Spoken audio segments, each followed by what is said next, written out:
ist super. Das ist für die Präsentation. Es ist zu dunkel für dich. Zu unscharf.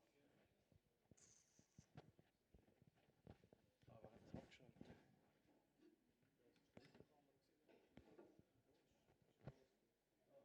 Ah, da. Nein, wir müssen es auch noch klein. Dann haben wir kein Bild.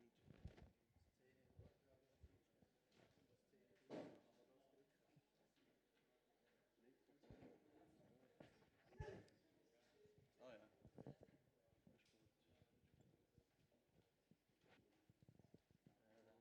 Das Spotlicht nur, das lädt natürlich auch cool. Ja, das stimmt. Das ist doch gut. Ja, doch, ist okay. Da sieht man GeoPython besser. Wie sieht's aus im Moment? Bild?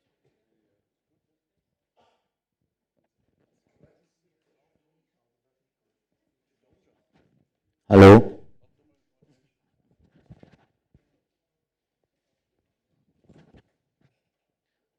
Tontest.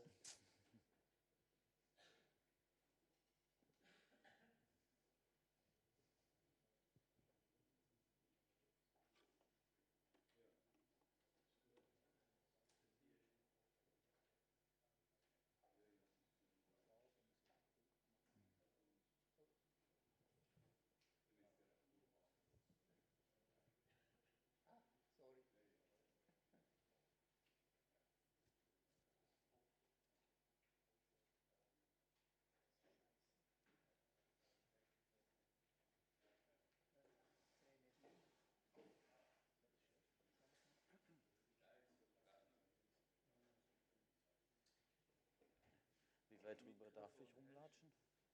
hier. Hier darf ich nicht mehr hin. Sonst schalte ich auf Black.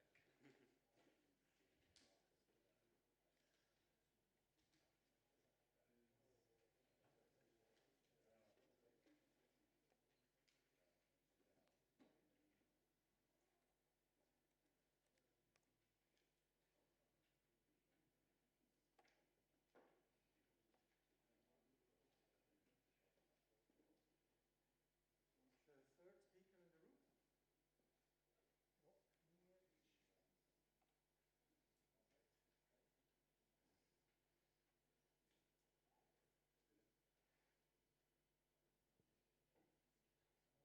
Ah, cool. Ist das für mich? Ja. Boah, danke. Das ist fantastisch. Boah, ist sogar kalt.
Ja, merci. Wieso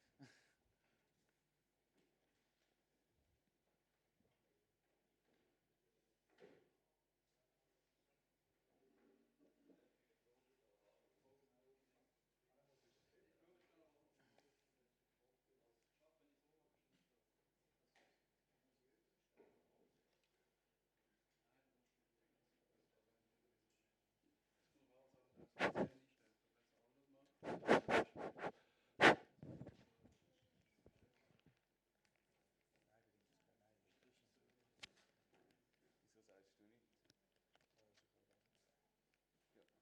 Ja.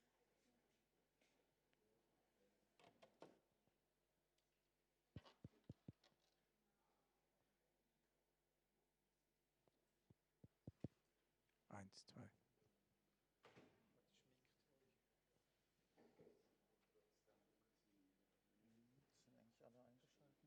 Eins, zwei. Eins, zwei. Ist noch ein bisschen leise.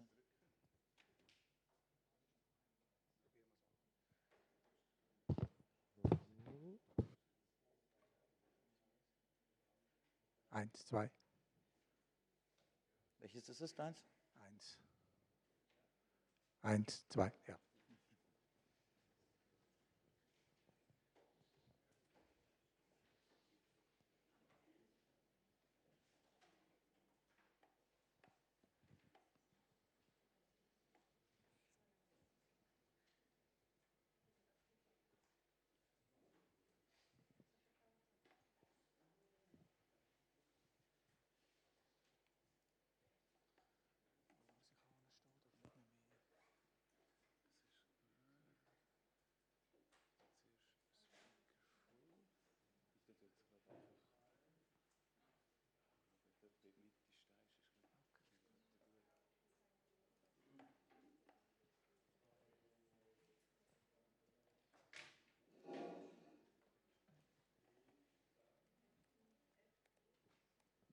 We're looking for the third speaker.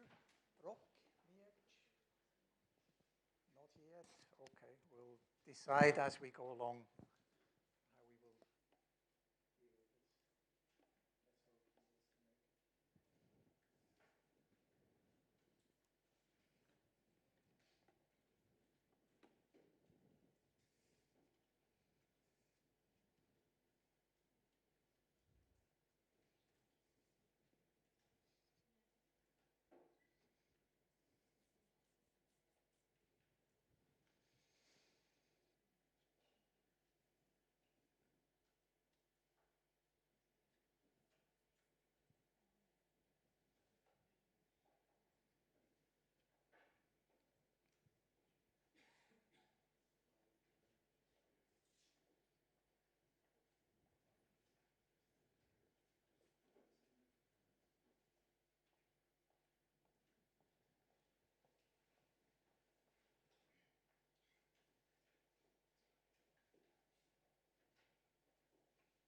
So good morning, everybody. My name is Stefan Nebiker. I'm a colleague of Martin Christen here at the Institute of Geomatics at FANB, and I will chair the first session of this morning on machine learning. We have 3 talks scheduled. Here once again the question, the room is Rock here, third speaker. Okay. Martin is checking in the meantime to see whether Rock will be here, and we'll adapt the schedule as we go if he's arriving or not. Okay, so I'm looking forward to at least 2, hopefully 3 very interesting talks. First one will be given by Adrian Meyer of our institute on machine learning for land use and land cover statistics of Switzerland. So Adrian, the floor is yours. Yeah, thank you a lot. Let's start.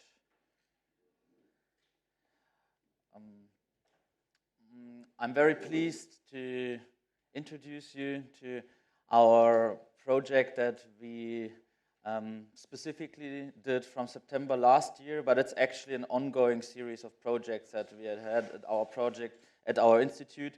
It started from multiple bachelor projects over bachelor thesis, also master projects, and finalized now in a prototype that we want to hand over as a software development to the Federal Office of Statistics in Neuchâtel.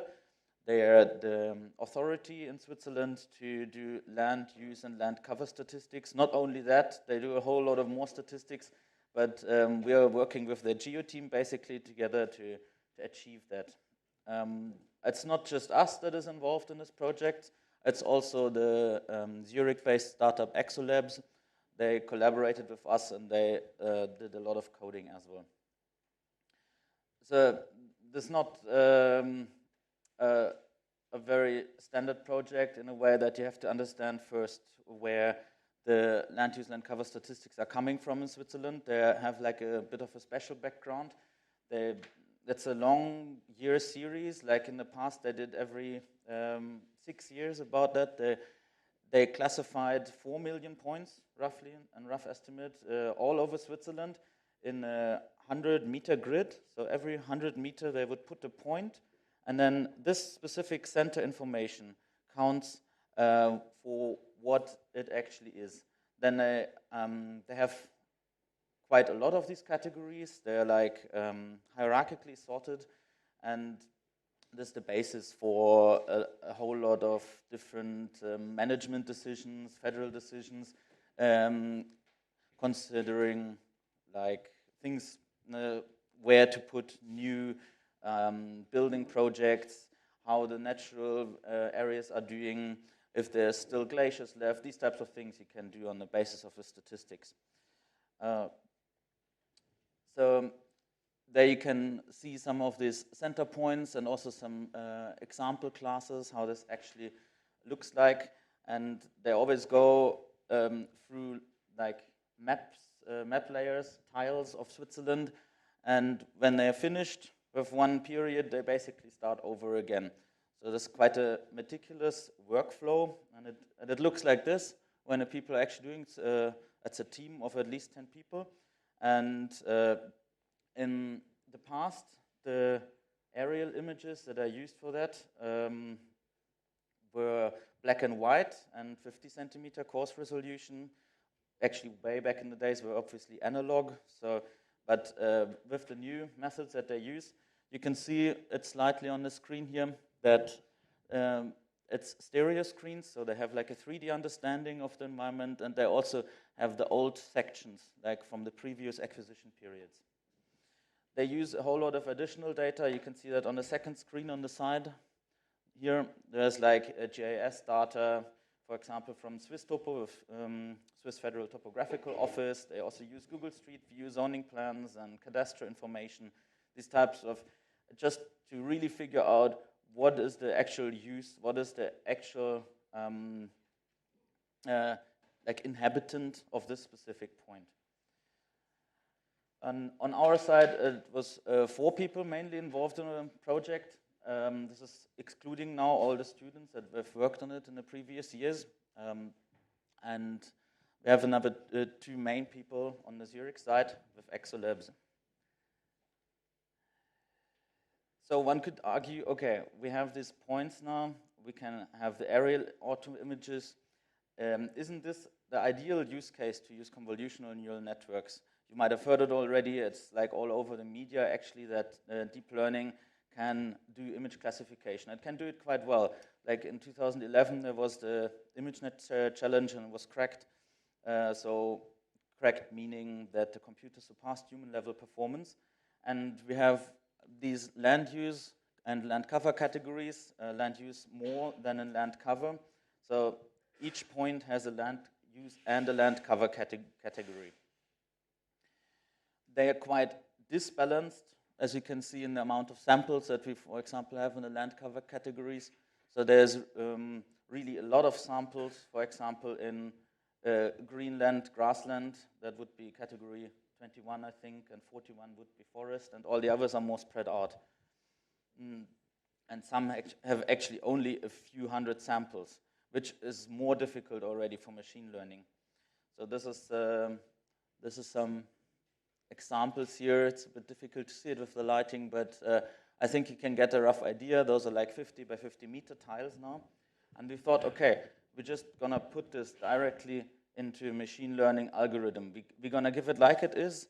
We maybe cut down a bit on the sample size, but we're gonna train it with a relatively modern approach called exception. It's an ImageNet pre-trained network architecture, and you can unfreeze a few blocks of the pre-trained network and put your data onto the network. So you can play with this, how many blocks you freeze, how many you unfreeze. And we try to balance the data set a bit better before we would train the whole thing. So we have up to actually 20,000 samples. We did some runs with 20,000 samples per category. We do the validation split as it has to be done for machine learning. And then we have a couple of parameters that we can adjust. So for the moment, we are just using 200 pixel tiles with a 50-meter area. So they're covering, when we have 25 centimeters per pixel, which is like not the latest, but the one before Swiss Image dataset from the Swiss Topo. We have like these 200 pixels for 50 meters. We can also play with putting extra convolutional layers in the end to post-classify. We can have like augmentations of the data, like to flip them, to transform them, to zoom in. So there's a couple of options there to optimize. And I'm gonna give you like the raw confusion matrices now that you can see. These are all the land use categories, prediction and ground truth, and those are the land cover categories. And we do have the nice diagonal lines, so we can actually predict quite a lot of samples right. Some we can't, and we'll end up with a top one, meaning hitting the right category first way of about 50% for land use and 54% accuracy for land cover. We did the same with false color infrared imagery, and it's similar numbers. For land cover, it works a little bit better. For land use, a little bit worse. But if we look at the top 5 stack, our predicted category is in like almost 90% of the cases. You can see the numbers in the top 5 results. So we predict one of the categories in the top 5 right. This is not that optimal yet for the people that want to use these results. Having only half of the samples classified and not really knowing which ones doesn't save them any work. They do this double check strategy where they actually a second person has to manually always look at the same samples, and then they look how well they did, and then sometimes they have to reopen the whole thing and reclassify even with a third person. We thought, okay, maybe it's regional, maybe our points are nicely classified at some areas and in others not. And if you look at this distribution here, you can see though that there's no really large concentrations of bad confidences or good confidences. It's more or less spread out all over Switzerland. There's slight things like in the mountains, the glaciers, that's more easy to classify, and the cities are a bit like more difficult. But yeah, that's where we were at. So we went back to the acquisition and thought, okay, our prototype needs to actually do, in a way, to some extent, the work that these people are doing, meaning fusing the data from all the different sources that they have. We have the cadastre information, we have elevation models there, we have like Wohnungsregister, like so the type of official cadastre information, who lives where, and all this information is potentially valuable for making the decision in which land use or land cover category we have to be in. So we wanted a multi-sensor fusion approach. So what type of data can we put in there? Machine-readable data, human-readable data, that's two very different sources. The official maps of Switzerland, they are like, they are digital, but they are often hard-coded images. So that's difficult to put this information directly into a decision tree or something like that. So we focused on a few additional data sets, and those we wanted to do right. And that would be AV, meaning amtliche Vermessung, that's cadastre information, then a digital elevation model. The results from the deep learning, those are good, they are there. We have the top 5 stack that is working in 90% of the cases. We wanted to have satellite time series, meaning like vegetation indices over the year where they did the flights, so they would coincide with the type of ortho images that we use for the deep learning. And the last additional data set, which you might have noticed, is the CHM, that's Canopy Height Model. And this is done by the Federal Institute for Forest and Snow. I don't know how to translate it properly. It's VSL.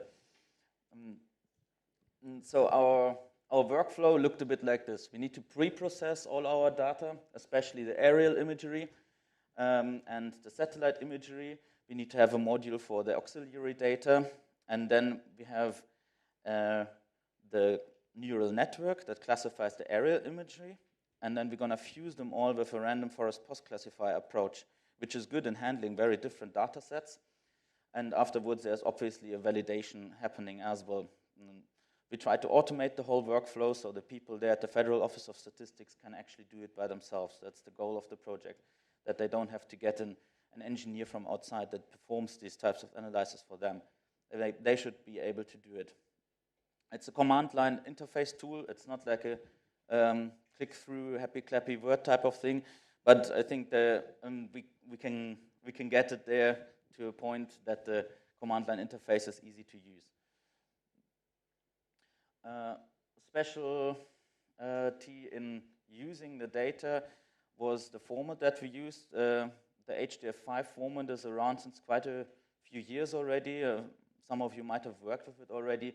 Obviously, a lot of the data that you have is standard plain CSV files, but the HDF5 is nice because it's a hierarchical stack. You can put in pictures together with the metadata.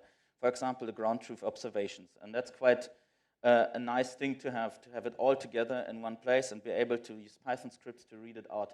There's specific H5Py libraries and things that can do that. And there's a little Python tool with a graphical interface that can show you what is in our aerial imagery stack.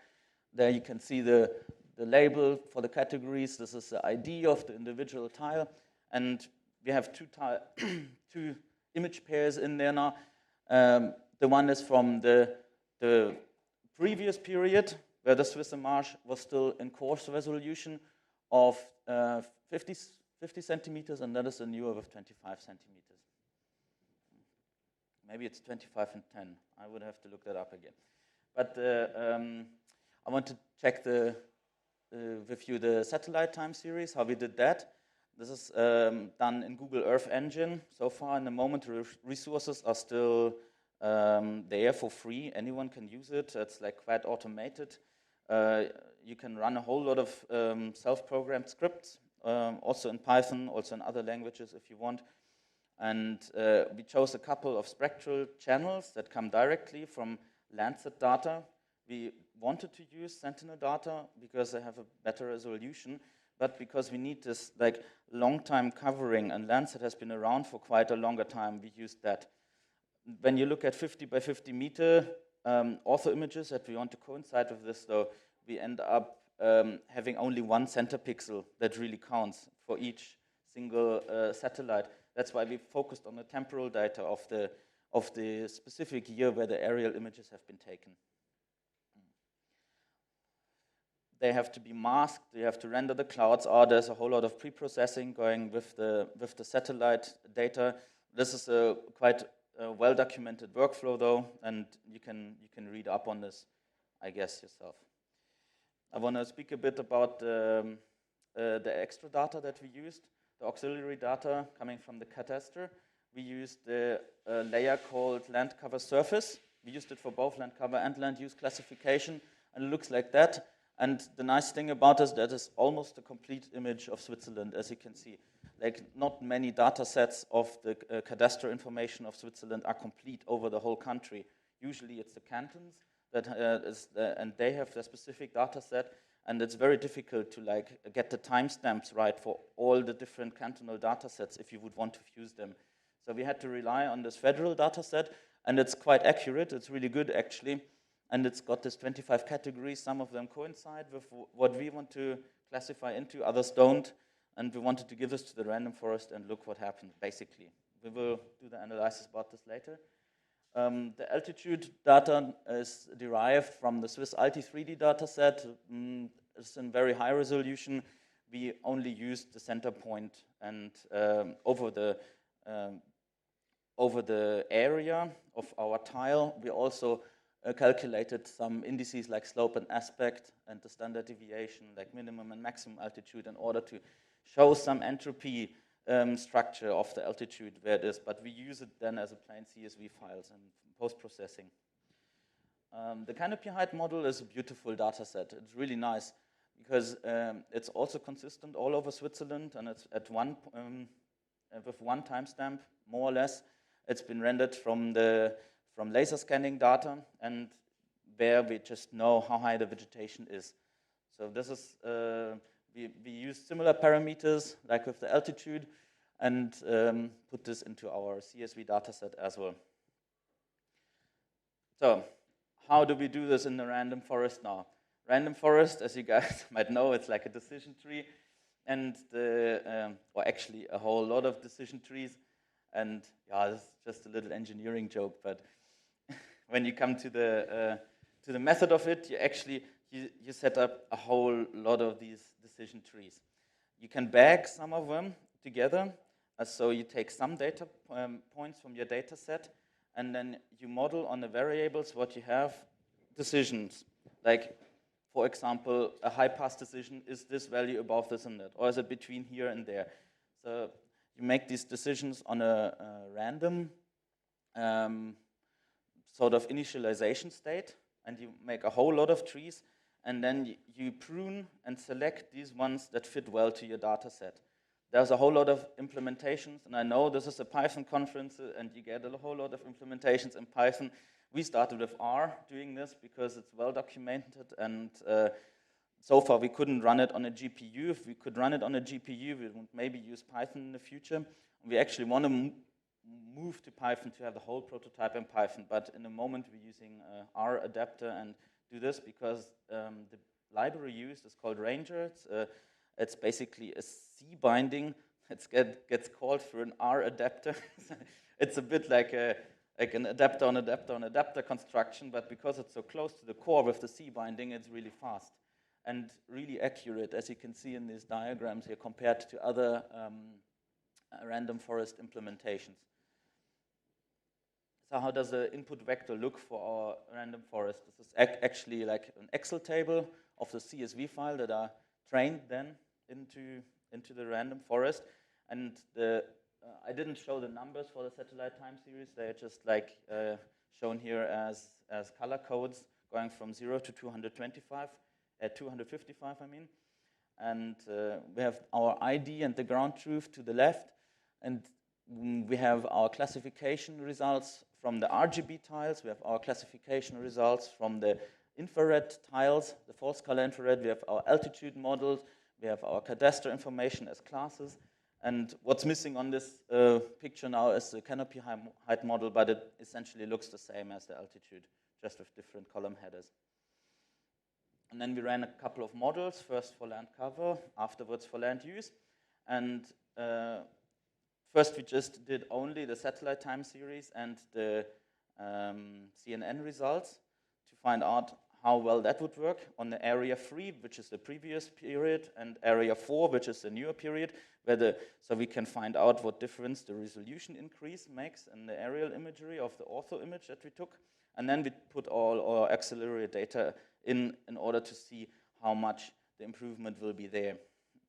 In the end, we want to arrive at change detection. We want to be able to say to the Federal Office of Statistics, we know of this and this point with that and that much security that you don't have to look at it again.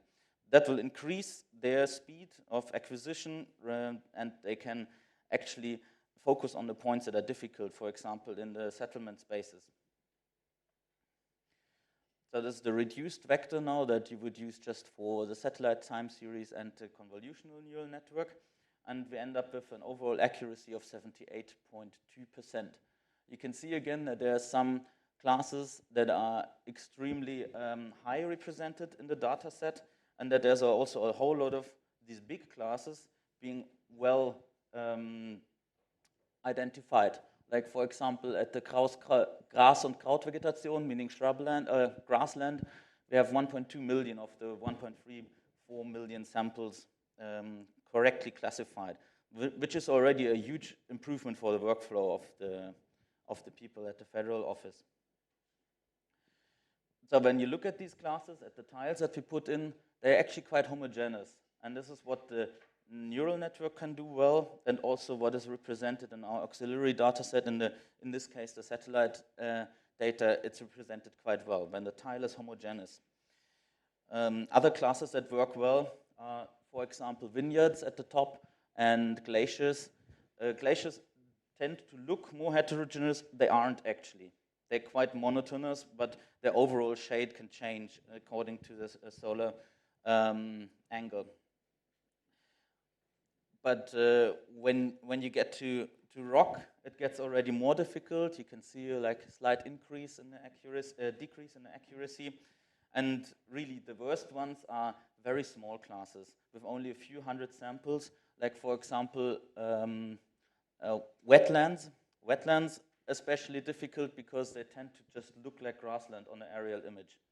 So classifying these right depends largely on other data sets because you can't really see it just straight from the image, not false color, not RGB.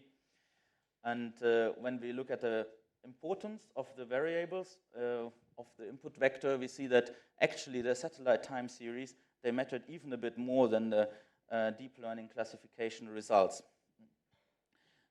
There's a water index that is specifically important, and we think this is because there's very consistent water surfaces with the Swiss lakes, and that's why this is very important, because it directly classifies out all the lakes. So when you compare this now to the results with a higher resolution RGB imagery, we see that there's, first of all, an increase in overall accuracy, but also some categories, they really get a lot better. Like, for example, Treibhäuser, which would be greenhouses, they are more visible on the more clear imagery. So we can have a performance improvement here.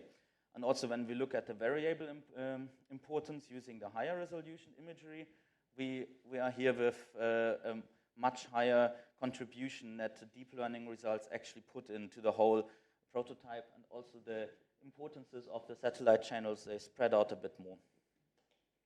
Taking all the auxiliary data in now, with the vegetation height model and all the others, we see another performance increase by another 5%, so we end up at 88.5% of accuracy, which is quite good, I guess, for a land cover classification, especially considering that this is only for the center point.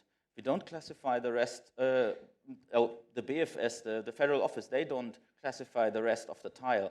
They just want to know what's in the middle. If the array that they cast hits a road, then this is classified as a road, although the rest of it is forest. If it hits a little creek, then it's water, although the rest of it might be Greenland. So this is the potential of the neural network to kick in and to give us this extra information and to learn that it has to focus on the center point. A very difficult class is, for example, forest edges, because when you compare these to forest strips, that's two different classes, and they just look very, very similar. So it's clear that the network has to confuse them in a way, especially considering that the class complete forest is much more present in the data set than the forest strips or the forest corners. So it all gets classified as closed forest, but after all, it's not that bad, because the closed forest is a much higher contribution in the data set, and if we can kick out all these samples with closed forest completely for them, it will already be a huge improvement. So we're trying in a moment to find out a way how to get, for example, to these little forest edges and to put a flag on them and say, okay, here you're gonna have to look, even although it's classified as main forest. Same goes with FCIR, and now I want to show you also the contribution of the variables when we put our full data set in. And now you can see that there is a whole big contribution of the cadastre information as well. There's the canopy height model contributing. Altitude is actually not that important, but the largest contribution is still the RGB CNN. There's very similar data for this when you go to land use. I'm not going to show you all of this, especially because the time is running out. But what is maybe notable here, that also when you go to land use, where you have actually much more categories, you also have an increase when you go with a higher resolution tile into the post-classification. So the satellite data actually diminishes a little bit in importance when you increase the resolution of the tiles. Same thing here, it's mainly the forests, it's mainly the grasslands, and the categories with a lot of samples that get classified correctly. So if you look at the variable importance of land use, we see altitude makes a bigger contribution, and vegetation a less contribution compared to land cover. So for land use, the altitude information seems to be more important. We can also compare all the models with the satellite channels, and we can also look at the model of the variable importance of our cadastre information, and we can see that it's mainly the grasslands, number 8, and the forest, number 17, that contribute to this. So again, we see an image that the big classes are favored by the network. So we run a bit into this problem that we have little data for the little classes, but it's not unsolvable. I think more data can solve the problem, putting in more specific data.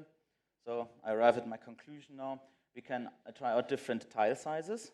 So that is the next thing we're going to actually try, like putting in 300-meter patches or 400-meter, or just maybe it's better to go for a smaller one. We don't know yet. It takes always quite a while to retrain the whole model. So that's why we have to iteratively check out what's happening here. We can play with the parameters for the neural networks and the random forest, and obviously optimizing it to have it all in one Python console is also a big goal that will lead towards the end of the project. So that would be it so far, and I'm open for your questions.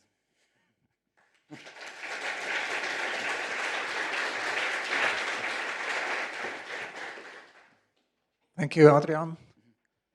Time for a couple of questions. Yeah, it's quite an interesting presentation. Yeah, thank you. A question, you just pointed out that I think it was 43 different classifications, and a number of these are well-populated, and then a number are less populated, really, some of them are edge cases.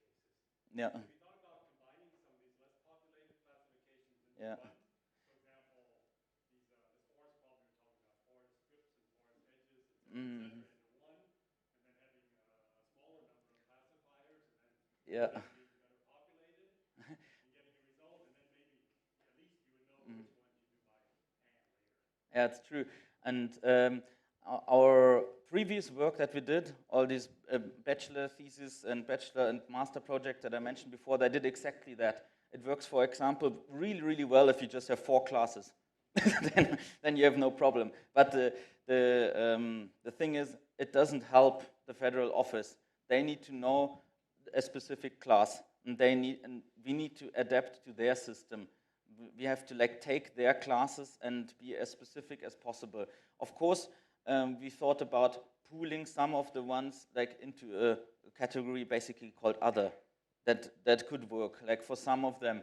But so far, they are that far underrepresented that wouldn't even make a difference. It's definitely something that can be looked at still as a whole lot of different construction sites in this project where you could still optimize the parameters, and pooling classes is one, especially with the forest strips. You're right.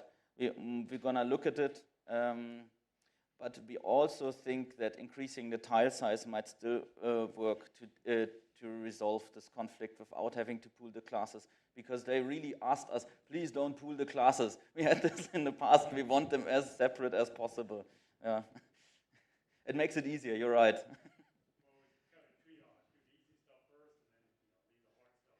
Yeah, that is another idea that we had, is that we take all the ones that are flagged as difficult, and we retrain the network just on these ones. For example, take out all the forest and let it decide, is it now a normal forest or is it not? So that is another approach that one could take there. Yeah. Further question?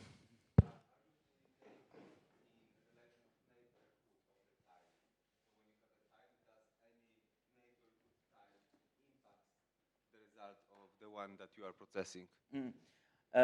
Yeah, it's a very interesting approach to actually do that. To say you put in the information of the neighboring tiles. We didn't do it so far because it would increase like we can't train with the ground truth. That would like basically give it away to the network already. But what we can do is train an input vector, and we could also train the input vectors of the neighboring tiles. The input vector gets larger and the training time increases dramatically if you put in the extra data for the neighboring tiles as well. And the thing is, they just want the center point. They don't want to know what the neighbors did. They want the center point. And this is a bit the difficulty here, where we cannot, it's definitely something that's also worth looking at, like at least a reduced amount of information, maybe just use the CNN classification results from the neighbors. So this could also increase stability of the results. It's a good idea. We'll pursue it.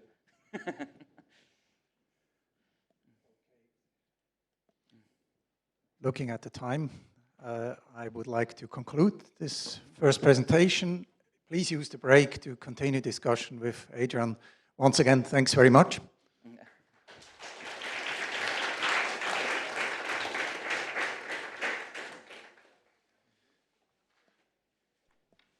And while the first speaker gets ready, it's certainly a question whether if you had the chance to start all over with the land classification, you probably wouldn't go to the point approach anymore. But that's the way it has been done the last few decades. And we're currently trying to get identical results with the machine. Okay, the next speaker will be Matic.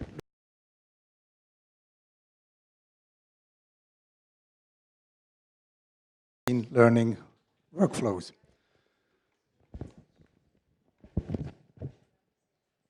Does this work? It seems to work. Okay, the floor is yours.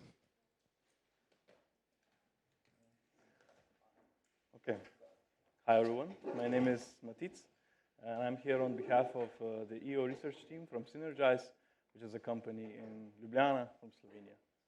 So today's talk is going to be about EO data and how to structure it so that it's most appropriate to be used with machine learning applications. So today, Earth observation is in the era of big data. And this big data gives opportunities to build many EO applications. And a lot of them we don't even know. I mean, we're barely scratching the surface here.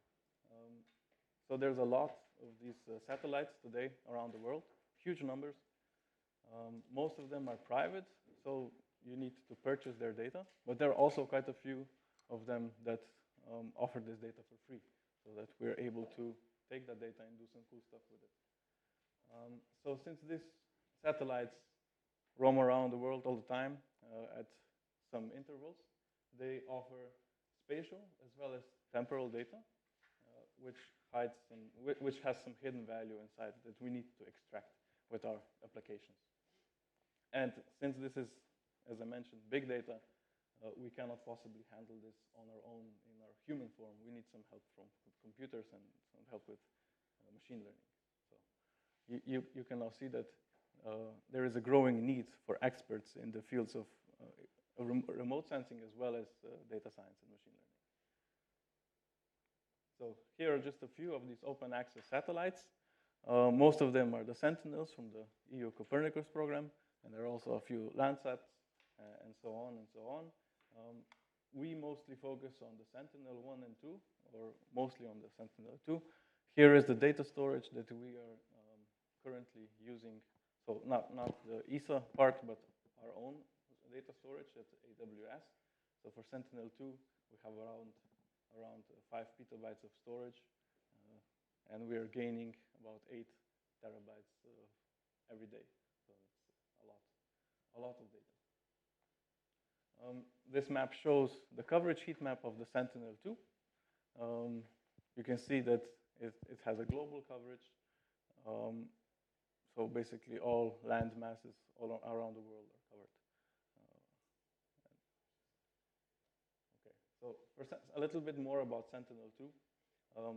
As it flies around the world, it scans the surface, and it scans it in 13 bands at different wavelengths, ranging from just a bit below blue all the way up to shortwave infrared. And at the top, you see these images that represent each band. And then these are the inputs, and you can also do some combinations with them in order to add more features to your machine learning model and maybe add some potentially more interesting and effective data. Okay, so what kind of applications can we actually make? So what can we use in order to do such cool applications? So one example, so these are all tweets, so you can see that people are interested in such aspects. This is an example of a wildfire, for example, illegal logging of forests. What's here? So a dam failure, and then monitoring of floods. Another so this is the sea, algal bloom because of the heat wave. Just some areas which are all the time cloudy, and sometimes they're not. Also quite famous. More wildfires. So quite a few cases that we could potentially build a new application around, and so it could be useful for humanity or just for fun. Okay, so a little bit about what we do at our EO research team and some of the problems that we face. So as you know, we deal with satellite data. There's a lot of it, and we need to handle huge amounts of this data. And because we're interested in the potentials that it offers. And we try to use machine learning as much as possible in order to do this efficiently. So we first try to build an application, build a pipeline, and try it on a small area in order to just prove the concept, and then we try to upscale it to the country level or even globally. And then out of that, we try to make some marketable products. Okay, but how do we do this? And how do we do this efficiently? What tools are there, and what tools can we use, and what tools do we use? So there are a few tools already in existence, such as Snap or Phil, Toolbox, Geo. But we noticed that even though they do the trick, there are some negative sides that didn't cover our aspect as much as we wanted to. So I'm not saying that they're bad. I'm not saying that this at the bottom holds for all of them. We just didn't find a nice fit for our applications and our use cases. For example, a lot of them work on the tile level. So the tile in this case means that you get a large product, a large image from the Sentinel satellite, and most of these tools work with the whole image size, while you might be interested into just a small part of the whole image, right? And a lot of them offer limited functionality. It might happen that you need to do something that the tool for it doesn't exist yet. They're not as much customizable as they might be if you were using a Python package and stuff like that. So I think everyone here is disappointed to hear if something is not in Python. Okay, so what is our solution in this case? So we decided to do everything that, it's a similar thing that everyone else does, so do something of our own. But the difference is that we used existing tools to do this, and everything is open source, so that a lot of people can then use it, contribute to it. And we think that it's the best way to share knowledge and also gain knowledge. So a few key points that this package offers. So it's called EOLearn, and it's quite good for handling different data sources in different formats. It handles very well data that is spatial, temporal, or spatial temporal, so both. It's very effectively used to build large-scale workflows that can be applied on. So either on small areas or as well as countrywide or globally. And it enables you to use machine learning any kind you want. So we're not enforcing any algorithms. You are free to choose your own. So from a larger point of view, if on one hand you have the remote sensing field with a lot of EO and non-EO data, spatial temporal data, and on the other side, if you have the Python ecosystem for data science and machine learning and a lot of these open source packages that you wanted to use, EOLearn in this case acts like a bridge between the two, enables you to effectively merge the two fields and use them. Here's just some info about the package itself. It's available on GitHub. It's also very heavily documented. It's available on PyPI. We try to do our best on the code style and do unit tests and so on. So it's really intuitive to use, and you can go on the GitHub page, go under the examples, and just jump into the Jupyter notebooks and see it's quite simple to use. Okay, so let's get into the guts of the EOLearn package. So the core of it is an EO patch, which acts as a container for multi-temporal imaging and non-imaging data. It's usually stored in NumPy or Shapely formats for some specific geographical region or area. So these are just some of the types of data that you can store inside of an EO patch. At the top, you can see the data, masks, and scalar. These are all time dependent. You can also have the time independent counterparts. You can save vector data, some meta info. There's a lot of things that you can save inside, and it holds for some specific region. And then you can have another EO patch that's next to it, and next to it, and next to it, and that way you can cover the whole area.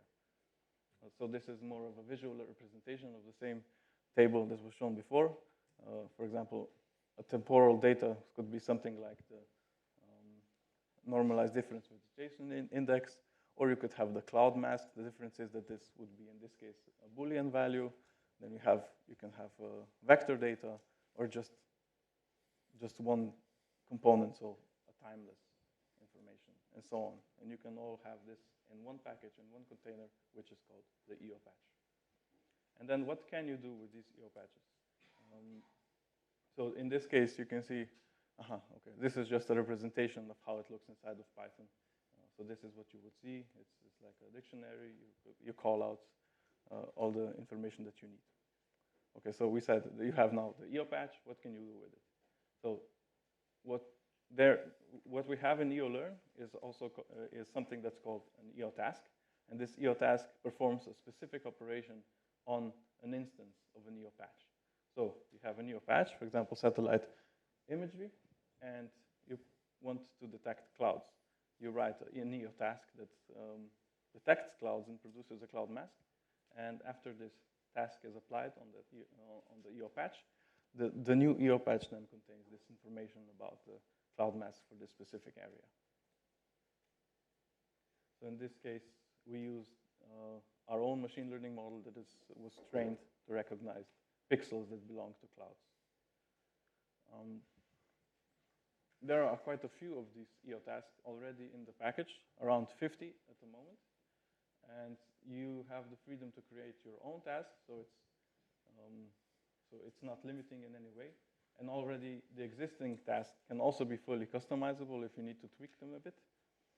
So there's very little overhead regarding this. And they're easy to share.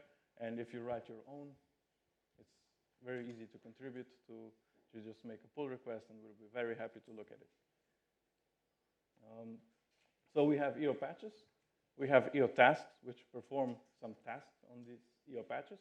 And then now that you have a lot of these EO tasks that do something that you want, you can chain them together into an EO workflow, which acts like a graph, acyclic graph. It can be linear, it can be split. You can do a lot of things with it. And with these EO workflows, you can form a complete pipeline from start to finish for some application that you want. For example, if you look here, this is a workflow for an application that we have. It's called the Blue Dot Observatory, or some rough approximation of it. And it's basically used to detect the water surface level. So at the beginning, we start with a region that we're interested in, some water body. We download the data for this water body, so the satellite data from Sentinel-2.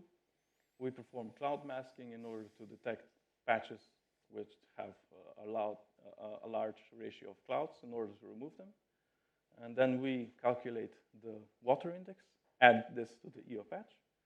When you have the water index here, you can see that the water stands out quite a bit. You can use some edge detector in order to detect the edge of the water, and you calculate the surface and save this to the EO patch, and you have a nice value which shows the water surface level at a certain time for a specific water body. And then you do this for any time range and any water body around the world, and you have a nice global application that's quite interesting and also good for being aware of the water resources around the world. Okay, so here's another example that we're also quite proud of. So it's a land use land cover classification of our country, so Slovenia. It's basically trying to classify pixels into 10 classes, so water, artificial surface, forest, cultivated land, stuff like that. If you want to read more about it, there's a blog post series on Medium, on our Sentinel Hub Medium page. You can check it out. And if you have any questions, just write to us. But let's go quickly through it. So, in a nutshell, we just start again with 1 year of Sentinel-2 data. We download the area of the whole Slovenia, which is about 250 gigabytes. It's not so much. Everything is at 10-meter resolution. And in order to download this, we use Sentinel Hub, which is a service that we developed on our own, so at Synergize, at our company. And the difference is, so this service is payable, and what we provide is that you can download a specific part of a region that you're interested in instead of working with the whole tiles of the satellite, right? So there's very little headache that you get by dealing with the whole tiles. And it's much more efficient and much easier and more intuitive. So we use this to download our data for the specific parts of the region.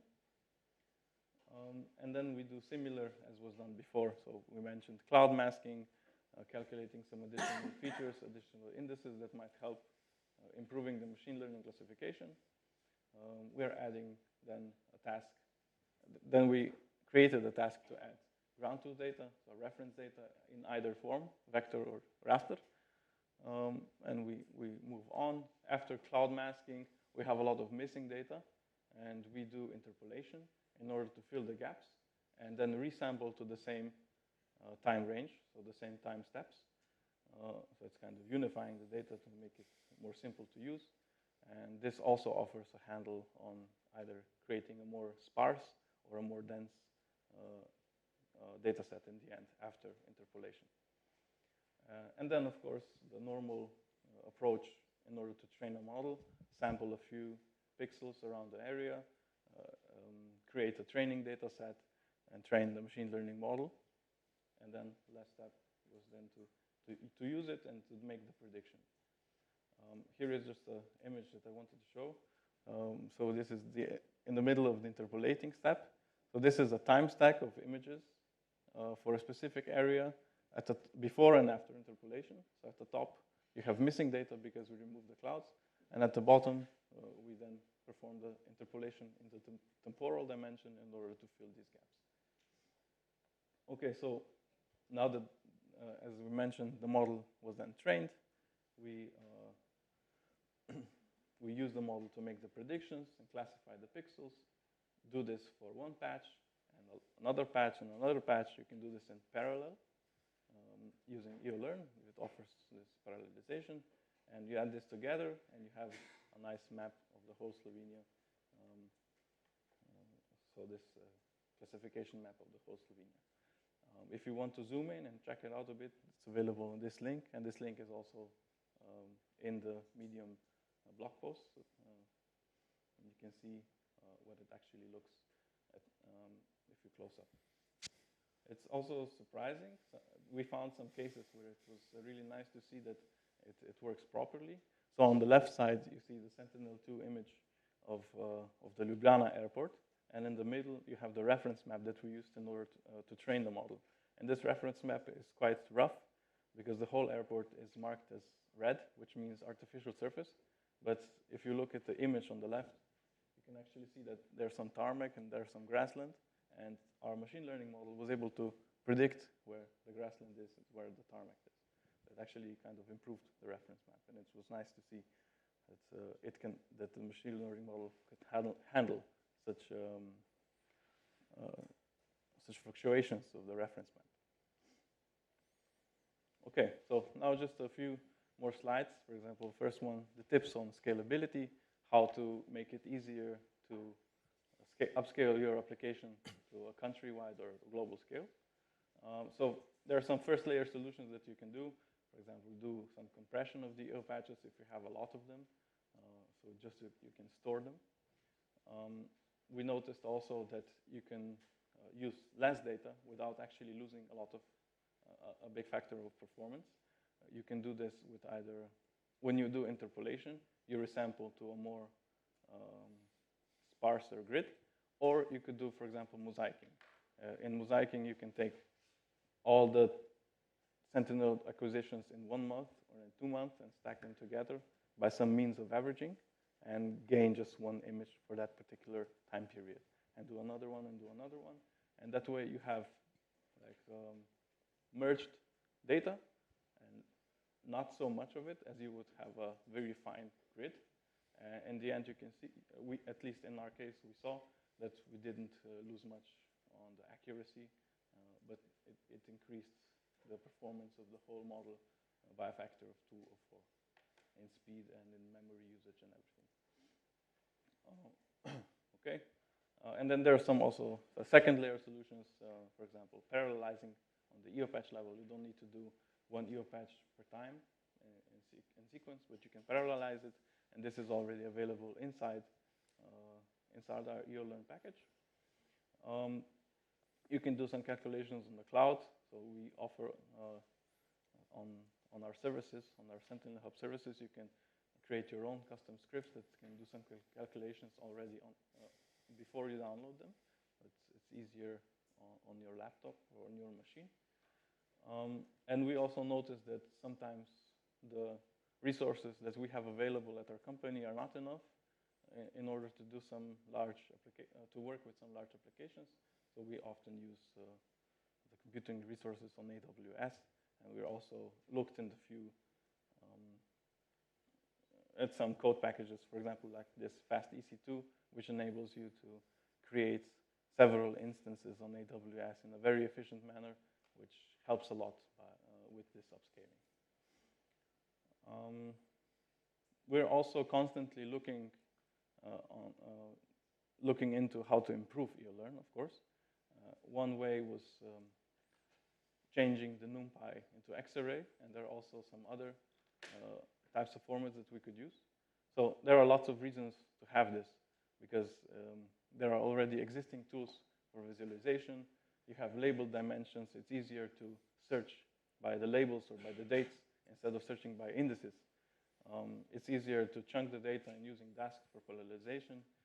So there are a lot of pros, but in our case, since we already have the package written up, there are also a few of the cons. So there would be a lot of overhead currently for our EOLearn design. We also saw a problem with the data grid. So by adding more and more data, we would need a finer grid in the temporal sense, also in the spatial sense. There was no existing logging and monitoring functionality and so on. So there are a few more reasons. And in the end, we decided that there was no strong motivation at the moment and not enough time to do this implementation. But if anyone of you is an expert on Xarray or a similar you're very welcome to contribute, and we would very much like for people to contribute to this cause. Okay, so we come up to the last slide, so just to conclude. So we mentioned that there's a lot of data today, and it gives opportunity to build amazing applications, and we're just scratching the surface. So there are new ideas coming up every day, and because there's so much of it, there's a practical need to use machine learning. And EOLearn nicely connects these two fields. It's very nice to see that already people are starting to use it outside of our company. Okay, so as I mentioned before, we believe in the open source community because it's a very nice and efficient way for gaining as well as sharing knowledge. So please use it and have fun and contribute to it. Thank you.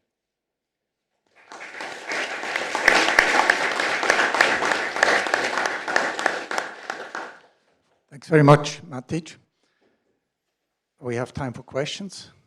And for the questions, please wait for us to reach you with the microphone so that people following the live stream will get a chance to hear the question.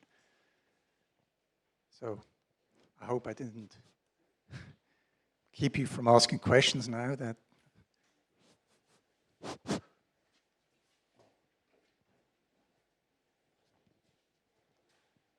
Hi. I was wondering on the last slide about X-ray, some of the problems you mentioned, one of them is no support for vector data. Do you mean then to be able to store vector data in, for example, 2D arrays inside an X-ray object, or can you explain it a bit more in detail? Or? Yeah, if I understand correctly, this is what you mean. So to have vectorial data for maybe Matej, could you tell us something more about it? Do you know? No. Okay, so there were a lot of people on our team working with this, and not everybody was involved in this. So maybe we can talk about after. But I don't have a clear answer for now.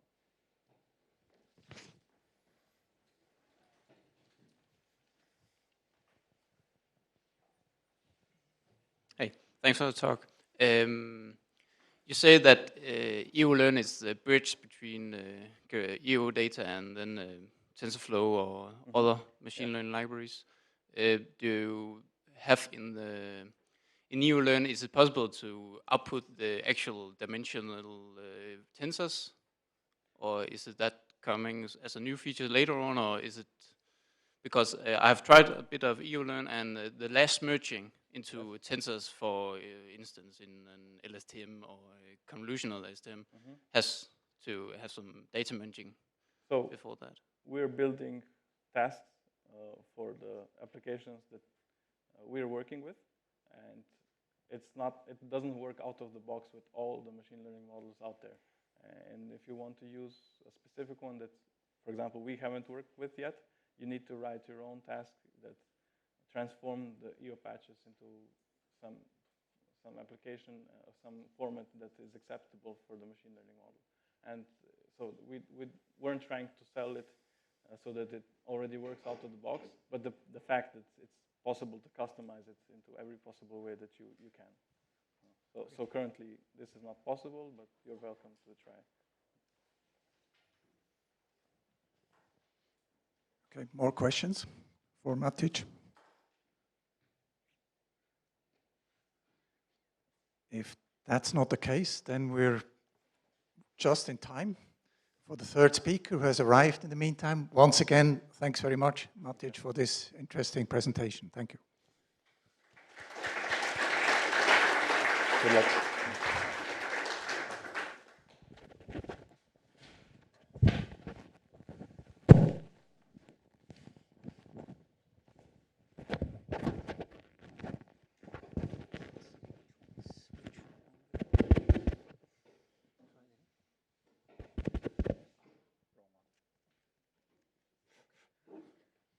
Hear me?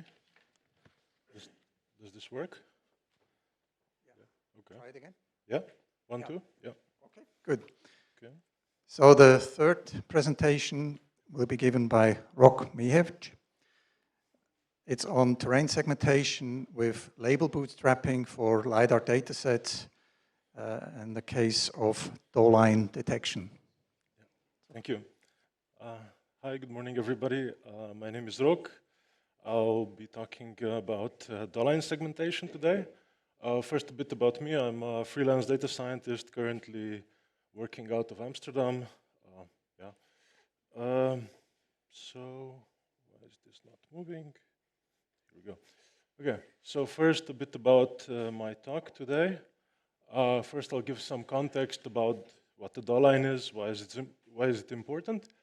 Then I'll talk about the data source, the labeling task that we did.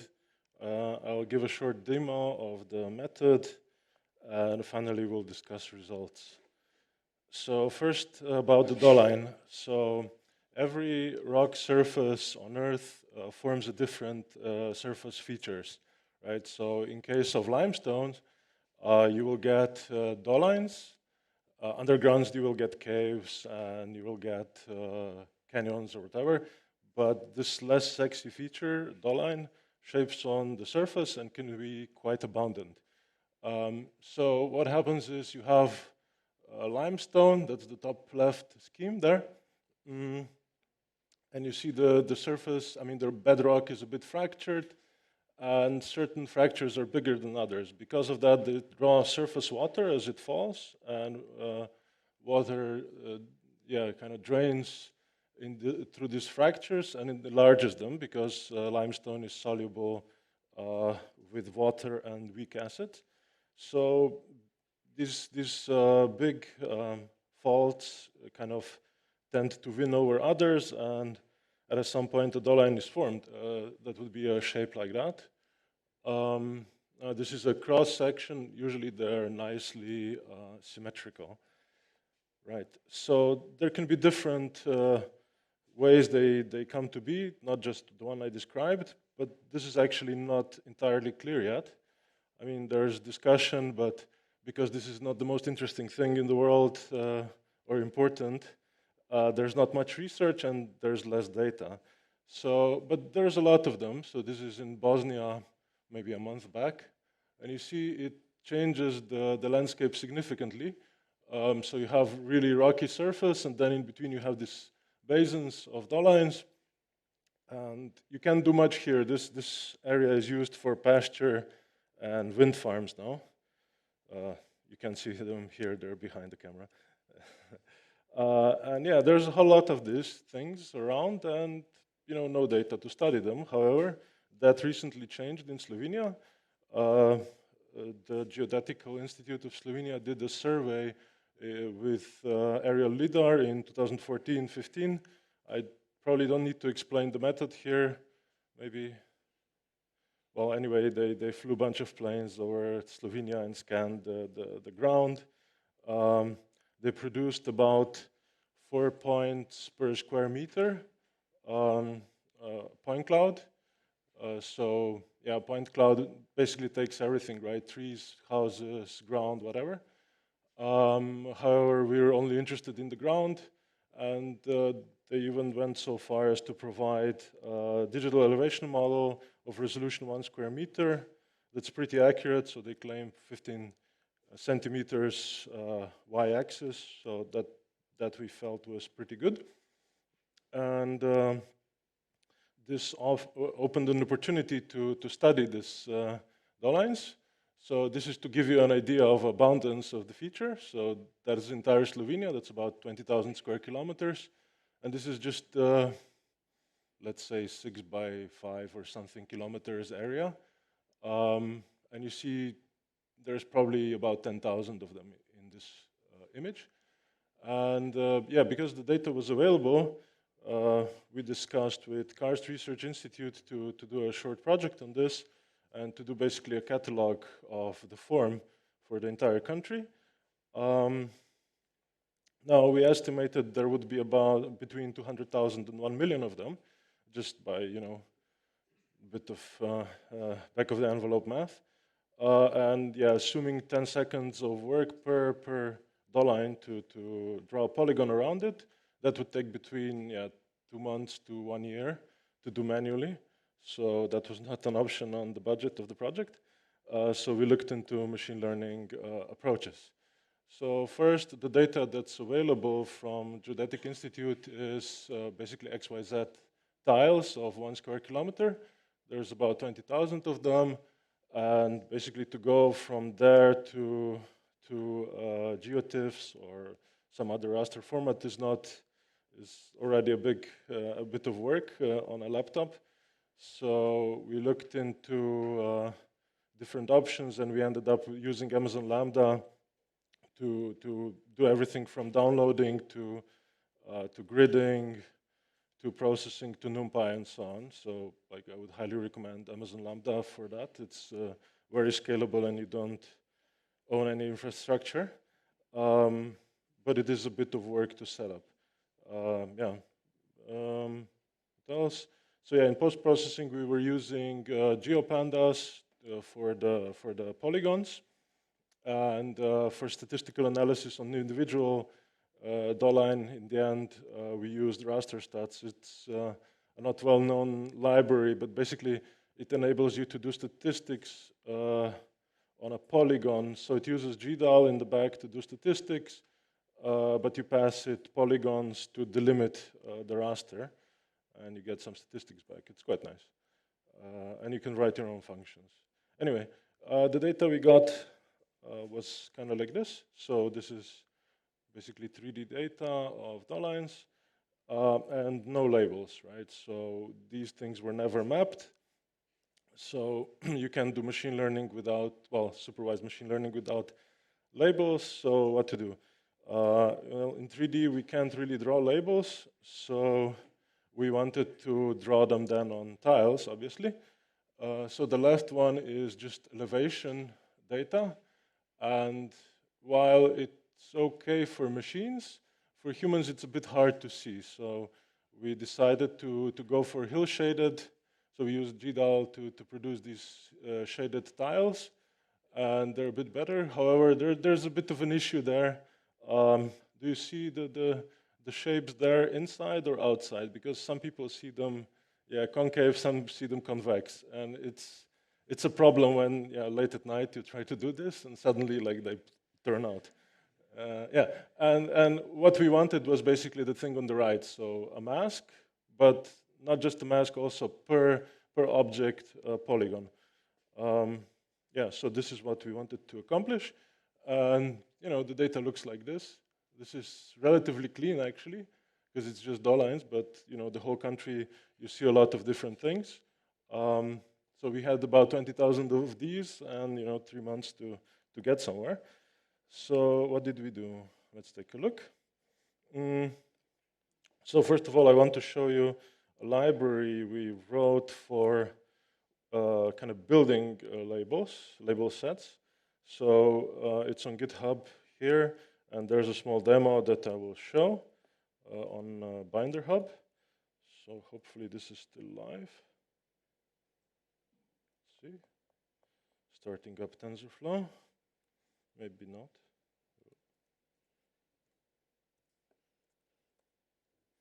No, this probably died. Here we go. So what we'll do here is we will take 2 image files that we have present on the local file system, and we want to create a document where we can put in labels. So we instantiate an image set here, we add these images, and then we create a VIA document. So VIA, I need to give credit here, is a project of Visual Geometry Group from Oxford. They do this open source image label creation tool that's basically, it works in a browser. So it's pretty great. If you ever need anything like that, I highly recommend it. So anyway, we take these 2 images, we create a labeling document. So see, yeah. So this is the first image. It's a photo basically, and this is an example of our tiles. So basically, what we then did was this for a long time. No, kidding. So we did about 100 of these, but we'll get back to that. So then the set would look like this kind of. So you see quite a bit of work. And here it's hard to say what is what, but we did our best. You can notice that labels are not too precise, but it turns out it doesn't really matter.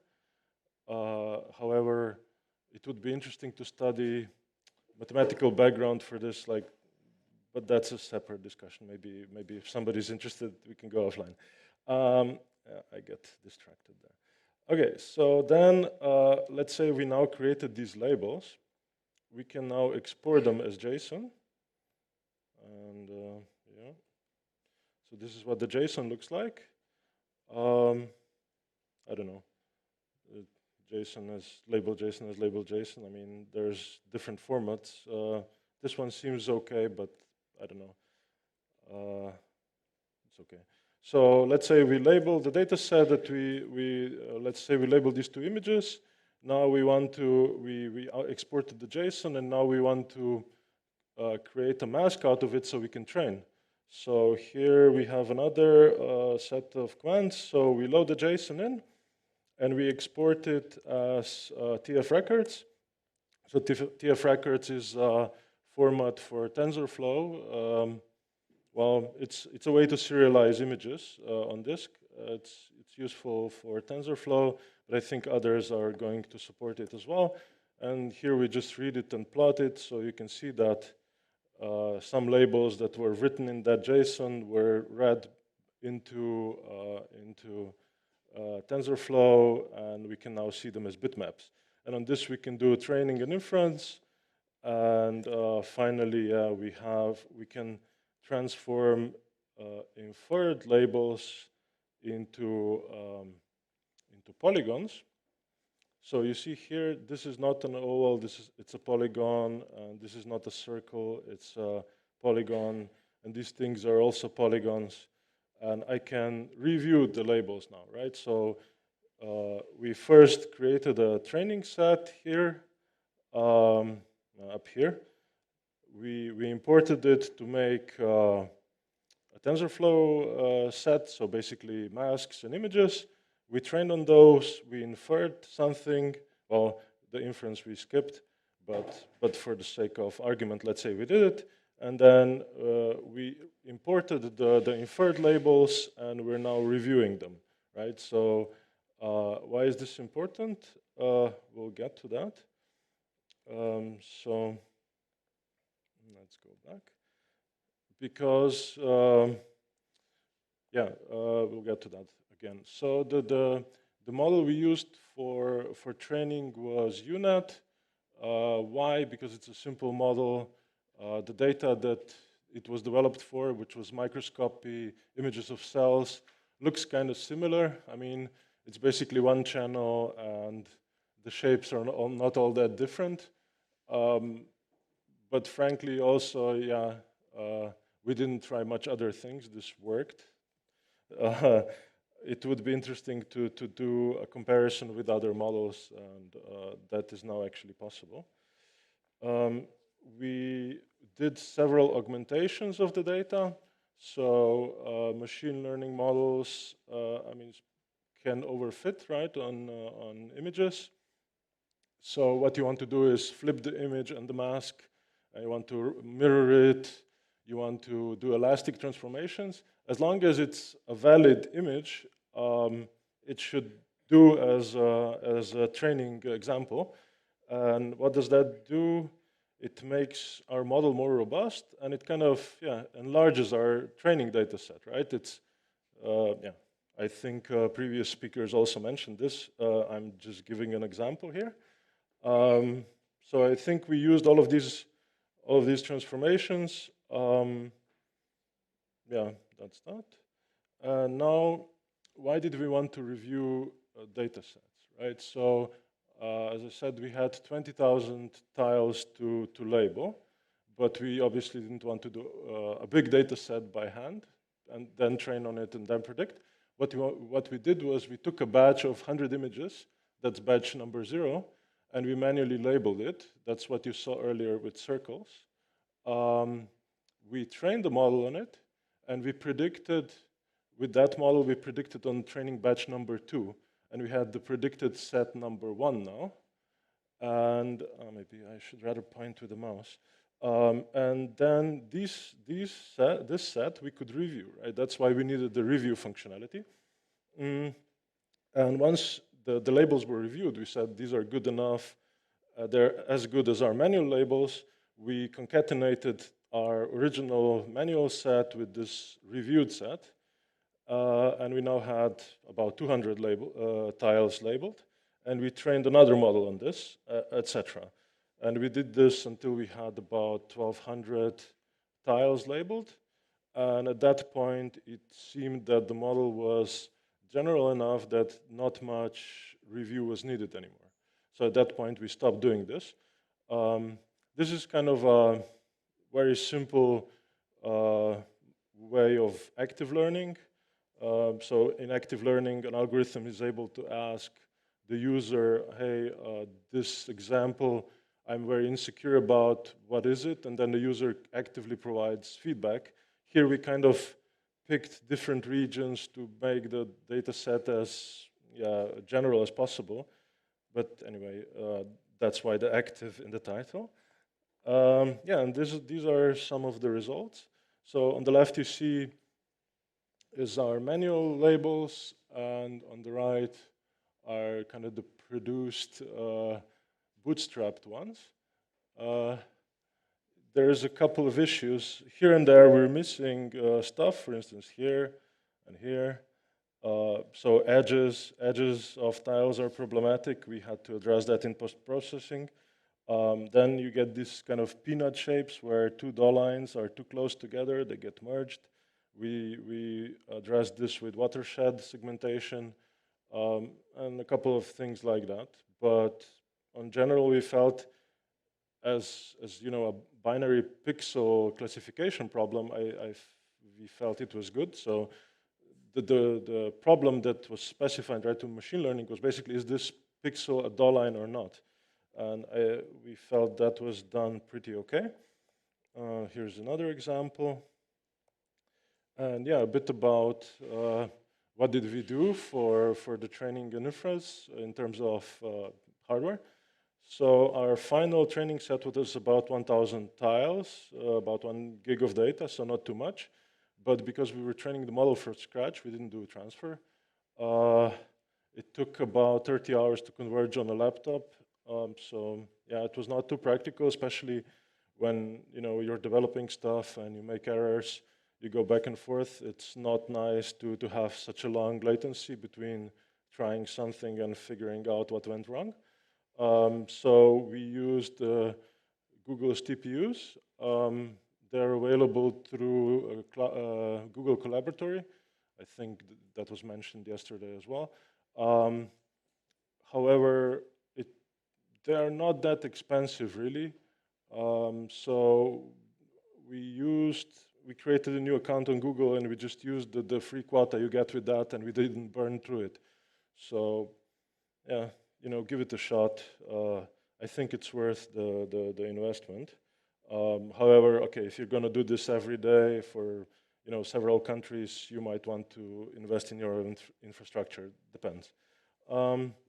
Right, then the inference part, once we had the model trained, we had to infer on about 20,000 tiles, which on a laptop was not really friendly because it was just too much data. But on TPUs, it took about 1 hour to complete. We were pretty happy with that. Yeah, the post-processing I already mentioned. So the one thing extra here, so as I mentioned, on the edges of the tiles, some features, some pixels were missed. So what we did is we basically not only predicted two neighboring tiles, but also like their overlap. We created a new tile and we predicted on that, and then we composited back everything, and that seemed to work well. So yeah, and TensorFlow can be a bit unstable. Let's say the interface is not stable yet. Be careful. Okay, and these are some of the results. So Slovenia was scanned with these regions, and you can see we found about 471,000 objects.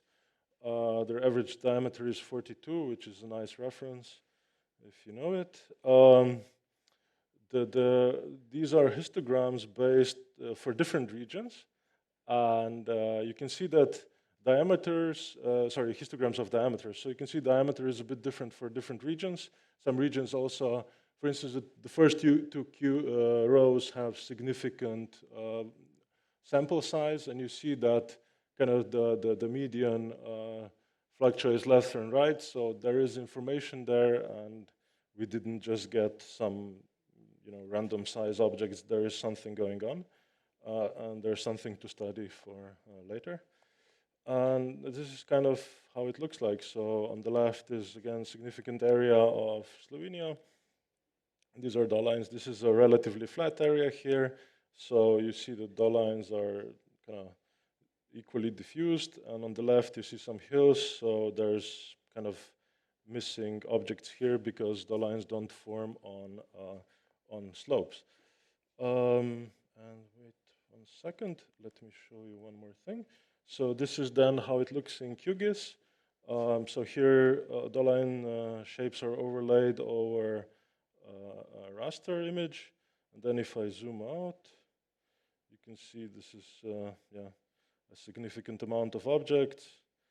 And we're pretty happy with the results. And let's see if I can show some stats. So for instance, these are stats we then derived with raster stat. So we derived area of objects and perimeter, some perimeter statistics, minimum and maximum points of the area. So yeah, there's some stuff here to do and study. And that concludes my talk. Questions?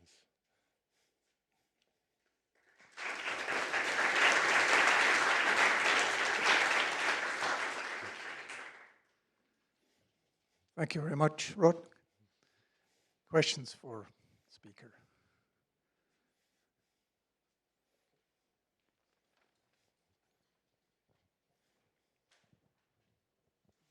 Hi. Hi. Can you explain again when you use the watershed algorithm? Yeah, so watershed we use in case of these kind of shapes, right? So you have the lines that are too close together, they're touching and they become a single polygon. So in this case, we take basically the raster under this polygon and we apply watershed segmentation on it. Or rather, no, sorry, we don't even take the raster, we just take the polygon. Okay, so after you make the prediction. Yeah, it's after. So we just do it directly on the polygon.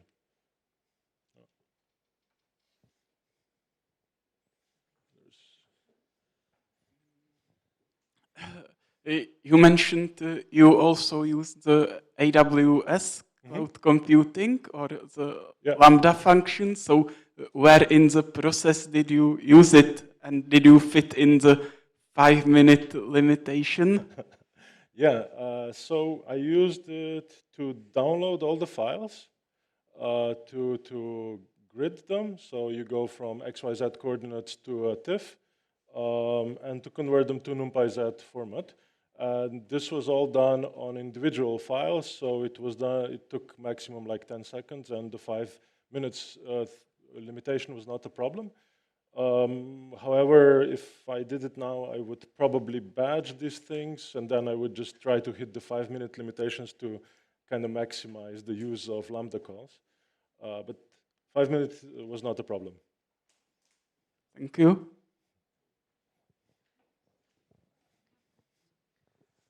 The Jupyter notebook for the object segmentation, is it publicly accessible? Yeah.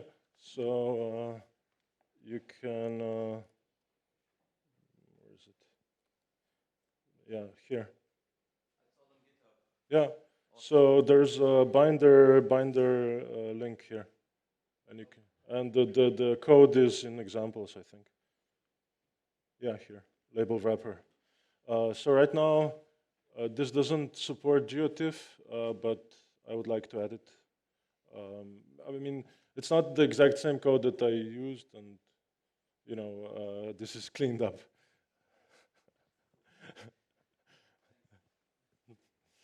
Thanks for the talk. Can you say a bit about the door lines? What is the benefit of knowing where they are location-wise? Is it for agriculture or construction or? Right.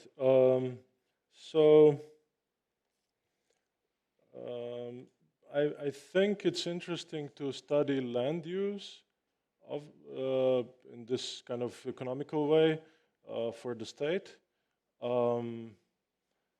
But the project was meant to make the polygons so that we can study their structure and to maybe do some conclusions about how these things are formed. What's the process? Because so this is a karst surface, right? Everything is limestone and everything is dissolved by water. So if everything was the same, it should just lower at the same speed, but it doesn't. These things form in a million years or so. That's kind of the speed, and then they seem to stay there because they're the same everywhere. So they must be a stable form. So there is some math involved, and we would like to understand it. So, yeah, first things first, get data. And yeah, thanks. Hello. Yeah.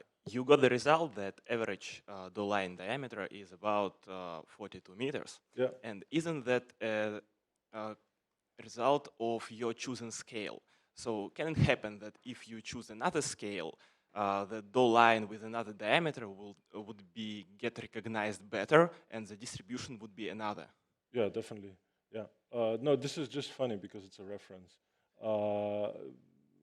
It's the answer to the question about everything. Douglas Adams, Hitchhiker's Guide to the Galaxy. It's old reference. So no, the number is not that important. The distribution is more important, and of course, had we said the labeling said a bit differently, it would be a different number. The number itself is not important. Thanks. Okay, further questions? Then I would like to thank Rock again for this interesting presentation about a topic he said wasn't that interesting. The presentation was very interesting. Thank you very much.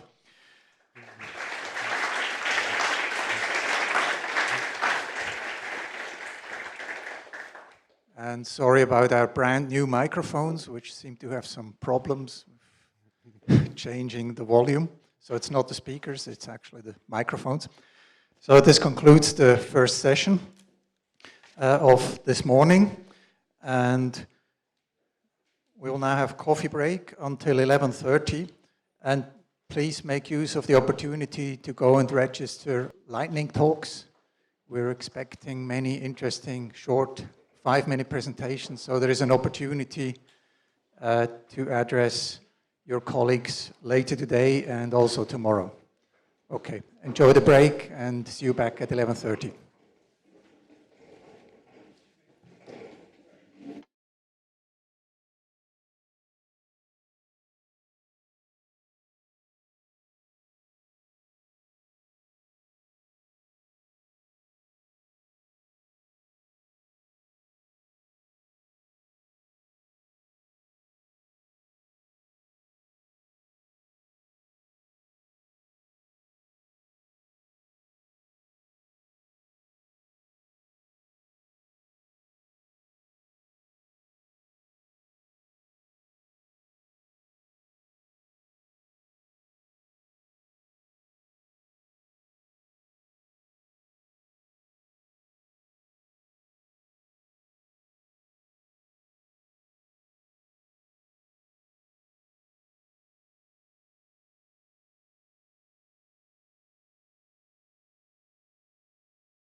Like this? Okay.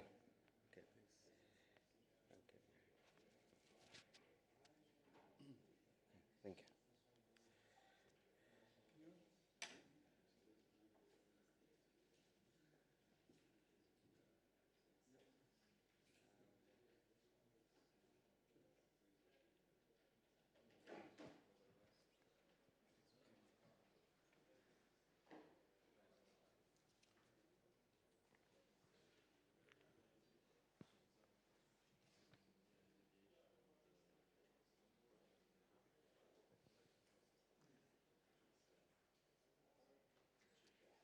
Looks a bit black still. Why it's not presenting? Ah, okay. That's okay. That's good. Takes time. Yeah, hello everyone together. We are here for continuing our machine learning track, and this is going to be the last session before the lunch break. So I hope you all took a chance of grabbing a little Gipfeli, how they are called here, so you're not too hungry. And we will start with Ilya Razin. He is from IBM. As far as I noticed, the medical section, is that right? Yeah, everything. AI. Okay. So that's good. And you will tell us something about machine learning models. Yeah. The stage is yours. Thank you very much. So I am from IBM. I'm deep learning AI engineer, and medical area is right. So I'm also medical doctor. So I was. I'm not practicing, but so what I do is a lot of stuff in life sciences, but not only, of course. So everything where is demand and machine learning algorithms and AI and yeah. So this is my task, and today I would like to share with you some insights about bias in machine learning or in AI. So what it is, here's a scientific definition, is a systematic pattern of deviation from norm or rationality in judgment. So simple put, that there is something wrong with, if we talk about algorithms, there's something wrong with algorithm which is not inherently a failure of this algorithm by itself, but the creator of the algorithm has injected somehow his so-called wrong ideas about the world, or his bias about his opinion about the world. So what can you imagine could it be? So obvious things. So let's say you are creating software, or you are creating algorithm which does image detection, or let's say more face recognition, face detection on airports in terms of checking for potential danger of terrorism. So you are developing such algorithm together with 20 other data scientists. So you are writing something really phenomenal, like you see it only once, like YOLO algorithm or something like this. And what could happen that if some of the people from your team, even without knowing this, without really intending to do something bad, what can they do that your face detection system all of a sudden starts to identify terrorists where actually nothing to identify? So like it will start to see in normal people danger. What can you imagine? So we are all influenced by TV, by news. We see that somebody that looks like me, for example, could be from somewhere like Asia, yeah, right? Or East, Middle East, or something like this. So, like bad, you know. Now today it's not so dangerous because today is a kind of this hipster look, like this. Then it looks not anymore like this. But if I would wear something else, then I could get the problems, you know, at airports. So like, why you're laughing, but it's not laughable actually. Just imagine the AI takes more and more in place of humans. It will happen. So it's we cannot prevent it anymore. So it's the train is running. You cannot stop it. So we are all too loud. We are all thinking that we all have such bias, right? And if we create it, we can inject this bias into the system. And this is dangerous. This is huge danger, actually, by the way. So especially if I will show examples later, just in a moment. But first, let us look on more example of cognitive bias in machine learning.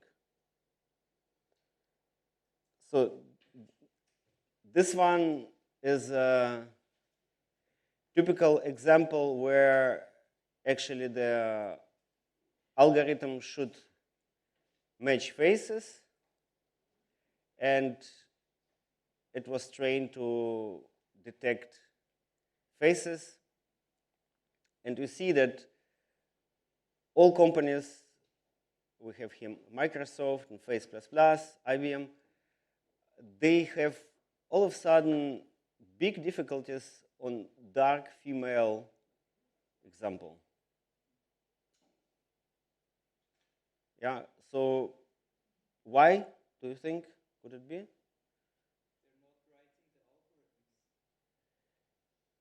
Interesting idea, by the way. Very interesting idea. I think there's something there. Yeah?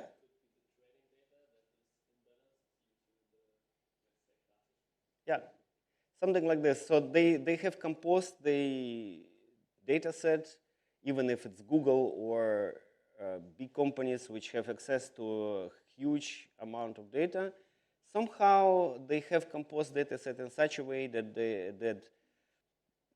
the ability to detect black woman is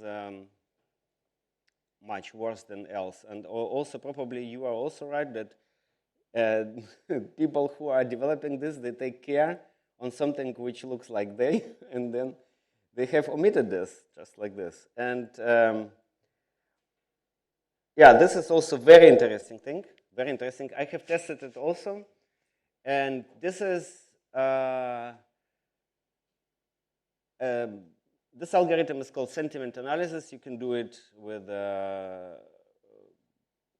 common networks, common neuronal networks, where you can classify speech in terms of, you can see the speech as time series, and you can classify it using, for example, long short-term memory networks. It's a common thing, which is used to process the time series data. So the speech data is time series data, by the way. And you can classify it based on some ideas. And here you see that all of a sudden the statement, so I'm sick is okay, probably is okay, then I'm Christian is also okay. So by the way, the range is from -1 to 1. And then I'm Jew is already pretty bad for this algorithm. And I'm homosexual is even worse. And queer is worse, and straight is good. So, okay, this is a typical example. I think it was from Google, so the algorithm stem NLP API. So you can actually, at Google, you can pretty easily use some APIs. Also at IBM, so you can, I don't know what they take, but I think the developer account at IBM, you get a lot for free. So you have a big free space to use these APIs, and I think same for Google, that you just call a web service and submit something like part of the text, and then you get the sentiment analysis. Here they say, okay, sorry about this, we will correct it, and so on. Yes, but it's true. So I have done some sentiment analysis in one company where how they search on their internal internet, on their internal homepage, and they search for something. And all those search terms, they wanted once to improve the quality of their search engine because it was not so good. They search for one thing and come something else completely. And I have also offered, let us do some analysis how your employers are thinking. Are they in good mood or bad mood or whatever? And it came out that they all are full of fear and anger. This is actually here. I could not inject my own or my own sentiment because I haven't trained it. I used pre-built model, pre-trained model on certain texts, and here we're coming a little bit closer to the problem. Actually, this is another topic. We will come in a minute to a place where we can define the positions, so the stages in the development of the algorithm where this can happen. So such things. So the one most obvious thing is like if you define the data, right, on which you are training. So this is the most obvious. Or how do you classify, how do you label this data? So this is the most direct thing. But we will come later, just in a moment, to this is a very interesting point. This is also very, very dangerous case. And yeah, exactly. So this is about software which is used in the United States by the judges. And they use the software to decide whether to allow the prisoner to leave the prison earlier or not. So based on possibility of recidivism. So could he start again his bad doing, or is he more or less harmless? So is he corrected? And interestingly, this is a case where you already start facing danger. So the judge is not anymore like completely relying on his experience and his intuition, his knowledge of people, his social competence, his knowledge of the law. He relies on machine learning algorithm. He thinks that the clever machine learning algorithm has checked something for him where he was not aware of it. This is the point, you know. People don't trust or trust less themselves in understanding the matter. They say we are already kind of influenced by mass media, which says to us, you as a human, you have restricted mind. You cannot grasp all those fine patterns in things. So you need a machine which is, in this respect, clever than you. So, and this belief is already spreading in social media and everywhere. So we believe that AI can do something better than we. And this is, AI can better drive a car in darkness than we, or can land the plane by absolute fog. But if you come to decide about humans, about people who are very complex beings, here you have really good example where this guy with nice face got very low risk rate, and this woman got very high risk rate. And indeed, it was a very dangerous criminal, this guy. 2 armed robberies, and this is something really, actually nothing with this African-American woman, right? So this is one case. Another case is also, what would you say, like, you know, I don't know how they can give this nice person low risk 3, but they have given, this is like from the movie, you know, like I would call police immediately if I see his face. But yeah, indeed, the clever AI has said, okay, the dark-skinned man has almost the highest risk, actually, here. You're not allowed to do anything, to leave the prison or whatever. And this is actually nothing. So the first one is a heavy criminal. Another one is just a normal person, just very small offense, which is actually nothing. Would be probably even not sentenced in Europe at all. This is the same, actually. This guy, very low risk. Lady, medium risk. Also, actually same picture. So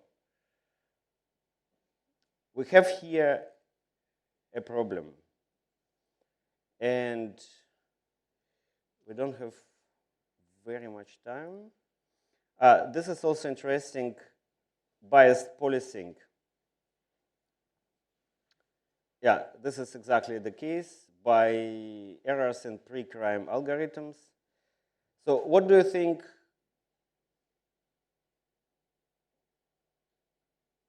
So this is, these are definitions of fairness, and this is about AI fairness 360. This is the algorithm which is developed by IBM. But first, what do you think more example which can hit us very soon? If you think about insurance, if you think about medical insurance, if you think about life insurance, so if you are actually, there was huge discussion 20 years ago about genome analysis for capital building life insurance, so where you actually pay into it and then you can get out of it the money later, 40 years later, or you can get the rent. And whether if you run this algorithm, if you run genome analysis, it stops to be insurance, because you have almost one likelihood, 100% likelihood for certain events. It was discussion, big discussion. They have discussed here and forth, and then they have decided, no, you have never absolute security. So, and I think they have started to scan the people somehow, and it goes more and more. And I'm absolutely sure that insurance companies are very tempted to scan the people now before they offer you a big contract.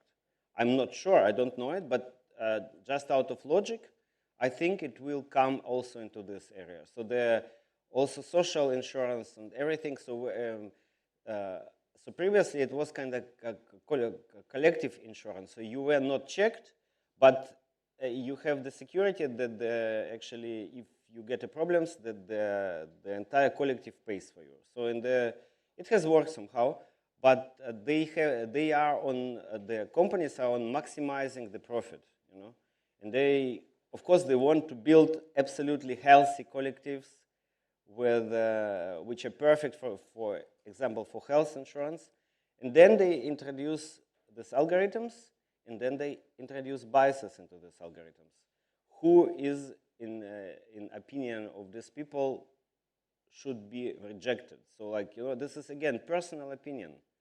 even if they take the doctors and say, okay, please consult us what to do, then they will introduce the bias, because even scientific knowledge changes. So today they think that certain drug is very beneficent.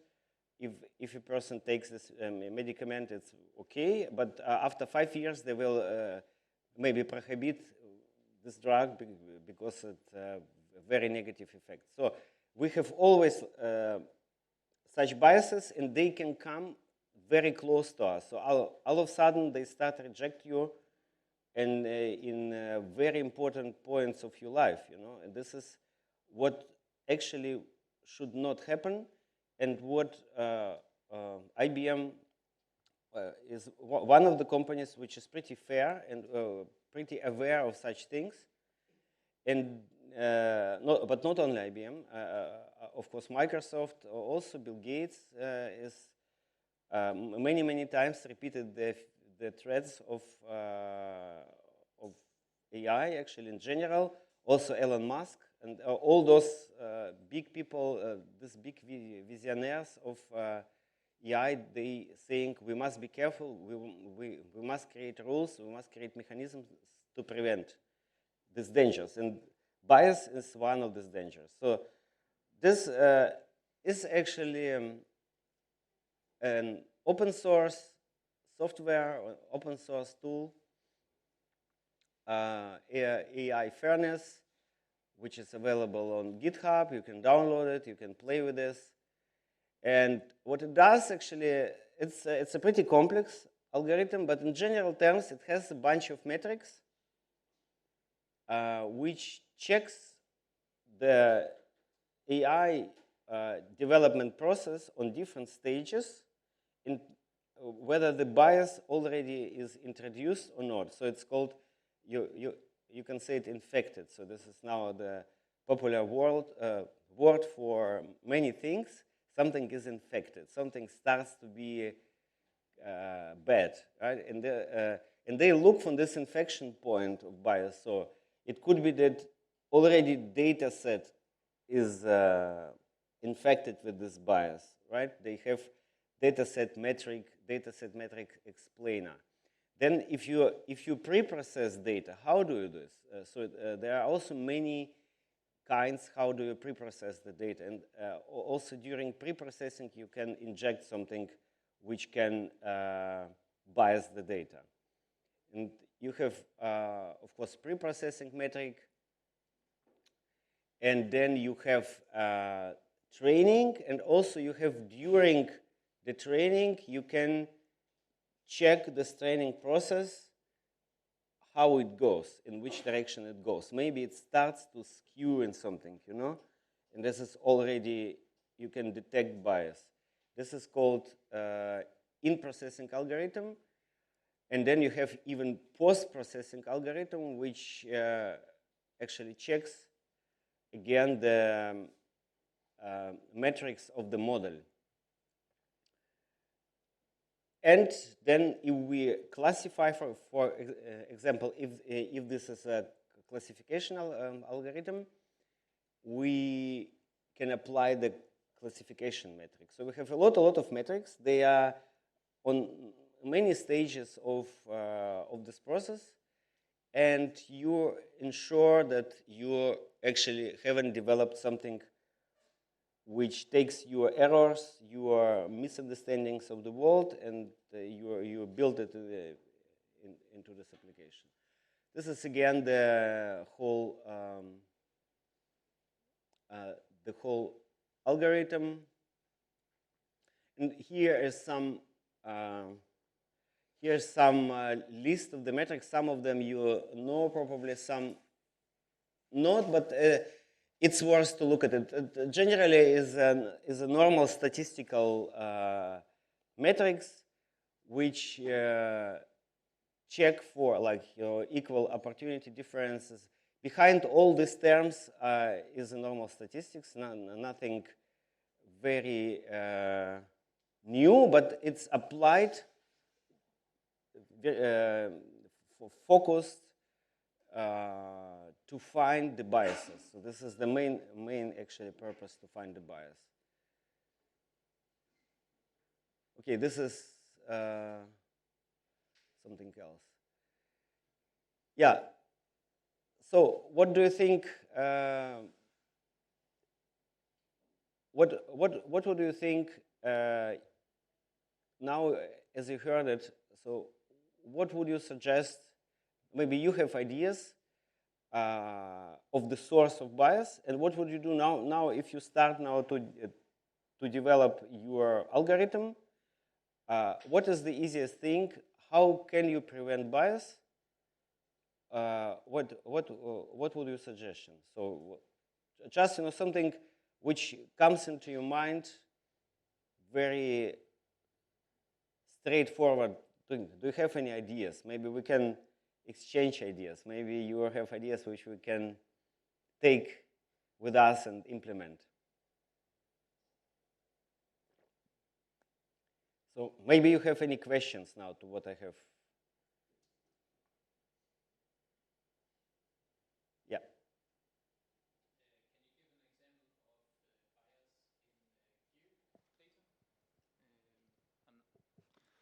Can you give me an example in bias in geodata? I'm not sure. I have no idea where it could be, but do you have any practical solutions where IBM have detected it? Or in geo, what? In geodata, like satellite geodata. images or all?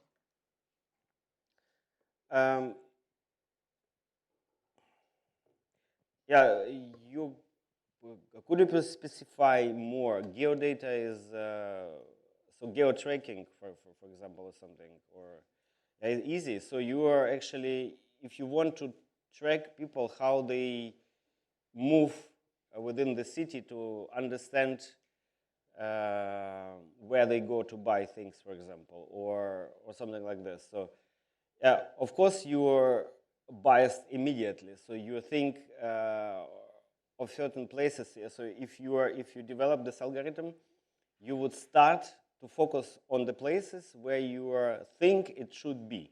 Your think. So you are already you restrict the algorithm by a huge amount of data. It should be restricted, but here's again the question.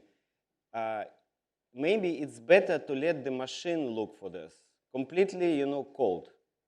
And general idea to avoid this is using unsupervised pre-training of everything. So if you look to restrict something, if you look to find better places, or if you look to restrict the data, don't do it because of your opinions, but let the algorithm decide this.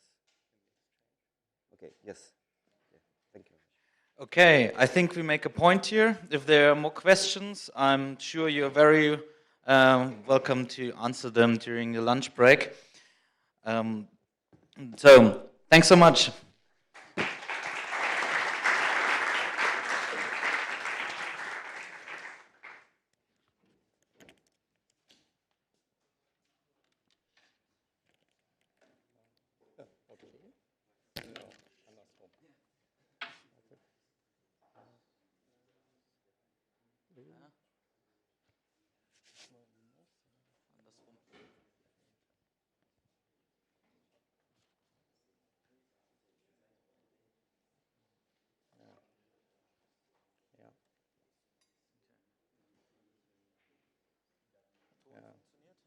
Ja, nur die Anzeige will nicht. Deswegen.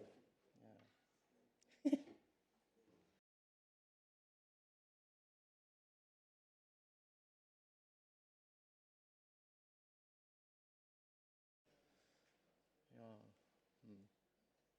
Ja.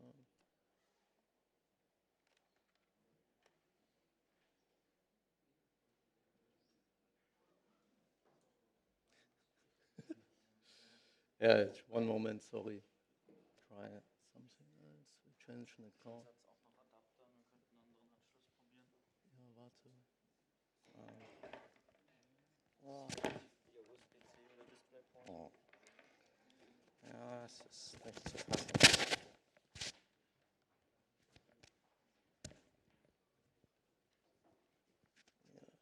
Yeah. I'm completely confused now. Help me ist. Was ist noch da? USB-C zum Beispiel Ja. oder DisplayPort. Mal, aber es geht gerade gar nichts. Warte mal. Ich glaube. Ach ja. Ich glaube, ich schalte nochmal neu an. Warte mal. Ich hatte gar keinen mehr. Wieder. So.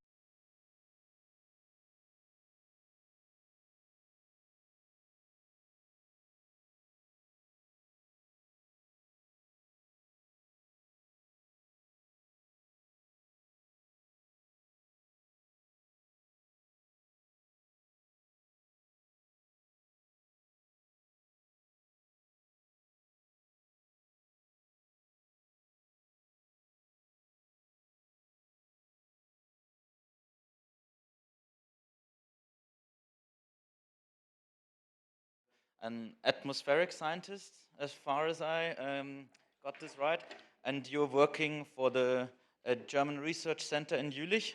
Is that correct? That's correct. Okay. And Maybe yeah, you can say a bit about your institution as well. Yeah, I'm at the Institute for Stratospheric Chemistry, and we were also involved in the investigation of the ozone hole, and we helped also to work on this Montreal Protocol, which later helped that all the industries stopped to produce this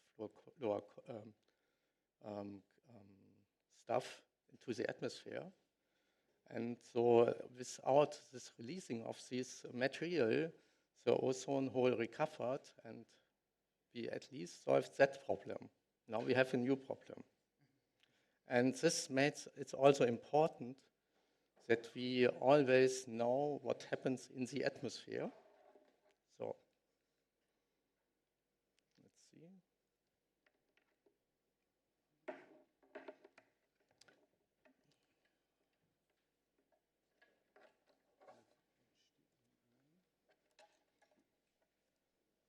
Wow. Yeah. I tried this yesterday, but it's always interesting. Okay.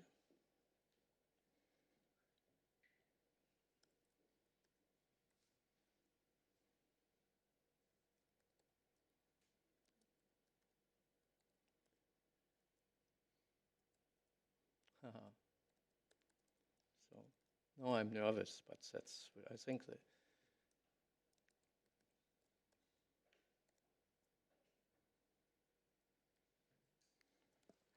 Okay. Okay. That's great. The stage is yours. Thanks. So, sorry. Yeah, I'm talking about a mission support system. And this is mainly used to plan and organize people, institutes for organizing their instruments on aircraft missions. So, and he told this already, I'm working on this large center, campus for science. There are a lot of themes added there, and if you have time, you can visit us on the 7th July. It opens there the doors, and myself, I have a job where I work, but I'm also involved in a lot of Python-related stuff. 10 years ago, I founded the Python Camp. That's a yearly bar camp in Cologne. The only themes are around Python than everywhere. Several years ago, I became a fellow of the Python Software Foundation. I'm a member also of the German equivalent, and I'm since this year a member of the open source initiative, because we have to do something if we want to have open source. So I'm talking about the atmosphere. You may be gone by aircraft to Basel, maybe by train, I don't know. But maybe for holiday you have seen such kind of pictures. And yeah, you have seen clouds. And yeah, we know clouds are water-based. These clouds has also some structure. And a lot of, that's not only water, there are a lot of other species inside this cloud and transported there. You also see also maybe the moon there, but that's also, you see that there's no clear sky. So there's some kind of transport And we try to understand all these processes and how they interplay. This may be very familiar, maybe with this picture, I don't know. I want to give some short introduction to this. This is just a sketch. It don't have all the substances which we also breathe every time if we are living usually in the troposphere. And if you smell something, this may be some kind of pollution there produced. And also this is not only on the place where it is produced, because it's transported, and there are common mechanisms how this transport works. And this is also transported, as we know, from this FCKW, that they are transported also to the stratosphere. And some of these mechanisms are thunderstorm, where you also have reactions because of the lightnings. And always in atmospheric science, you have also parcels of air which move and where reactions happen. And the cloud image I showed before, these were cirrus clouds that were in this picture just below the aircraft example. And there are some transport mechanisms known, but there are the reactions on this border regions are not so known. So there we have to do a lot of investigation. And we do this why.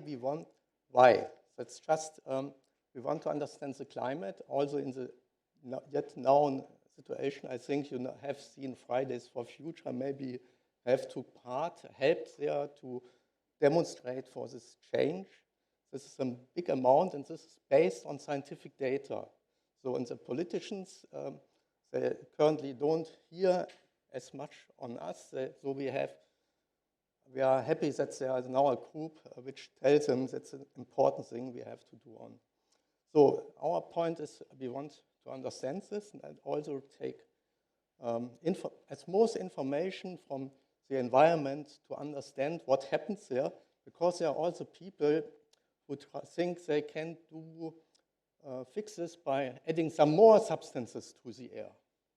So, but no one knows what happens, so you have to understand all these processes beforehand.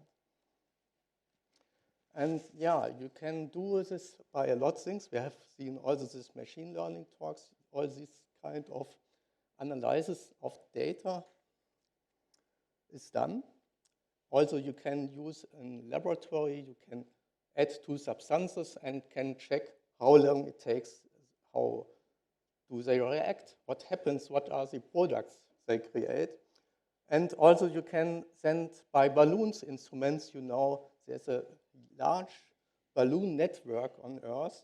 So there are a lot of temperature data, pressure data is collected. So we can have the daily weather forecast. So we know where it's windy or not. And there are a lot of other instruments designed also on aircrafts and satellites. And altogether, this data is used also in climate models to evaluate if the understanding is correct. So if you have reactions, you can make a model of that and find out if the times are correct or if there is a reaction time wrong. So you need maybe new measurements and to find out how this works. For us, it is just we want to understand how the atmosphere works.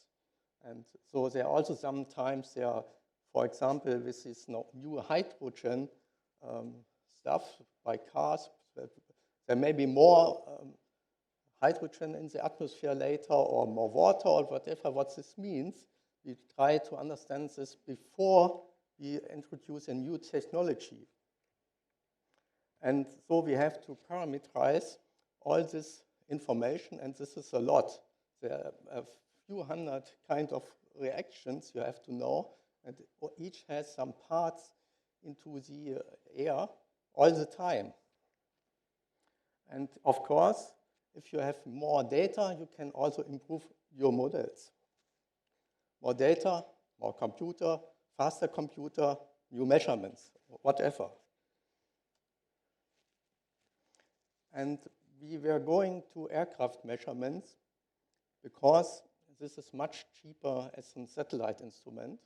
And it's, you can also hire an aircraft much faster than you have to build instruments for the satellite. And it makes a high flexibility by this. But now we have the problem, we can maybe hire an aircraft, but it's extremely expensive. It's not so expensive like satellite, but still expensive.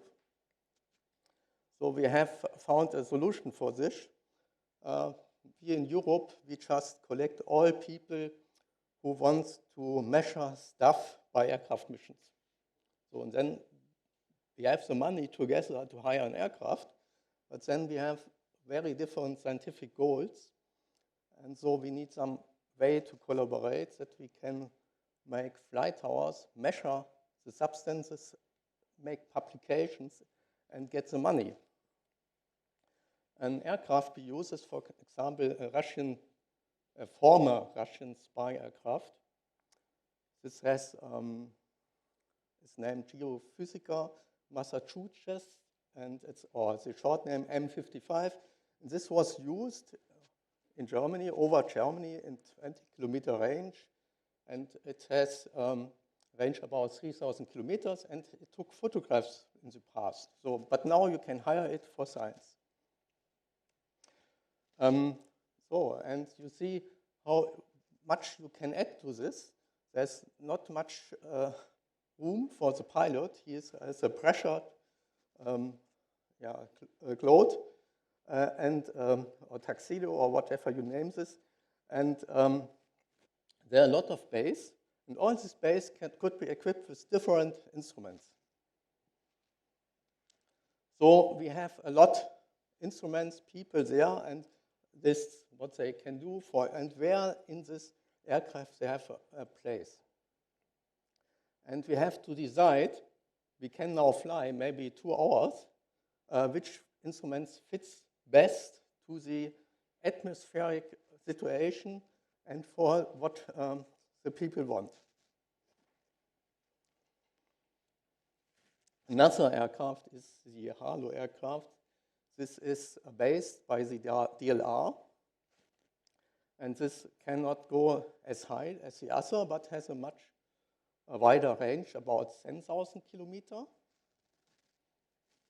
And you see here, it's one of the bases in Kiruna. It's in North Sweden, and it's there in winter. So it's also the temperatures outside for people is very cold.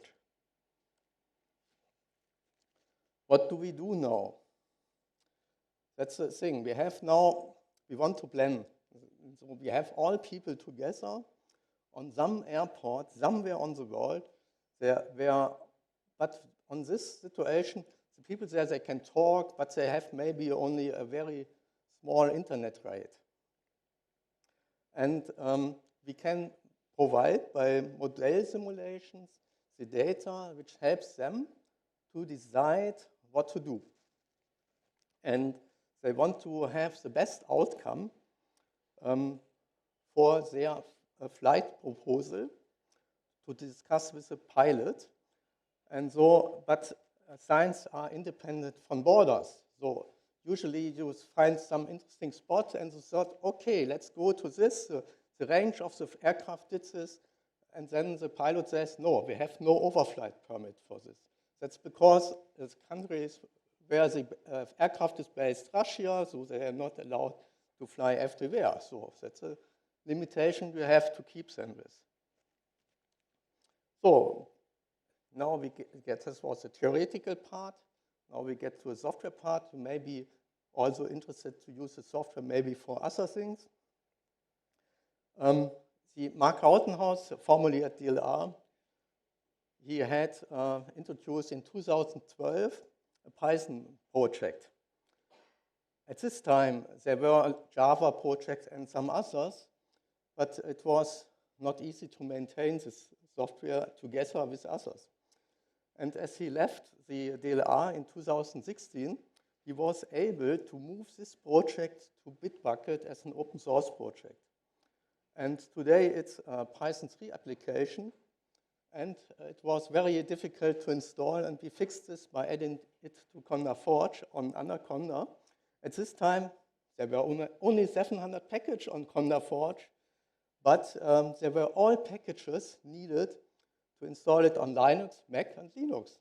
So that fits perfect. And now we have 7,000 packages on Conda Forge, and every maintainer of a project also adds usually all the packages he needs for his application. So this increases even more. Yeah, so we are also using the RTFD documentation page and have a Slack channel and internet connected with IRC. If you just want to play with it, it's online, you can take it. We have network.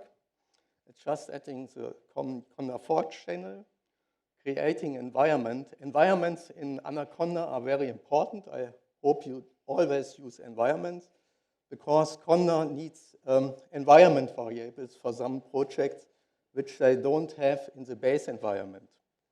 And also we provide also server data by a demo. Demo data means it's data which were created by some functions which looks like real data, but it's not some data of some old measurements or models. And you can start, after these few commands, you can have running a server component and also start the Qt application. So this was also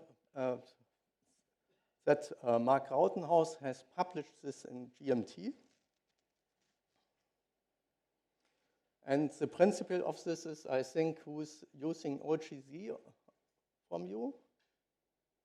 Web App Service? Okay, so I explain it. In principle is you have a service which reacts on URLs.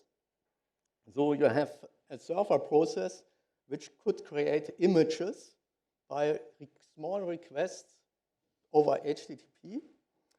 And this image is then sent to the application. This enables it that you can have the server in this area where you also have the tons of data and you're not able to transfer it to the location where the scientists are. So we have only a very small amount of images to send. And this can be then manipulated for further analysis in the client locally. So that's we have already implemented a lot of data products, the ECMWF or the Lagrange model from Jülich, EMAC data or Meteosat data, and you can also add other data to this. And this can then be interacted by the Qt application.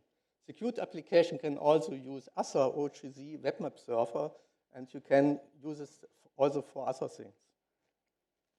And in this Qt application, a scientist draws. He draws on maps of data how he wants to fly. And so that can be done together. And we do this in interconnecting of waypoints. And this means then that this is the flight route the pilot, where we have to discuss this then afterwards, has to fly. And all these flight route files can be exchanged to others, and they can look at the same, or with other data if they want to look and do this flight. The server looks like this. We are based on the common OGZ web map server and implemented data driver for netcdf files and visualization definitions. And the client can request then the data and based on how it should be visualized, and then the image is sent to the client. And also the Qt application can first check what is the capabilities of this server and what can this be handled. The client is now interacting with the server, and you can have different views at the same time. where you can look at horizontal data or the side view data, which is a vertical data set, and also a table view, which has then the waypoints. And there are also a lot of plugins already. For example, we have an instrument which needs a flight path which has an hexagon pattern. So we have an automatism at some point to get the flight path added with a different pattern, so that we don't have to draw this ourselves. And the result is then always a flight track file.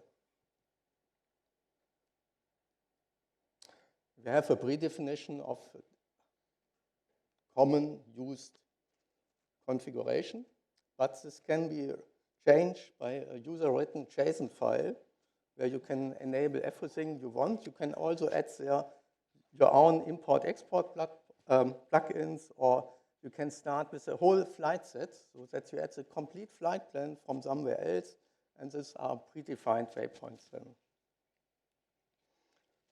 One of the views, this is just only a map view, but it's enough to show that we added to the standard matplotlib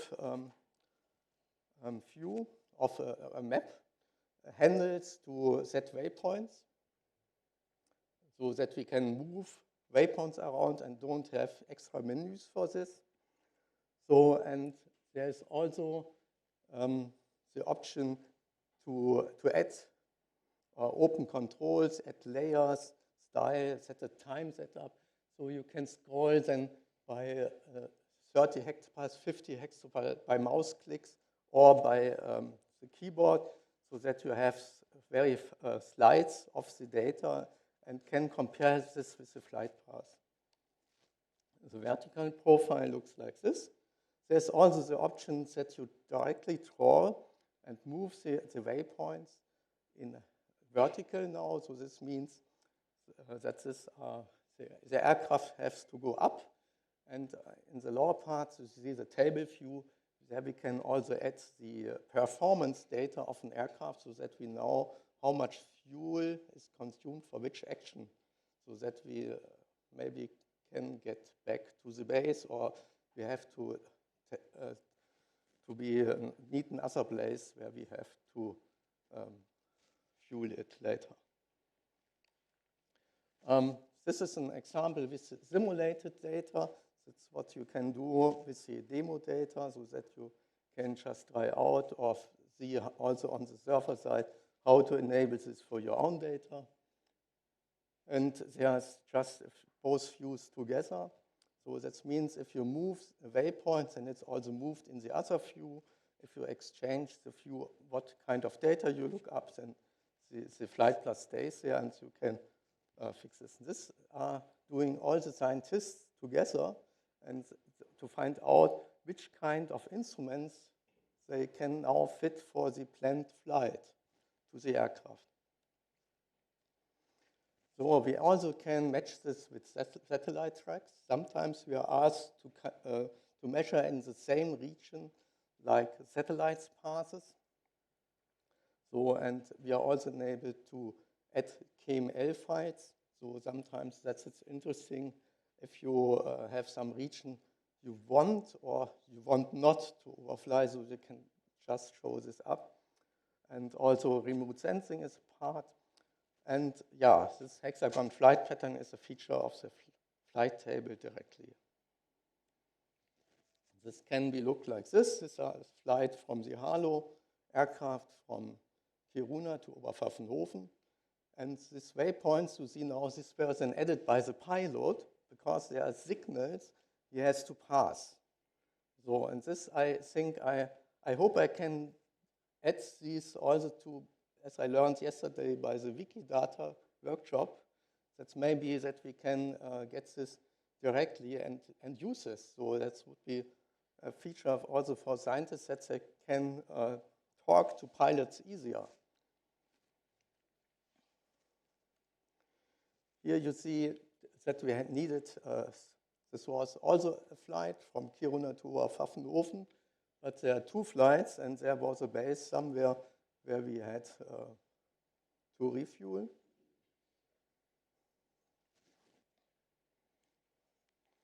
So I slide more to this because it's just examples. There's also sometimes it happens that the forecast data we can use on the server system, they are also needed to be there. And sometimes you get a region, but then the aircraft has to fly somewhere else, and then you have missing data. So that's also a thing could happen. It's not so good or wanted, but it just happens.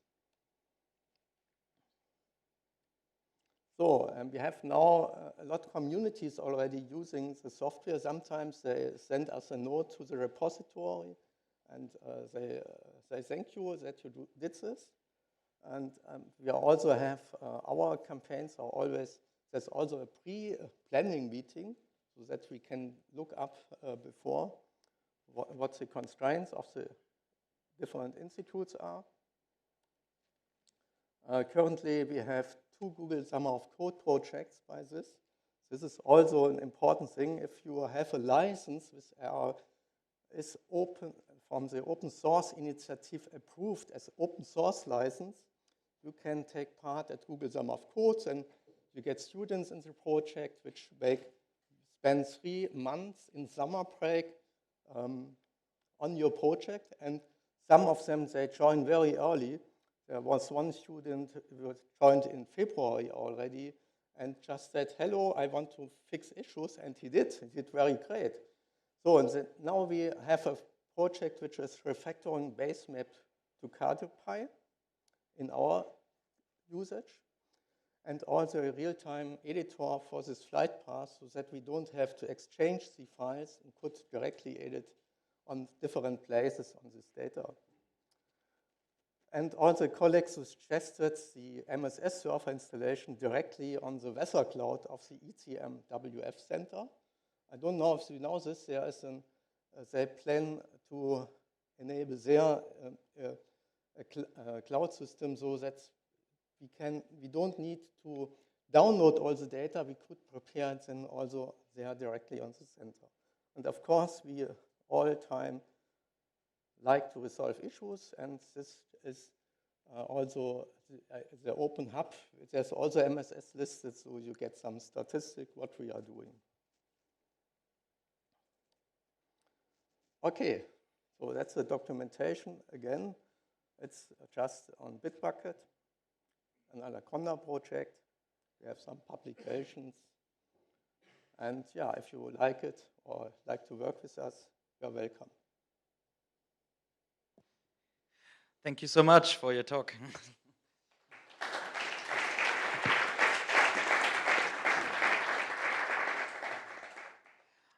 Since we are running a little bit late, also because of the technical difficulties in the beginning, I would ask maybe for one question, if there is an urgent one. Otherwise, we shift the discussion maybe to the okay. To the lunchtime. And I would like to invite our next speaker, Mr. Haggerty, on the stage.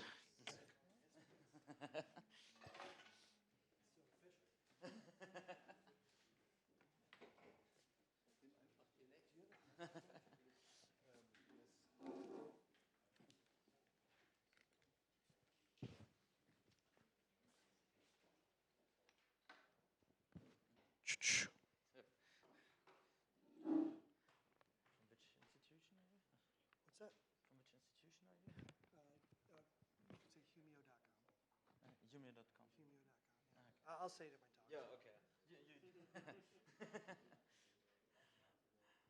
Yeah, okay. Okay.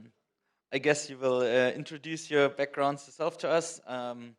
Your talk is going to be about technology shift over, as far as I can. Yeah, innovation. It's about innovation. Okay, so the stage is all yours. Thank you.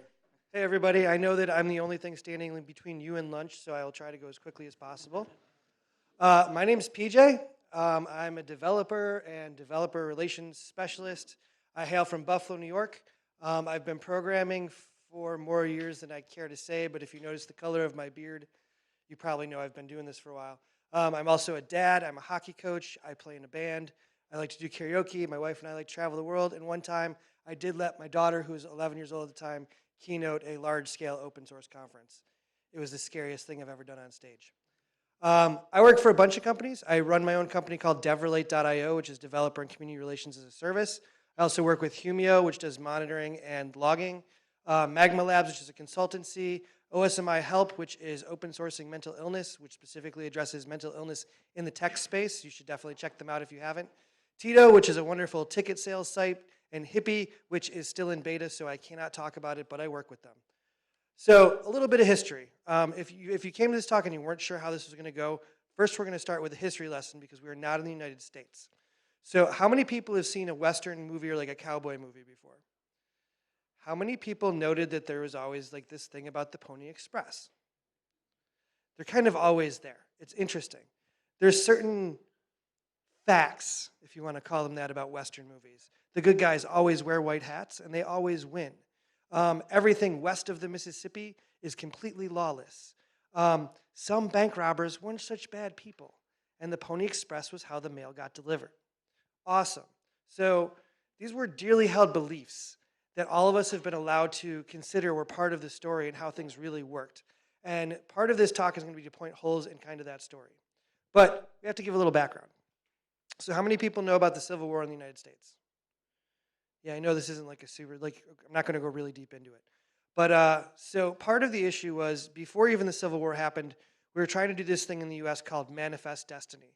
Manifest Destiny is the idea that we are in charge of all of the land of North America, and therefore we were going to try to go all the way from east to west and take all of that land as our own. For some people, this meant it was a great opportunity. We were going to go out and find things. We were going to bring nature, and we were going to build the greatest cities there ever were. We were going to find gold in the hills all the way in the west. So when these prospectors found gold in California, that was awesome. Towns began to pop up. But it was necessary for people both who owned the companies back east and the people who were out there mining the land and finding all the stuff, their families, all of these people, all these adventurous sorts, to get their mail. The problem was there wasn't really an easy way to do this. These people were essentially the first remote workers. They needed to be in contact. There was no Slack. There was no email. Between 1848 and 1860, the population of California went to, we don't really know, to 380,000 people. That's over the course of 12 years. That's kind of huge growth. But with all that, there were very few ways to actually get information from coast to coast. So we had to find a new solution.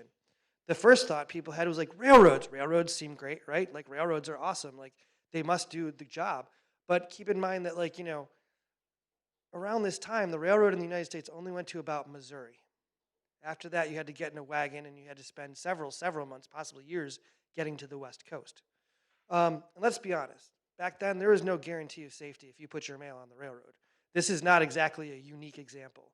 The railroad was unsafe. It wasn't well built. It had kind of this problem of getting robbed and stuff quite often. Like, it just didn't really work. Think of this, if you want to compare it to modern times, think of this as a job that you might have had in tech, say, 10, 15 years ago. There was a server, which might just be like an old beat-up HP or Dell machine that someone maybe understood how to put Linux or Ubuntu on, and they would then run that as your server. They would cut their own Cat5 cables. How many people know what I'm talking about? Like that horror show that was IT back in the day.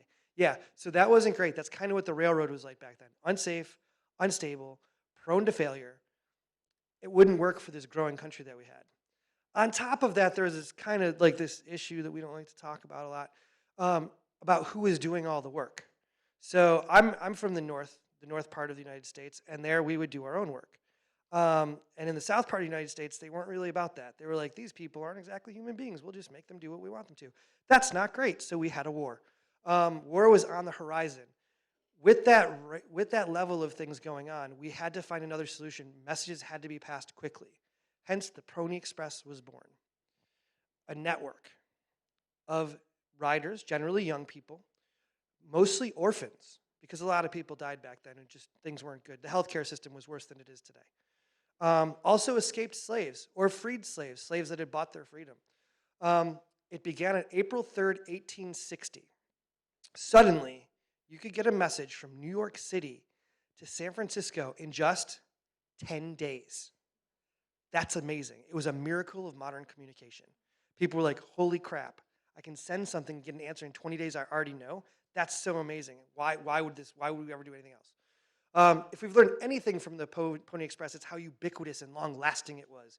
It seems like, I said, every Western, whether in book form or movie, has the Pony Express. There's always some Pony Express rider coming into town. Like, we've got the big message, the bad guy's coming.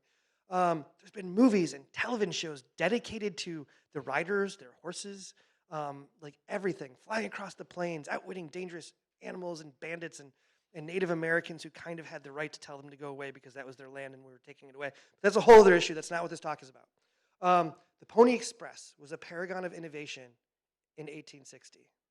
However, this great technique of moving messages coast to coast lasted 18 months. 18 months.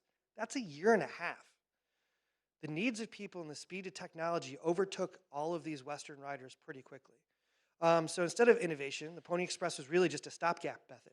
Like, we used it while it was important, but we didn't really need it once this cool device called the telegraph came about. Now, the part of the reason why the telegraph was so much more successful was because at the time we were rebuilding the railroads. We wanted a coast-to-coast railroad. Along with that went up telegraph lines.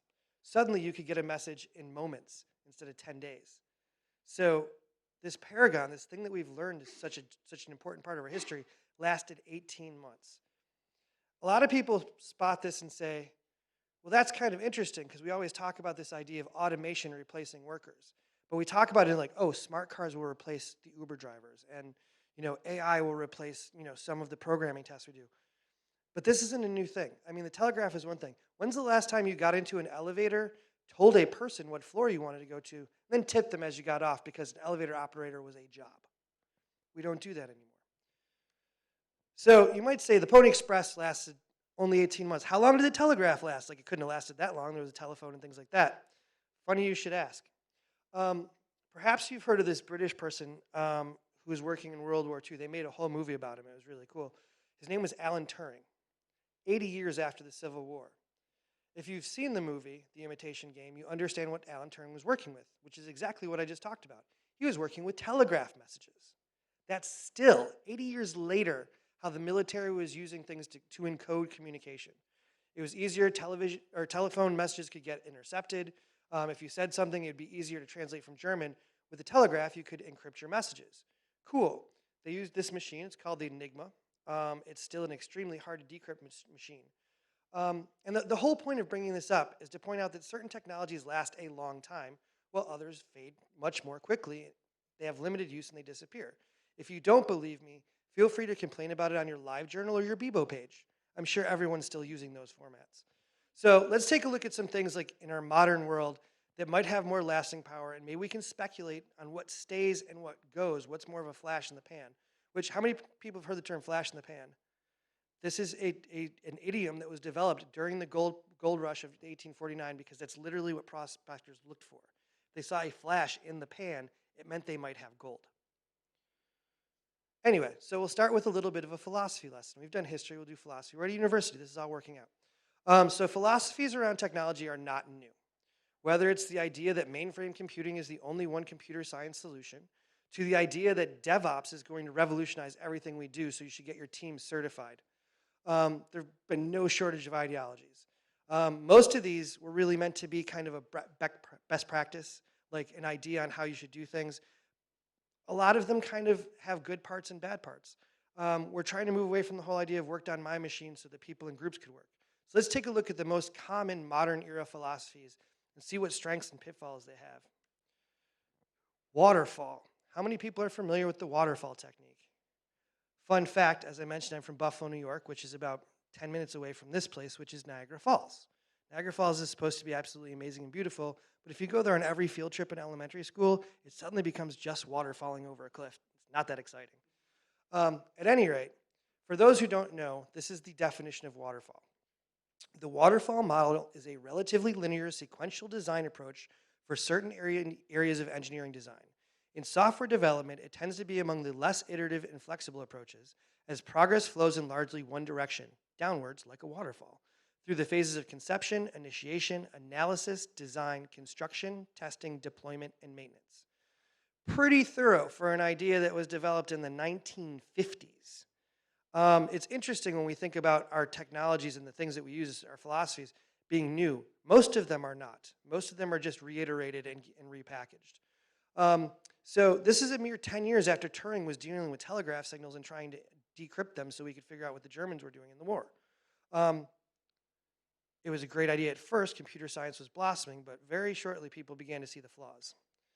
Waterfall is simple. Nothing wrong with simple. As far as development goes, I love simple. As our programming teams, though, started to build applications, and they were building things like, spreadsheets and ledgers, like it was boring. It was the 50s and 60s. Business and scientific inquiry were key. They needed to establish a way to do so in an organized method. Is it in any way surprising that their first thought was to look at the time, modern manufacturing techniques? To build a car, you establish requirements. You design it using those requirements. You build the car. You test it to see if it works, theoretically. And then maybe you do some maintenance once it's out in the world. You change the oil, you change the tires, whatever. Easy, right? Why wouldn't software work in the same rigid way? So the problem with this philosophy, like so many first ideas, like the Pony Express, is short-sightedness. What works in one industry does not necessarily work in the next. Waterfall has no iteration. There's no feedback loop. There's no structure to the movement outside of the specs. Most people know when an organization is not flexible, that spells doom. Waterfall was a doom philosophy before it got off the ground. Yet, there are still places that use this today, mostly large-scale corporations. Some of them start with 3 letters and are referred to as Big Blue, but I can't say it because I used to work for them. I kind of signed an agreement. So fun fact on this particular slide, this is also Niagara Falls. Because of the level of erosion, they decided in, I believe it was the late 1950s, early 1960s, they would stop the falls and put in metal rods so that the rock face would fall away less quickly. That didn't work, kind of like Waterfall. But this is actually like you could go back then and actually step out and walk across the falls because they backed all the water up a few miles up the way. Also how we discovered how to harness the hydroelectric power that powers most of the East Coast. So the next philosophy is agile. We had waterfall, now let's have agile. Agile is more modern, more widely accepted. People love it. While the word conjures up images that may or may not work with the ideals of the philosophy, let's define it before we make any decisions. So to read the actual definition, agile is an approach to software development under which requirements and solutions evolve through the collaborative effort of self-organizing and cross-functional teams and their customers or end users. It advocates adaptive planning, evolutionary development, early delivery, and continual improvement, and encourages rapid and flexible response to change. Whoa, that sounds amazing.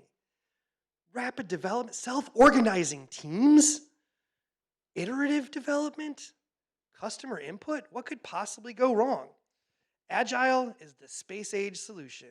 And by that, I mean it was developed around the time of the space shuttle in the 1970s. There still wasn't a whole lot of need for software development philosophies quite yet. Like, yes, the governments around the world were starting to develop software for things. Space programs were developing software. The military is always developing software. But for the most part, people didn't have personal computers yet. I mean, ColecoVision and Atari were only coming to be a thing. That's a lot of people's first computers in their home. Agile was sleepy for a while. Then, as more modern development and deployment grew in the 90s, it began to take off. Someone wrote a manifesto about it. It seemed like an important thing. Whenever somebody writes a manifesto about something, it suddenly becomes an important thing. We couldn't just apply normal manufacturing techniques to building and deploying software. We needed real-world ways that applied to the problems that we were solving. Something modern and different. Agile is great for the modern workflow, with a few caveats. Not going to lie. So agile means flexible, so this seems good. Your self-organized teams can figure out what they need to do, interact with customers, and build the software the way it needs to be done. Agile, unlike waterfall, does not adhere to the concept of software being done. If you've ever finished a software program, you have done something that in my many years of software development I've never done. Never has anything been finished. You usually just fucking walk away from it. But anyway, the problem with agile is kind of on the community side of it, so to speak. You start to get things like Scrum and Kanban, and all these things that get added on that don't really adhere to the thing. Raft teams, they don't make sense. Philosophy becomes zealotry, and then strict adherence stagnates growth. If you're strictly adhering to something, if you're making up rules about it that can't be changed, that doesn't sound very flexible. It doesn't sound very agile. But as a great bonus, agile led us to something new. DevOps. How many people know about DevOps? Yeah, because you can't read an article. So to make sure this is officially a tech talk, let me just say these words real quick. DevOps, blockchain, IoT, AI, machine learning. So we're covered, we're good. This is a tech talk. So the definition of DevOps is a set of software development practices that combine software development, dev, and information technology operations, ops, to shorten the system's development lifecycle while delivering features, fixes, and updates frequently in close alignment with business objectives. Different disciplines collaborate, making quality everyone's job. I love this definition. If you look at the definition for waterfall, it told me just about nothing. DevOps tells me exactly what I need to know. And it's really what the other philosophies were kind of lacking as far as the team, how the team should function. DevOps borrows a lot from Agile, and it's more of an infant in comparison to Agile. But this is our modern answer to how best to deliver software. Whether it's mobile, web, OSs, it doesn't really matter what. We've learned from the past, this is what we have. So DevOps, according to some, should be the end-all, be-all of development. We introduce concepts of interaction with developers and ops or IT. We add in the folks from QA, and we have a great cycle. And what do we focus on? Automating all the things. The exact thing that killed the Pony Express. DevOps goals, according to some people, are to automate absolutely as much as possible to remove the risk from the actual team, whether that be dev or operations. We need to move messages faster with the Pony Express. So what was the way to move messages faster? Actually stop using humans. Makes sense. Makes one wonder if there's a point to DevOps, though. Is DevOps' point to make DevOps unnecessary? I don't have an answer to that question. Like all theories, DevOps is great in theory. Everyone works happily together because now we are employing DevOps. We all have certifications, right? All the problems are resolved. DevOps, it works 60% of the time, every time. Like Waterfall and Agile before it, the one big problem DevOps has is it relies on this concept called a perfect world. If anyone has worked in a perfect world environment, I'm so jealous of you. But it kind of doesn't happen. In a perfect world, all these things work.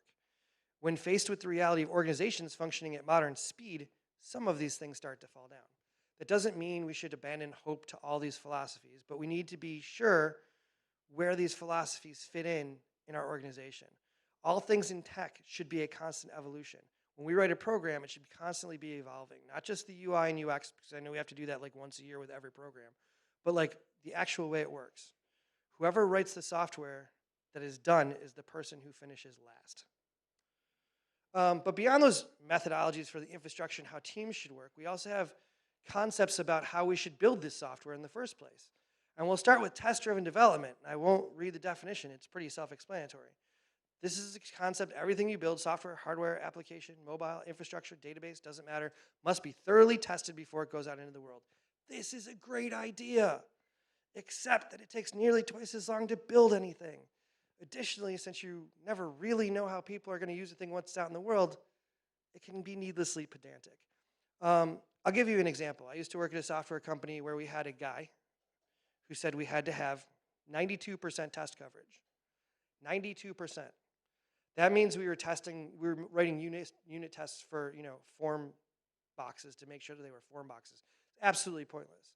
But that was his adherence because he was agile and he read this book and that's what it said. It said everybody has to do the same thing. So test-driven development, by the way, super secret thing. I know we're recording this and you can share this on Twitter, feel free. I don't write tests.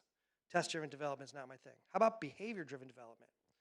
So here we say, all right, so we're going to see how the users interact with it, maybe before release. Maybe we'll do a partial release. Maybe we'll do something in beta. Certain people will work with it, break it, see how it works, see how things go. Forward thinking, right? Kind of fits in with both Agile and DevOps. Let's see how users do something, and we will build based on that information. Brilliant. Less time spent than TDD. You still have to write tests or you're going to get fired. But maybe the problem is, though, that it leaves a huge possibility of falling over again and again and again. Luckily, from the BDD movement, the DevOps folks created and adapted a thing called chaos engineering. How many people know chaos engineering? It's probably one of the coolest things in all of behavior-driven development. It was developed at Netflix, and they would do things where they would put things out in the world and then just wreck them on purpose. And they wouldn't tell anybody they were going to do it. The best example was, I think it was in like 2016 or 2017, they actually dropped half their servers on purpose to see how many people would notice. See how many customers would be like, yo, I can't watch Jessica Jones. Why can't I see Riverdale? And they found that almost no one noticed. So they realized they could have tremendous outages and still get away with it because their systems were so resilient. They were built for resilience. That's behavior-driven development, and that's also added chaos engineering. So that's really cool. So I think what we really do, though, is what we call shame-driven development. This is my concept. I've not trademarked it. Feel free to share it. People only write as many tests as they can get away with so that the next developer doesn't think they skipped it altogether. The ops person will only take their time setting up physical hardware so it seems that their time was worth what they want it to be worth. That's a crazy sentence, but think about it. The SRE, the site reliability engineer, holds everything together with duct tape and bubblegum, but documents it as a well-running system. Whether you're DevOps or Agile or whatever philosophy you adhere to, generally we build things so that we won't be shamed by the next person who sees it. People aren't very open about when they have problems, not even when you're doing chaos engineering. So it's interesting, kind of like how the Pony Express was built good enough for what the United States needed at the time. We innovate, but often the focus is on minimal viable product or minimal viable setup. Minimal viable. You'll hear these words tossed around a lot. They're terrible ideas. We need to talk about minimal value, not minimal viable. So, just like the philosophies we have, there's this whole thing about languages as well. We get these ideals and these concepts, and they matter to a lot of people, but some it seems to be less and less important as time goes on. Compiled language versus non-compiled. Open source versus enterprise languages like C++ or .NET. We're seeing a return to functional programming practices, and we're also seeing this growth in JavaScript tools focused on building single web page applications. These choices lead to things that, like not needing a proper server, deploying a GitHub page with Jekyll or Middleman or Gatsby.js. You don't need an ops team for that, right? You can build a single page application and just deploy it to GitHub. But these aren't innovations so much as iteration on the same circle of concepts. We aren't building new things. We're just solving the same problem in different ways. So we strive to keep moving forward. DevOps, in that philosophy, is our current Pony Express. A combination of TDD and BDD are our current philosophies toward how we should develop things. But how much longer is this going to last? When does the next philosophy come up? Will it be the next Telegraph for the philosophical generation, or will it be the next Pony Express? When we think of the word innovation, we think of building something new, discovering new territory. We've done that by bringing teams together towards common goals, working with remote people, dealing with all the great open source tools we have, getting rid of the accoutrements of Agile, all the rules, and saying, hey, we all have the same goal. Let's work together to reach it. I'll give you an example. For a long time, I was a Ruby developer. It would be considered heresy for me to be at a Python conference. How dare I offend the community in such a way as to go speak in another language? That time has passed. It's like, listen, we build websites. We build mobile applications. We build really cool things. But if we're going to become so religious and so zealous about the philosophies we have around them, we're dooming ourselves to fail. We need to look at innovation, not just because it's the cool new thing, but we need to build things that are better and better. A great example is the folks at Facebook. Facebook started, it was a Rails application, and they were like, this isn't working. So they started to do it in PHP. Now it's like Ruby, Python, HHVM, several different flavors of JavaScript. And they're innovating. They're constantly innovating to make the most biggest Frankenstein monstrosity so that Facebook will continue to work for all the moms and grandmas in the world because it's basically their target audience now. But that's innovation. That's riding to outlast the competition. Technology moves fast.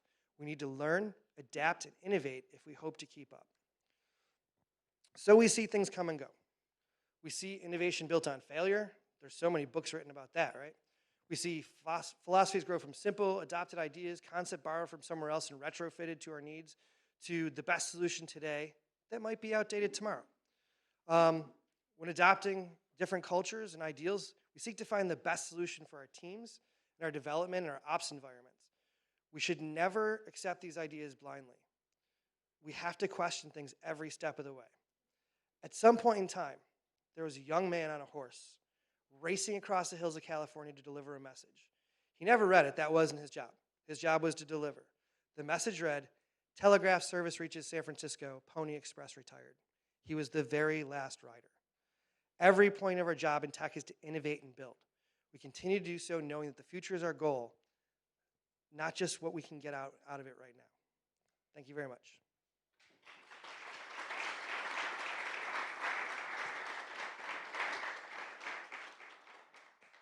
Thanks for this enlightening talk, really. Sure. It's nice. Are there any questions left?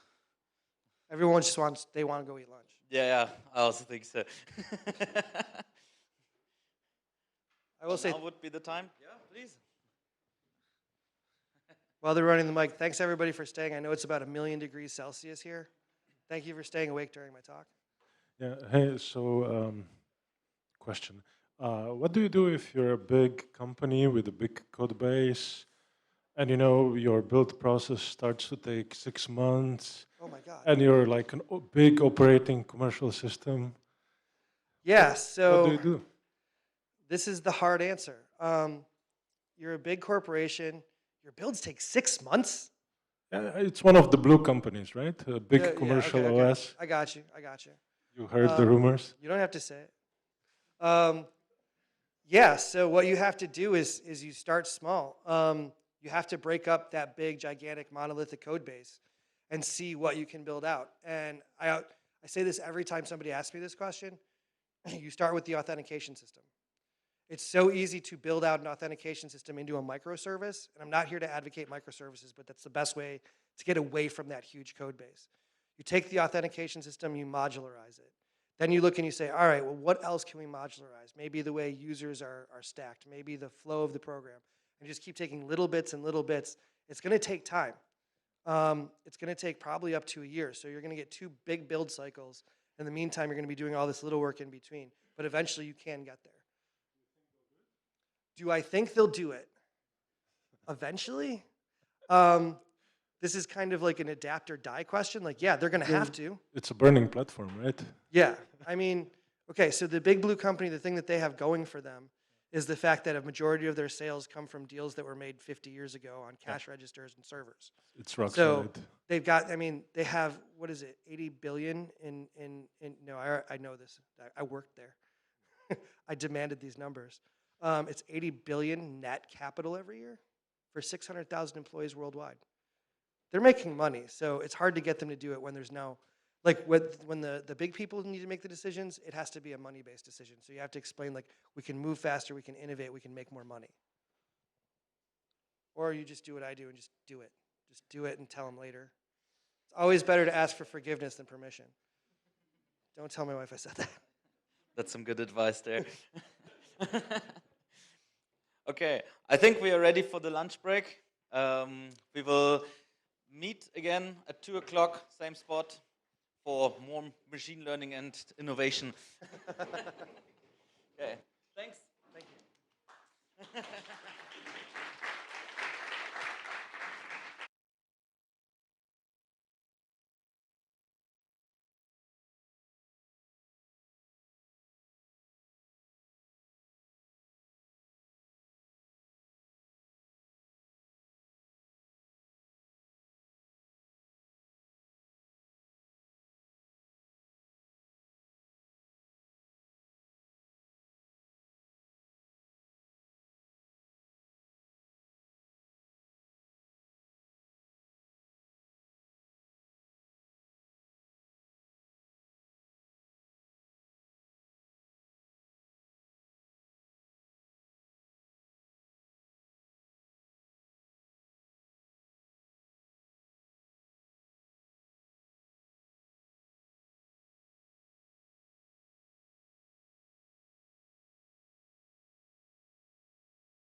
Okay, I think we are ready for the afternoon session.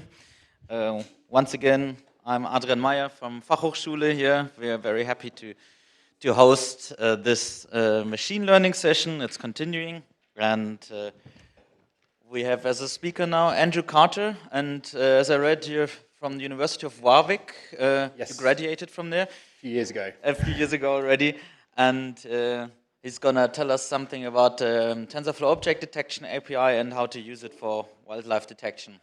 Awesome topic. Right, hello everyone. Stage is yours. Thank you. Yes, this talk's going to be about using the TensorFlow Object Detection API, and it's going to be from a use case scenario of spotting sharks.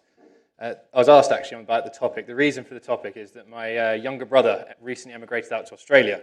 He lives on the west coast, and quite a few people get nibbled at by sharks there, and they have little drones that fly around, and I thought that'd be an awfully cool way to visit him and write it off as work. So I've been doing a little bit of an investigation into this.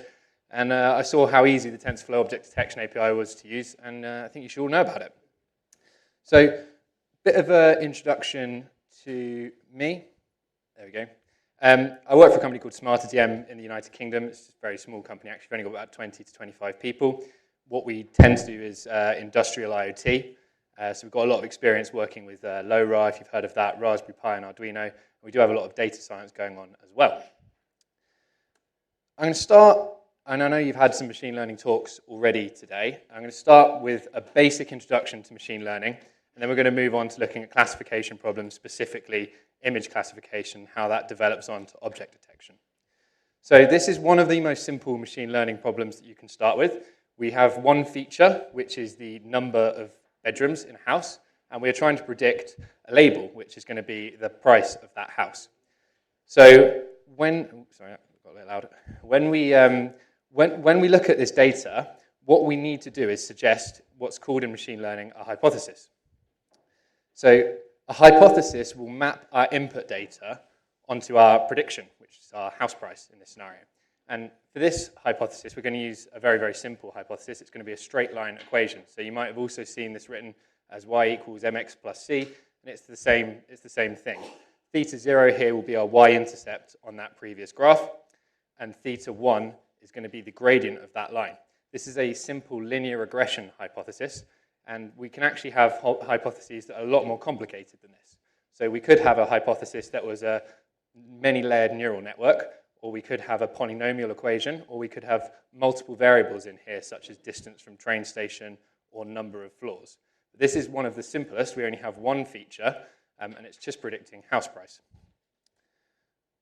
Here's my first go at a hypothesis.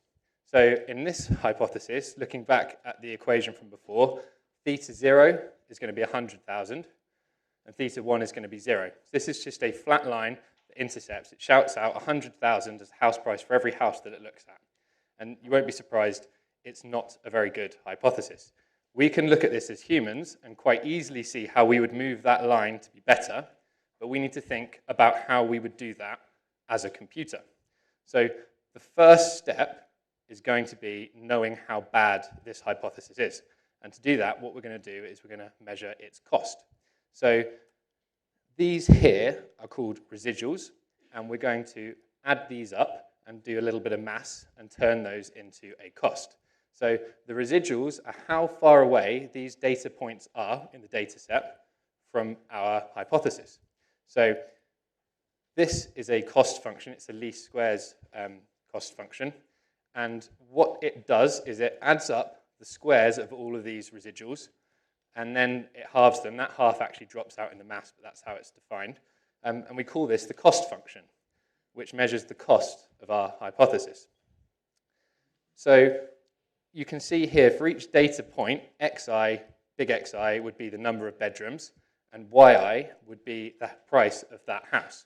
So we feed in the number of bedrooms. Here it actually doesn't matter, it's just going to shout out 100,000.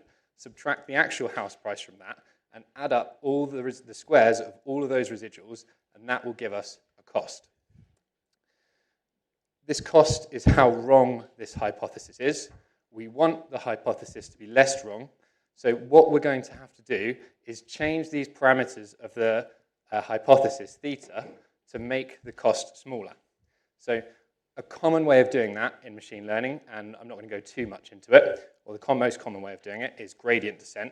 And what that does is that looks at how you change the parameters of the hypothesis to reduce that cost, and then it follows that change along in small steps. And eventually, the computer can turn that bad hypothesis into a much better hypothesis, which is this one here. So if we actually follow the process of gradient descent on that last example, we'll get that at 113,025 should be theta 0, and at 30,828 should be theta 1. And you can see here, now we will have a much better guess at what the house price might be than we had before. Quick summary, and that's the hypothesis makes a prediction. The cost measures how bad that prediction is. We use gradient descent to reduce that cost, and that should hopefully make the hypothesis less bad. If we keep making the hypothesis less bad, we might end up with a good one.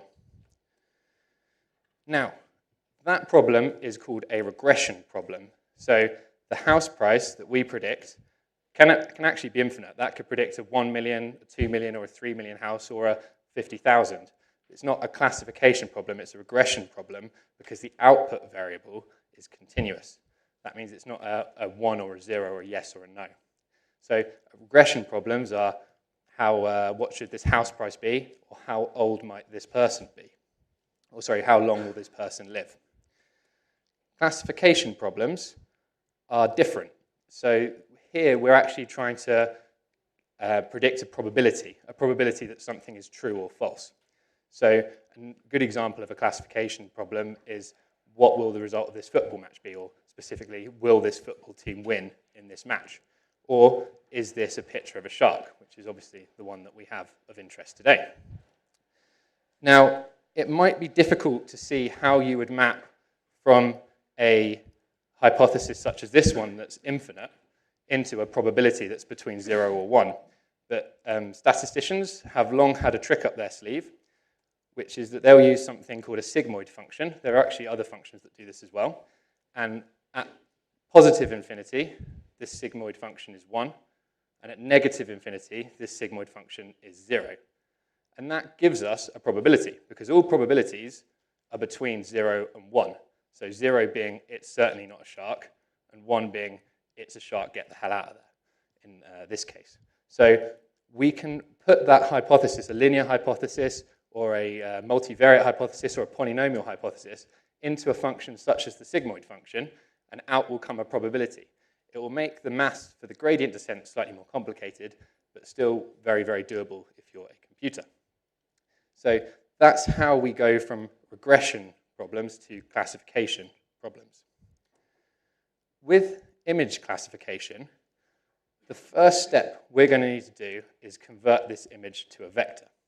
So when we're looking at predicting house price, we could have lots and lots and lots of different variables. We could have distance from a train station, number of floors, square footage, number of bedrooms, number of bathrooms, and each of these could be a feature and a number in this vector.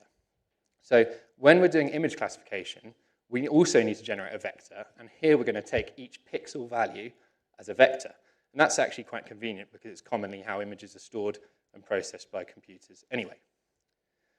So the hypothesis will then map this pixel vector onto a classification of cat or not cat. And this creates a bit of a problem, because not all images are the same size. So the first problem we might have is aspect ratio. If we have two vectors of different lengths, how will that work? If we had house prices, if we were doing house prices again, and for some houses we had one set of features, and for other houses we had another set of features, and they didn't very well overlap, that would be very difficult to train a model on, because we haven't got the same data set. The data set has a different dimension and a different shape. So to perform image classification, one of the restrictions is that at that final classification layer, we need images to have the same dimension and shape. And images that we come up encounter with computers don't always have that. This isn't so much of a problem. If you were to just resize this image, which is what a lot of image classification algorithms do, as humans, you can still see that both of these images are of cats. and a computer can tell that as well. We lose information by resizing the image, but we still have more than enough information in that to perform the classification task.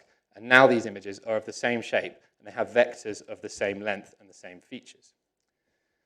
Another problem that we come across is scale. So here, the cat is in the background of the image as opposed to the foreground of the image. And this creates an issue because to train an algorithm to be good at classifying both of these images, we'll need an awful lot of data. A lot more data because you need images of cats that are far away and close. And it really makes the problem a lot harder. Another problem that I'm going to add to the stack is multiplicity, which is not always is the image that you have a simple object for you to look at. If you take an image of a town or a city street, you'll find that there are actually lots of objects in that image, and asking, is this image a cat, isn't a very clever question, because there might be one cat in there, or 3 cats in there, or no cats in there. So the question that we ask of these images, is it a cat, is actually wrong at this stage. And that brings us neatly on to object detection. And what we have to do is we have to go back a level, and we have to look at an image, and we have to say, what are the regions in this image that contain objects? And then, once we have those regions, what are the objects in each of these regions?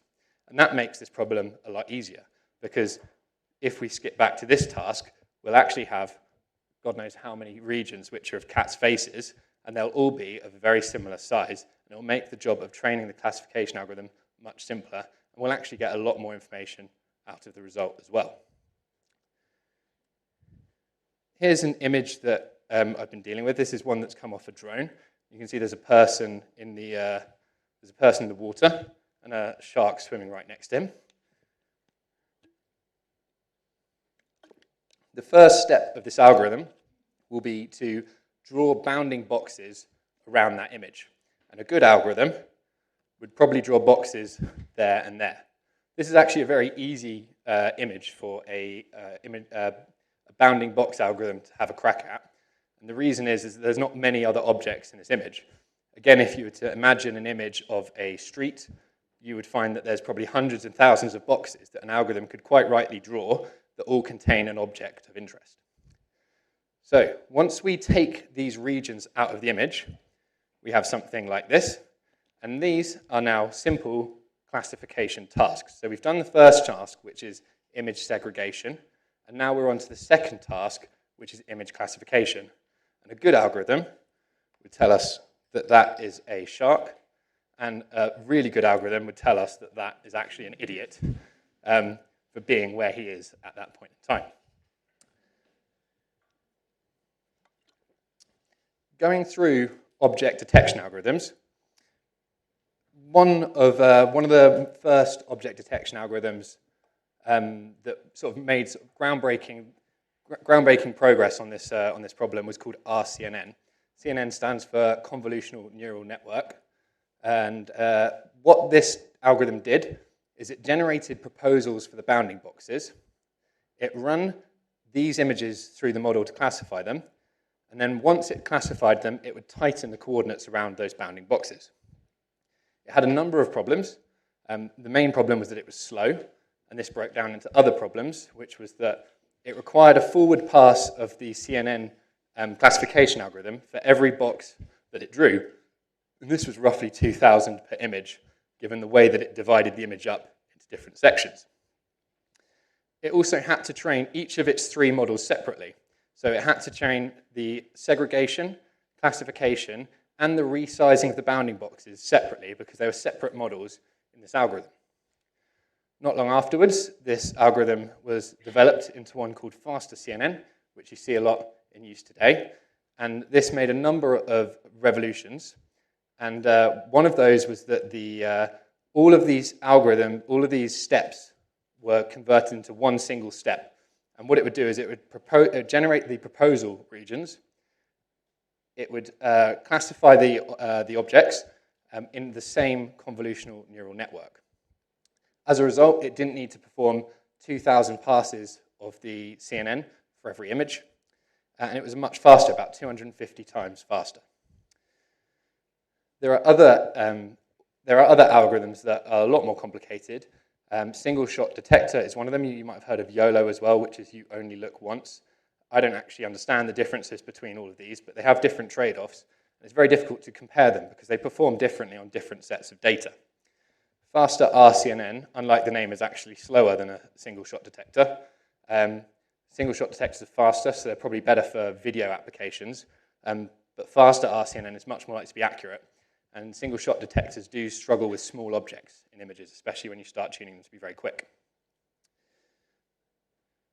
That comes on to the TensorFlow Object Detection API. It's useful to understand all of that background so that you know what's happening. But the TensorFlow Object Detection API actually makes it very, very easy to do all of this without knowing a thing about machine learning. So it's built on top of TensorFlow, which is a library from Google.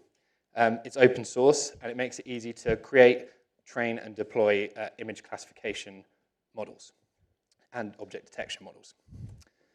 The first step when you start up with this is you would have to install TensorFlow. So you can just pip install TensorFlow.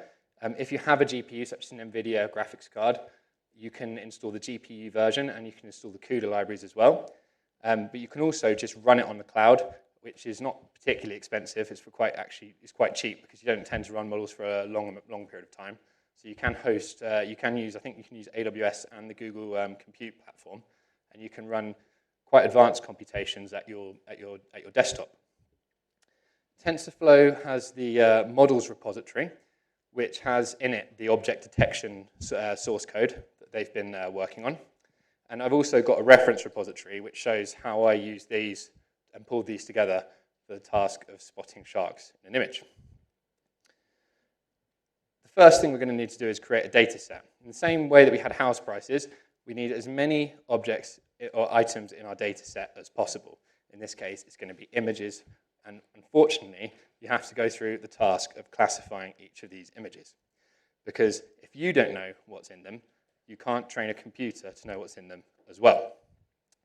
Labelbox is a very good program for this, and what it does is it creates little XML files annotations which go in the same directory as your images, and that's in a format called the Pascal VOC format. This is a screenshot of Labelbox, and you can see that you can draw a rectangle around the item in your image and give it a label. And have fun, because you're probably going to have to do this for hundreds and hundreds of images. There is a trick you can do, which is that you can do it for 50 images, run your training and then your prediction, and use it to generate guess annotations for all the other images, and then you can go in and modify them. And that is a trick for getting a larger data set, but you still need to go through each image and confirm that it is accurate. That's the annotation file that's produced. That's the little XML file, and you can see here it has the bounding box and the label to show what is in this image and where it is in this image. Save these into your data directory in your project with their annotations, and you want to put a few in your test directory without annotations. You can use these as an example run. You never want to test and train on the same data because it's not a fair test, because it's an image that's already been seen before. So you always want to make sure that your test data is different from your training data. Otherwise, you're just giving it a problem it's already seen before, and it's not actually having to think, it's just repeating itself. Once you've got your data set, you'll need a label map, which is a way of converting these strings into numbers that the TensorFlow library can use. So here, I've just given each different label that I've used in the test data a number, and that will be used converting to and from the labels in my algorithm. Once we've done this, we need to create something called a TensorFlow record.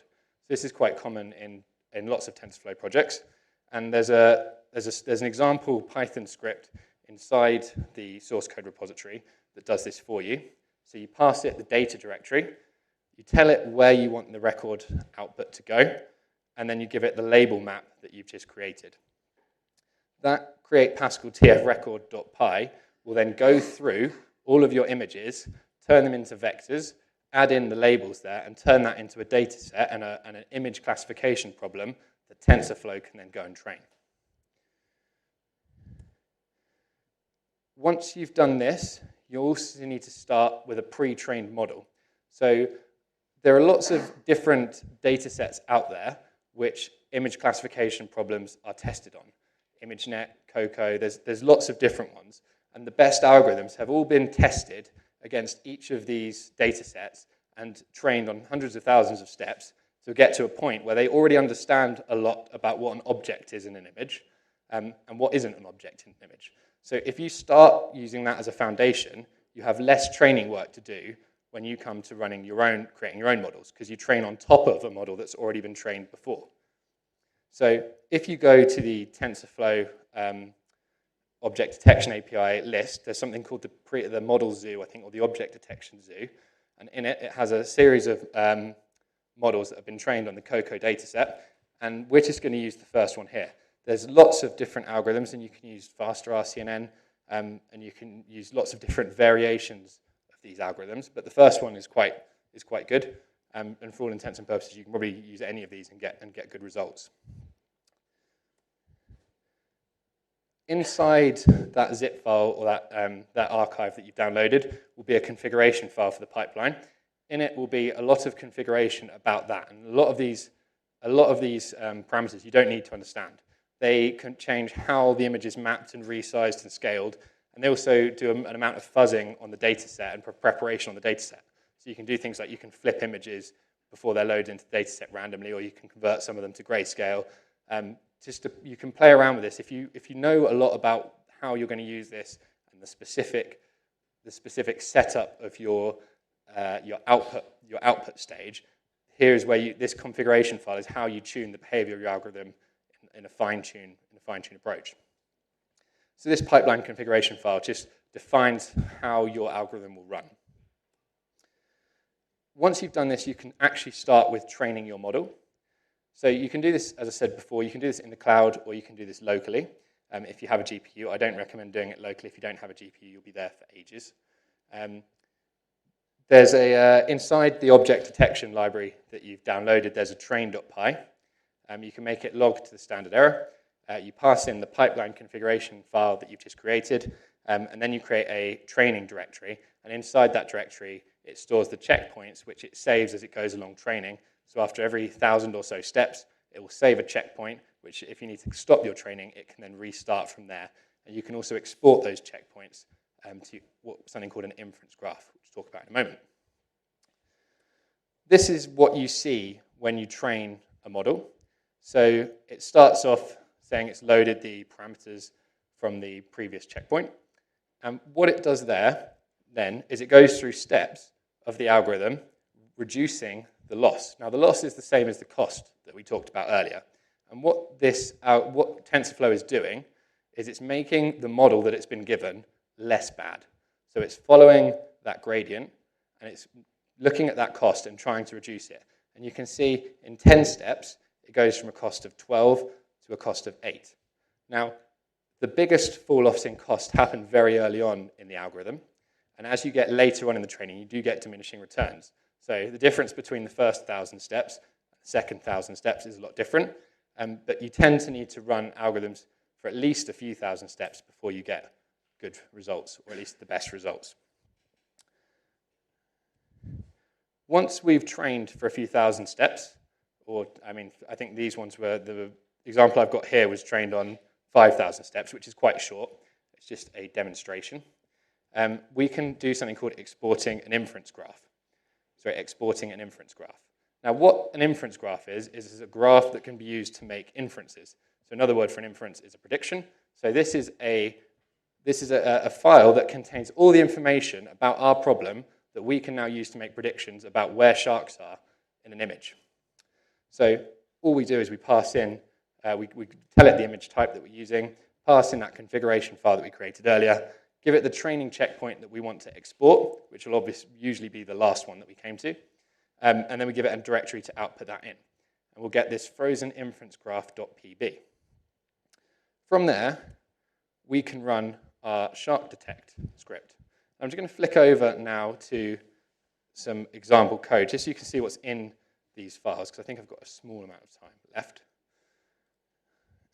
Drag that.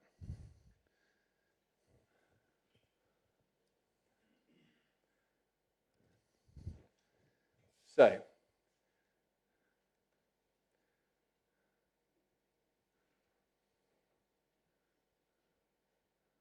like that.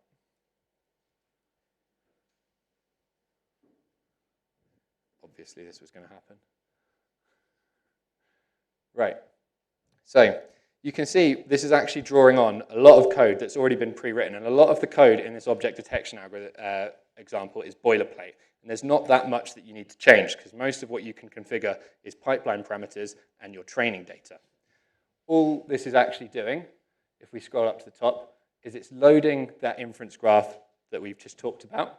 It's starting a TensorFlow session, where it then makes inferences about those.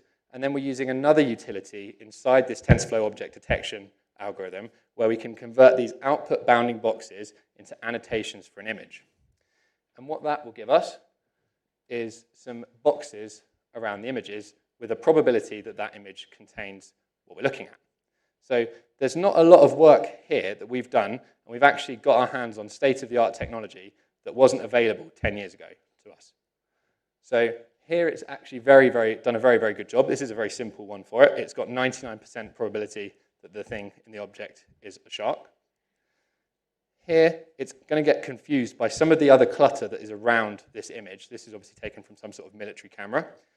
And it still thinks that this is a shark, and it thinks that these things could be but aren't likely to be sharks. So you can also change the level at which it outputs a bounding box. You can say only output bounding boxes above 20%, but it's interesting for us to see how the algorithm works at what it thinks could be a shark. So it's been confused by these two things here, and that's purely a product of the fact that it's not actually had that much training data. It's not had that many steps in the training process. But it's still done an okay job here. It knows that that's more like a shark than the other two things, which is a good step to get to. Here, there's other things that might confuse this algorithm. So we've got tractors and things on the beach, and it's not the same sort of photo that actually a lot of the training data was from, but it still does a reasonable job here. It only gives it a 28% probability that that's a shark, but it does identify it as an object that could be a shark. This is another simple one where it's got one object in the image, and it's quite a familiar shape for the algorithm. And again, it does a good job at saying that is a shark. So I'm just going to finish off there and ask for any questions. There are some links to my profiles, some of my repositories, and specifically this repository has the example that we've worked through.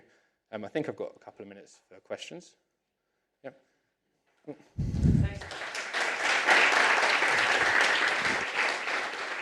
Yeah. Thank you very much. Yeah, we got another 2 minutes for questions.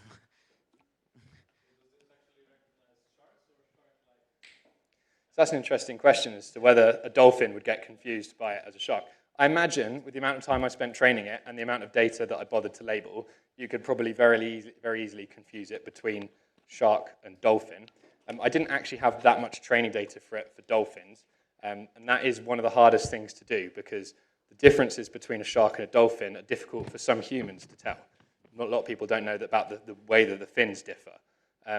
So if you gave it enough example data and trained it for long enough, this technology is definitely capable of distinguishing between the two. It's about how much work you put in, essentially. Yes. Pardon? For this image segmentation, which method you use? So this was done with SSD. Oh, right.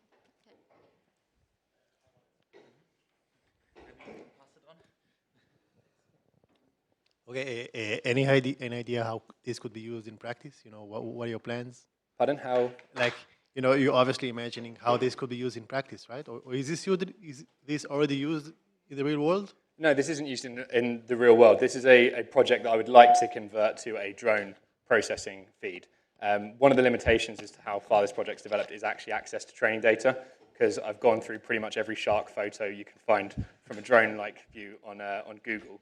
And I have been in touch with the Westpac Life-Saving Authority in Perth and got an email address, but no one that responded to it. So yeah, it's something I would like to take a bit further if I got the chance, but it's restricted a lot by training data at the moment. And for something like a life-saving context, one of the things we didn't talk about is how we measure the performance of these algorithms. And for some contexts, false positives aren't that much of a problem. Like saying this might be a shark if it isn't a shark is probably good, but not identifying a shark that is a shark in this case is very, very bad. So it wouldn't do well with the training data it's got. It wouldn't do well enough at those scores to be useful in a live safing context. But that's but I guess in a real life situation you would have video input instead of pictures, so your chances yes, of so success are much higher. That algorithm is fast enough to run on a video. So you can run it at, most of these look at how many frames per second you can run them on with sort of modest hardware. And you wouldn't be able to run it on, if you had like a small computer inside a drone, you wouldn't be able to run it at a high frame rate there. But if you were relaying images back to a computer with a GPU, you could run it at several frames per second on that. Yeah, but more than just running on picture by picture, you could like have it know that if a shark was somewhere, then it. Well, never mind. The drone could follow it and get a better look and then do better. Yeah, there's all sorts of things that you could do with it. I'm sorry if I haven't quite answered your question. No, it's good. I think we have to do a cut here. If there's remaining questions, I would forward you. Yep. Okay. Thank you very much, everyone. I'm also doing a talk in a couple of hours, which is on satellite messaging. Okay. So if you're interested, have a look at that. Cool. Thank you very much. Yeah. Thanks.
protection on it, and it was not happy about somebody trying to, act on the hardware, so it has blocked everything. And now I had to restart it completely. So just let me briefly to open the presentation, then I will again.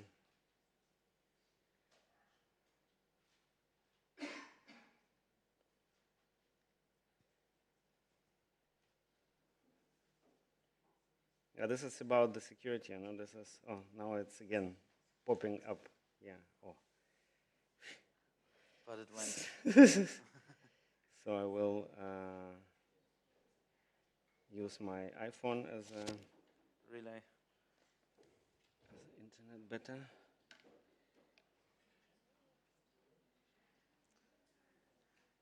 And okay, that should be nice. Okay, so for the second time today, we can welcome Ilya Raisin on the stage. Is from IBM, and your next talk is going to be about building machine learning pipelines. Is that right? Yes. Okay. So I'll hand over the stage to you. I think you regained control back over your computer. More or less. It's coming up. Yeah, it was kind of.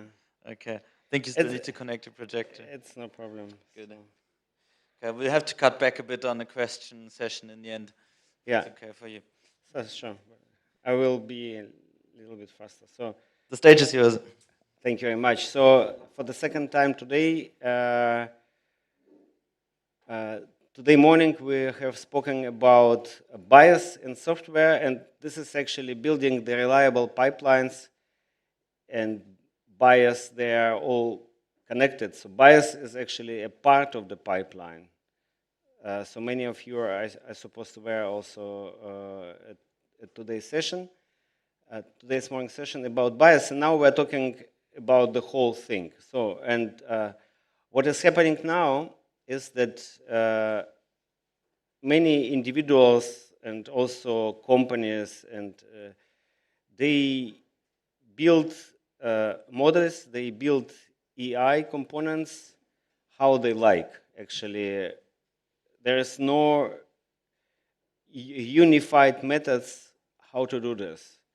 And actually, this is a complete open field now. So some frameworks, like you've seen before, the presenter before me has shown how TensorFlow dealing with images.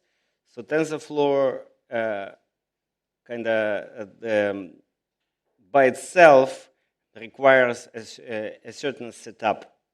So you need to do in a certain way this image classification. So because of this framework. So some frameworks require this.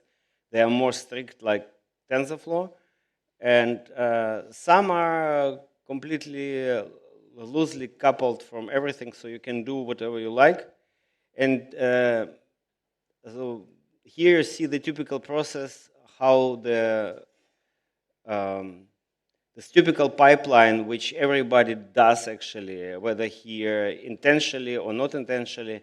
But if you're trying to train algorithm, you will be forced to gather data, you will analyze it using some tools like pandas, for example. You will use more likely Jupyter notebooks for this, or Spider, or maybe you don't use Python at all, you use R, and you use RStudio. But it's more or less the same. So you get the data, then you want to have a look into the data, what it is, and then you start pre-processing the data using scikit-learn algorithm or something else, and you start building models like Keras, TensorFlow, and so on. And yeah, and then if your model is ready, you deploy it. And you see there are some bubbles and some interesting names, and I will come in a moment to these things. which belong to this pipeline, actually. What IBM, not only IBM, IBM with the partners, they are trying to create a unified deep learning or AI pipeline. This Code 8 is an interesting thing. You are welcome to look at it. It's kind of a community where you can contribute, and you can also get the stuff from it for free. It has a lot of pre-trained models. It's a nice place to see what is going on. It's an open source community. And here again, this is typical cycle how we develop models, the same as the picture before, but in a cycle form. And yeah, so we create the model in this cycle. So here again, some of the tools are listed. So we use Jupyter, RStudio. What can we use for as a frameworks are all listed. And you see here this with guitar sign. It's this is what I want to come to. It's called Fabric for Deep Learning, which is called Fiddle. This is pretty comprehensive tool which tries to unify the entire process. And as you see, it uses Kubernetes as a runtime, and the whole thing can be seen as a kind of framework for to develop models. And it uses microservice architecture in the whole process, how you build the models, how you deploy them, it uses in a unified form. So you or another company or something else, they should actually don't reinvent the wheel every time, but the idea is that they will use someday such systems. It has many advantages, from speed up of development control, how it works, and also very important point, what I have also mentioned today morning, and I will come in a moment to this, bias and robustness, and also security. Maybe as Facebook, everybody knows. Uber also. H2O AI is also one partner who is developing this. It's a very cool framework. Slightly different than TensorFlow or something else, but it's very powerful. And Seldon is a platform where you can deploy your models. Seldon is taking, the name is taken from Isaac Asimov's trilogy, which is called Foundation. So it's probably not protected by all those science fiction names. And here again, it's just annotated with regard to the Fiddle. So the idea to put the whole cycle on Fiddle. So you see here this Kubernetes in the middle, and LSTO, and so on and so on. They are all components of this cycle. It's a pretty complex tool, pretty complex technology, but it's very well documented. So if you go to GitHub, you will find the entire source code there. So just look for FFDL, and you will find it's very well documented. How do you install it? How do you install, even if you don't have Kubernetes, how to install a Kubernetes cluster, how to deploy it? Everything is very well documented. And what we see here is actually, sorry, this is the wrong one. Okay, so the next point is what we want to achieve with this unified platform. So one is, of course, you can compare things, so you can deploy models easier, and so on and so on. So it's more robust, it's more in industry ready. But there are two things which are very important, which you can integrate in the systems, and this is so-called. So you have all those four components. So fairness, we have discussed today morning. Explainability, robustness, and assurance. So you have all those parts of testing of the models, and also entire pipeline incorporate this test. So, and fairness, this is about bias. Explainability, you probably know. So if you are once have trained models, deep learning model, they are very difficult to explain. So why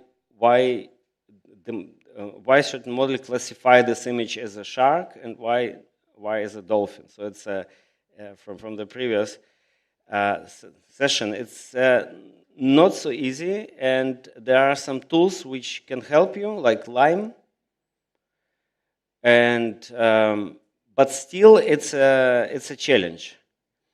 And this fiddle incorporates explainability. So for example, the platform H2O, which I have mentioned previously, they have started already years before to incorporate into the framework tools which can explain the decision of the framework. But here it's also the initial thinking of this pipeline. Next thing is that we can test the models whether they're robust enough against attacks. So what it is? So we know that there were some years ago and always kind of attacks on the server, so-called cyber criminality, like DOS attacks, denial of service, or something like this. But what it is? Adversarial attacks. How can you imagine this? And this is, by the way, very nice example. Maybe we should look at it. So I will just explain what it is. Basically, your model is trained to detect something like images of certain type. So, and then you can actually inject into image if you as a company are offering a service which can be used by somebody. So, and this service is an image recognition service. Then what can happen that somebody will get access to your service and will submit so-called poisoned images. So it will try to attack your model. How to poison images? You can actually inject some noise into image. You can mix some artifacts from another image. So like you have a panda image and then you have artifacts from the cat image. You can mix it. And in a certain way, there are several types of such attacks. And your model will say with 99% accuracy, this is not a cat, this is a ball, for example. And this is not visible for human eyes. So all those image manipulation are not visible. This is new kind of danger because these pipelines or these models are usually not sealed. Like they are kind of trained and then that's it. So they use the prediction request. So if you predict, you submit an image to the system. So by this, you actually give this image to the system. It will try to predict, and then this image can be reused for the training, for the further training of the model. So if you submit image with adversarial attack artifacts, it can bring your model to the end. So it will be kind of, it can kill the model. Not one, but if it's done, massively, and you are offering the service for, you have many subscribers or whatever, it will just stop to work. So it will generate absolute garbage. So, and this tool is built, is a part of this pipeline. Now we are talking, not to lose the link, actually, we are talking about pipeline. The actually pipeline which is here behind all those slides is this fiddle, but all those tools can be used also separately. So fiddle is the entire thing, and art is a part of the fiddle, actually. And what I would like to show you, I hope it will work. I would like to show you this. We don't have much time, unfortunately, but at least it's a little bit fun. Then we see how it works, how the attacks can be run, and how it can change how algorithm predicts.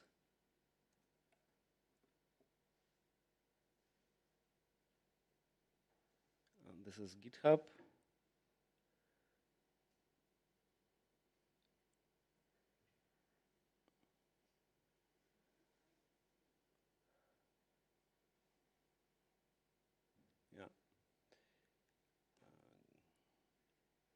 This is what I wanted to show you.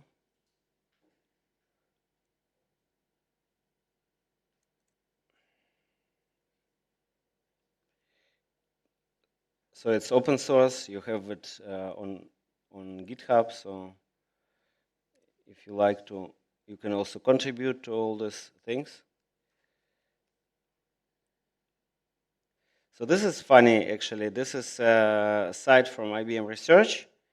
And here you can simulate this adversarial attack. So I have played around with the cat. So you can select the image, and then you can simulate attack. Here it offers 3 types of attack, 3 types of attacks. And let us try projected gradient descent. I will not explain in detail what does it mean, but because we don't have time, but it's worth to look for this information on the web. It's surely very well explained. You have here 3 things, 3 types of attack: fast, projected, and CW attack. But okay, let us try this one. And then we say we can put it high. Now it's already, with this attack, this image would be recognized as a basketball. Okay, so, yeah,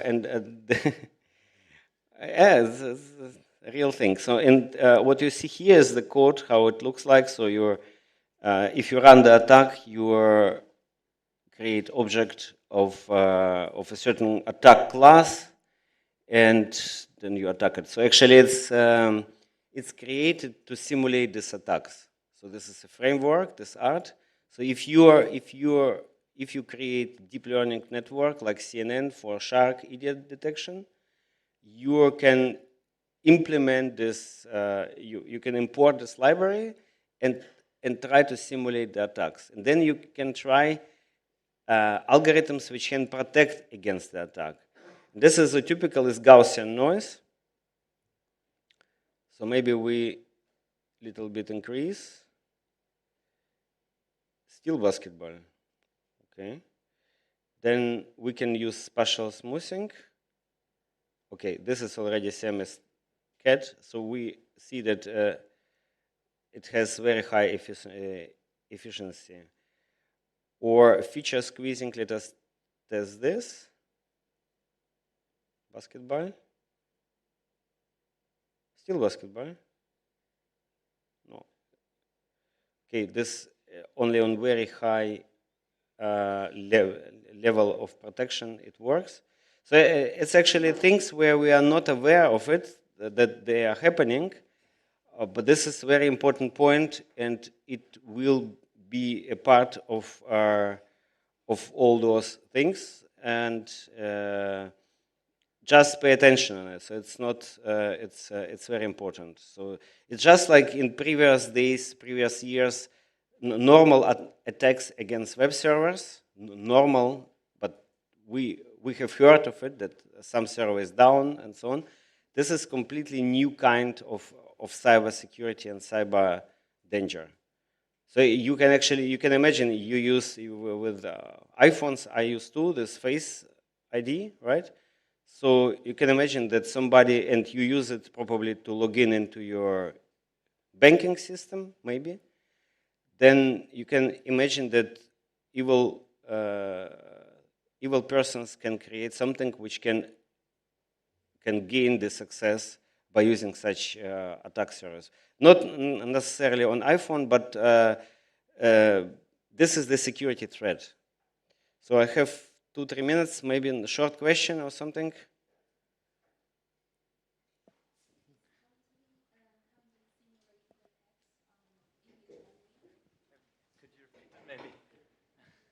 So the simulated attacks is that you add some noise or some artifacts on image only. Do you have some other attacks? There are many types of it.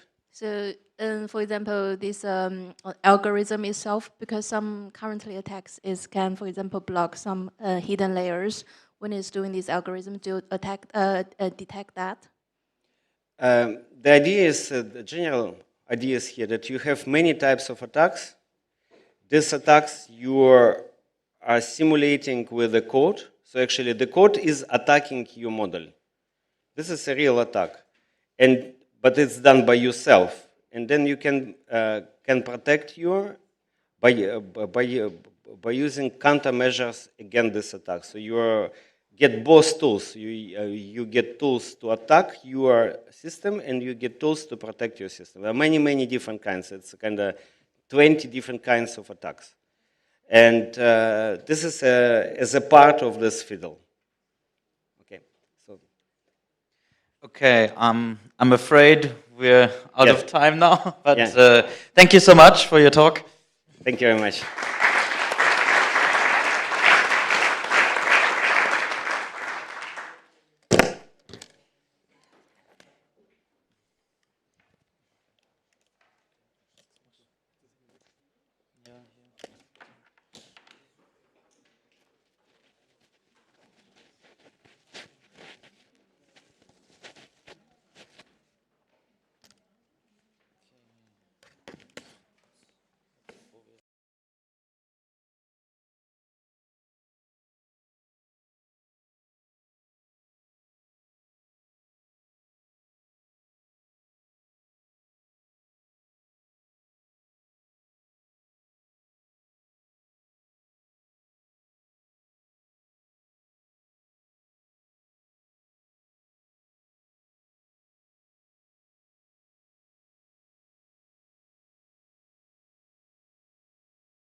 classification as well. As far as Bayesian models are concerned, I usually use that for disease mapping and then population density mapping. So you must be wondering, what am I doing here? I'm obviously here to teach you about, or just impart some knowledge about Bayesian statistics and how do you actually build a Bayesian model using PyMC3. But what I'm really here to do is to actually inspire you to use Bayesian models. So this right here is Thomas Bayes, and he started this new school about Bayesian statistics back in 1700s. And he was actually a pretty cool guy because, as we'll talk about this later, he wasn't a mathematician. He was actually a minister by profession, but he just liked dabbling in mathematics and scientific stuff. So all of his models are actually now being used in many, many applications, but in today's talk, we'll be talking mostly related to spatial stuff. So to understand where the school actually came from and why you should use it for building models for spatial data, let's go straight back to the 17th century. So there was this huge fire in London in 1666, in which like 13,000 buildings, 89 churches, and dozens of public buildings burned down. But that actually led to something new. It led to the idea that they didn't have, like England or anywhere else, did not have anything for fire insurance or protection or life insurance. And basically what the policymakers at that time wanted to do was start this new idea of insurance. So in 1680, that is when Nicholas Bourbon actually opened the first full-fledged fire insurance company in London.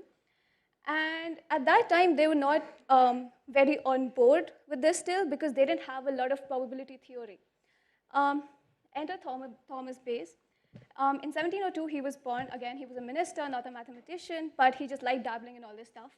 He wrote a paper on Bayesian statistics, and at that time, this was very, very new because people defined probability in a very different manner than they had, than Bayes did. And basically, he wrote a paper on Bayesian statistics, but it wasn't published until 1764. 1764, his friend, in fact, after his death, Bayes' death, 1764, Richard Price, again, a huge mathematician and a philosopher, he published Bayes' paper in the Royal Society of London. And many famous mathematicians like Thomas Pierre Laplace, so you must have heard of Laplace in like all the contributions in engineering, physics, astronomy, and everything. So he actually encouraged and then he supported Bayes' postulates. But there were still a few mathematicians who weren't on board with this. And that is when, like in the 1900s, 1800s, the frequentist school started coming up. So the frequentist school was defined probability in a much different way. It defined probability in the number of trials and the proportion of times you would see a favorable outcome. And again, the frequentist school was very famous, very, very famous until the 1990s. And in the 1990s, something strange happened. We got to know about the MCMC algorithms, which is Monte Carlo Markov chain. And we had this huge computational power that we could now use to actually sample from the most complex posterior distributions you can think of. And we had all of these new frameworks that we could actually use. So that is how Bayesian actually started. It started before the frequentist school even started building up. And the reason why we're here today is to talk about this framework called PyMC3. PyMC3 is this probabilistic programming framework, and it has various inbuilt probability distributions, like you name it. It has Cauchy, normal, half normal, inverse gamma, everything. So basically, you don't need to actually define your probability or write down complex formulas or figure out how the likelihood and the priors are actually matching. All you need to do is just specify your priors, specify your likelihoods, and the framework will do all your job. It uses very efficient MCMC algorithms. So if you've used deep learning, you know about Theano. Theano is a library that is used in deep learning to actually calculate the gradients. So PyMC3 is built on top of that. That is why it's very fast. And any Bayesian presentation would be incomplete without this thing. So this is another form of the Bayes rule. So the Bayes rule is basically very simple. It says that once you have your prior, which is the probability of the model, and you multiply that with the probability of data given model, which is your likelihood.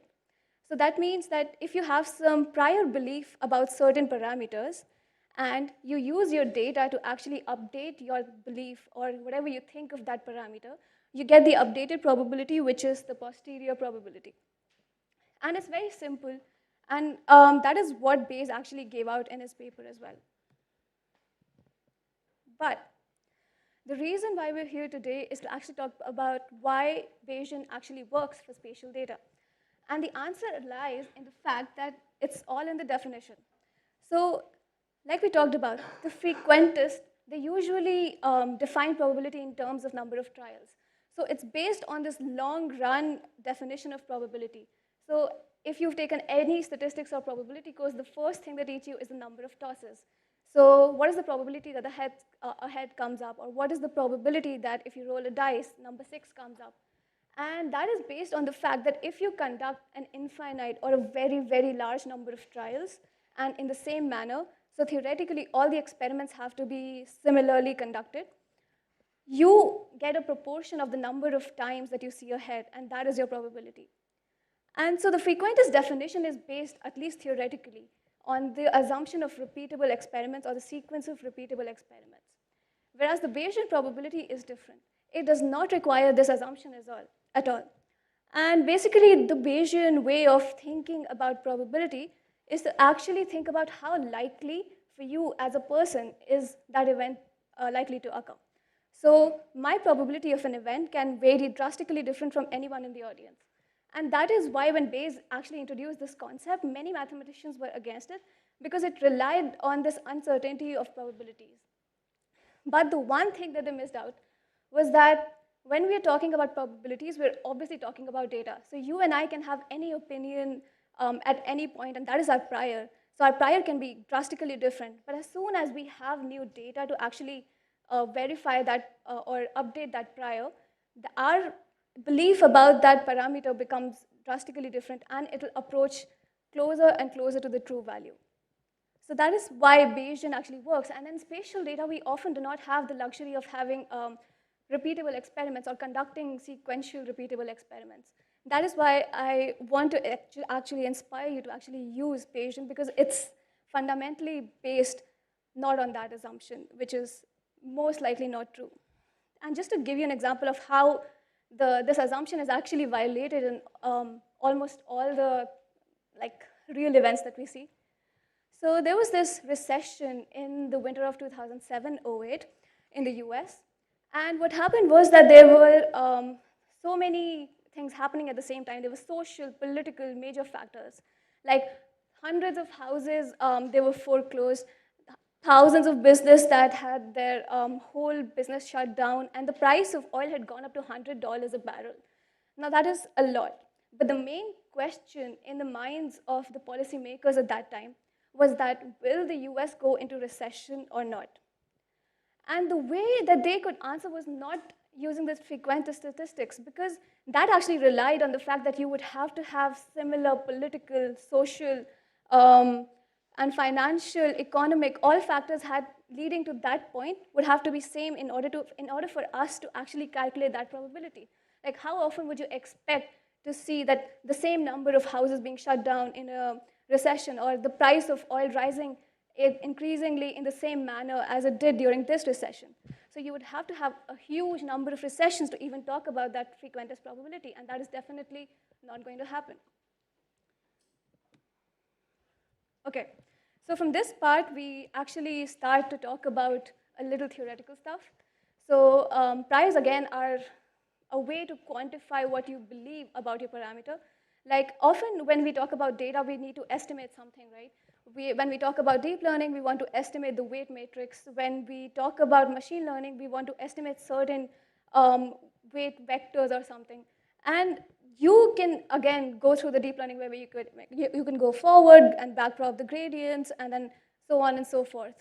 But in Bayesian statistics, what we do is we have these parameters that we need to estimate, and we start with a very basic thing. We start with a prior. So a prior is what you believe about the data again. And they can be like a few terms like conjugate. Conjugacy was actually used earlier when we used to solve things by hand. So like analytically, it's a great framework because Now your conjugate means that your prior and your posterior distributions are of the same type. So for example, if you have a beta prior and a binomial likelihood, so just like the Bayes rule that we showed, you just simply multiply them and you get the posterior. And this is of the same form. So this is, again, a beta distribution. And so what you basically get is the family of distribution of prior and posterior is the same. That is why it's conjugate. And statisticians love this because it's so easy. It's in a closed form. You can work on this at any time, and it's so easy to parameterize. It's so easy to formulate into other complex models. But when we do MC sampling, or when we actually work on these models using frameworks like PyMC3, or in R if you worked on STAN, JAGS, WinBugs, you really don't care about conjugacy that much. There are other kinds of priors that we talk about. We talk about informative. Like, let's say I have this huge knowledge about what my estimator is going to be. I put that information using a distribution, and it's called informative because I'm using my information. Whereas if I want my data to lead the whole procedure, I want my data to lead the model, I will use an uninformative because I don't want my information to actually form a bias in the model. So it's that simple. And posteriors, again, are the updated probabilities that we get. And just to tell you about what this is, so if you see the sculpture from the front, it's actually a giraffe. But as you get more data, as you move closer to the sculpture, you see it's turning into an elephant. So it's the same thing. Your prior belief that it was a giraffe, but as you get more data, you look at the sculpture from a different angle, you change your belief to the fact that it's actually an elephant and not a giraffe. And just to give you like just a little more intuition about how PyMC3 actually solves your problems, this was actually one of the projects that we worked on. And basically, we had all of these parameters. It was a complex model. We were estimating thousands of things. And then what we did was we didn't use PyMC3 initially, or STAN or something like that.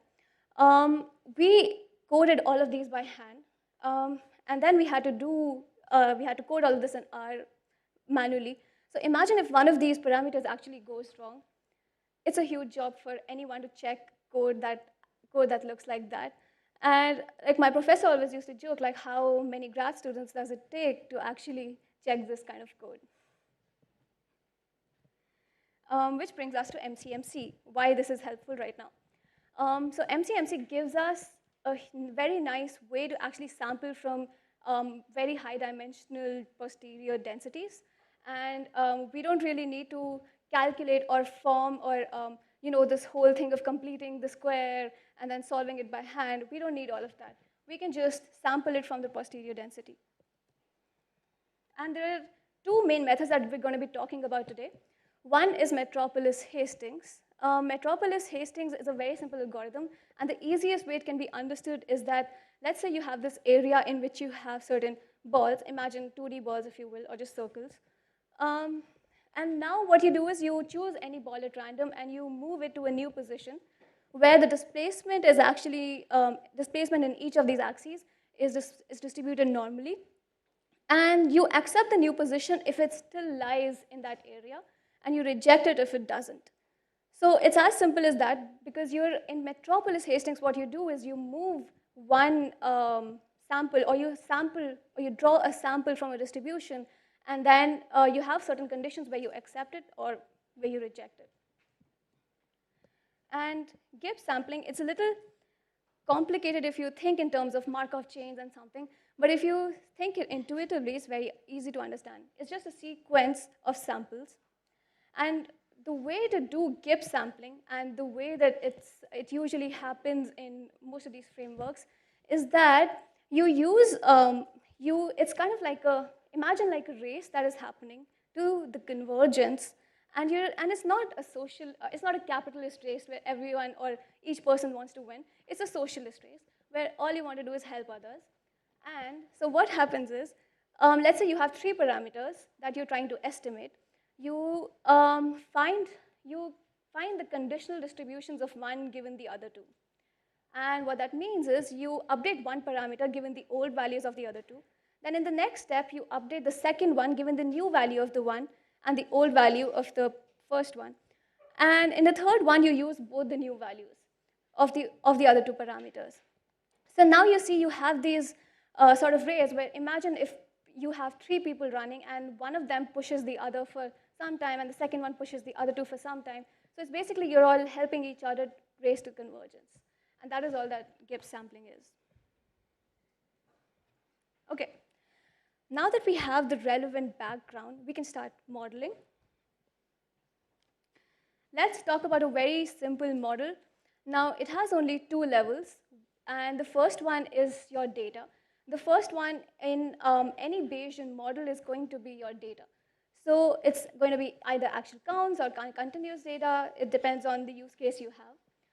Right now, what I've taken is a Poisson model, and I have this y data that is distributed like a Poisson distribution, but I don't know the mean of that. So what I do is, I use a prior for that mean parameter, and that prior is uninformative. So UNIF stands for uniform, and it's a flat prior, which means it places an equal probability over all the values in its domain, which is from 0 to 20. And the way PyMC3 does is it's very simple. In the first 3 lines in the code snippet that you see is actually me just generating the data, and that has nothing to do with the model. In the next paragraph, in the next few lines, you see the model class of PyMC3, and it's basically me just defining the prior. So you have the uniform prior that you define from 0 to 20. You have the Poisson distribution that you're defining for your observed level, and you see that you just give it the observed argument. And then it's very easy to just sample. So you give it the number of samples you want, number of chains, and then how much should you tune. Now for this very simple model, all we had to do was estimate just one parameter. And in this, what we have is we had lambda prior. So in this, if you see the right side of the plot, it seems to look like it's converged because it's not diverging much and it's staying in the very limited region. And it peaks at about 10.02, which is closer to what we had in our true data set. If you see, our lambda actual was 10. And it's able to estimate it at least to a very close extent. If you increase the number of samples, it might even go to 10 exactly.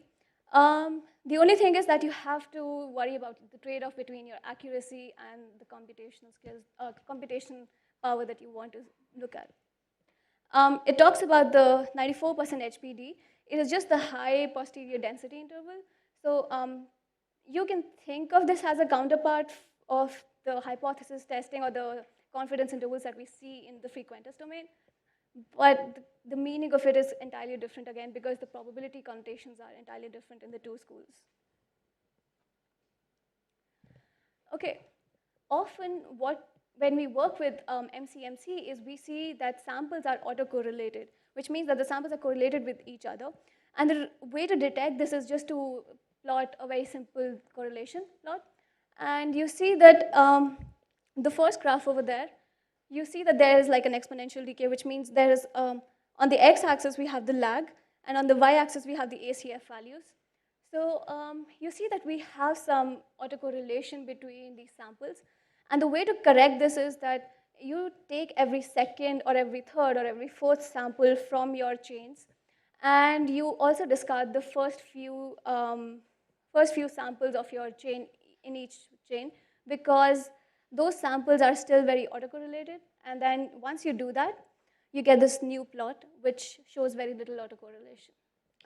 Now, PyMC3 also has this nifty function called summary, stats summary. So in which case, if you want to just see a basic summary of your statistics, like mean, what is the standard deviation, what is the MC error. Again, the 2.5, 97.5 stand for the the credible intervals. And the R hat is actually a measure of your convergence. So the R hat is your Gelman-Rubin statistic. It's a measure of how your within-chain variance and your between-chain variance is.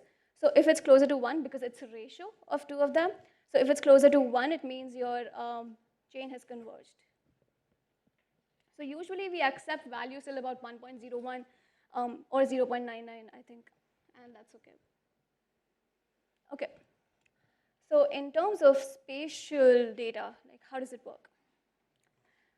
So often what we do is we can build as large a model as you want or as complex a model as you want. The only thing is you need to be able to actually estimate everything correctly.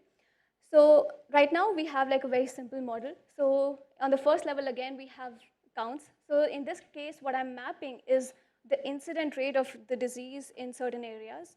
So I have areas and I have there what I expect the disease to be, the incidence rate to be, and what the actual values are. I have all of this data with me right now. And on the left-hand side is like just a generic form of how the model looks like. The Y is your actual counts that you're seeing. The E stands for the expected values. The S is the spatially distributed process. So the spatially distributed process, it could be as whatever that you want to model. For here, I've taken it to be a multivariate normal. And that multivariate normal, how it takes the spatial factor into consideration is using a distance matrix. So I introduce the distance matrix between different regions, and then I add certain parameters like sigma square and phi. And this is actually called an exponential decay distance matrix, the kernel. And you can use this. It's a very simple model, and it's the simplest that it can get because there are more and more complex and much more accurate models. But this is, because of its simplicity, it's also sort of the most computational.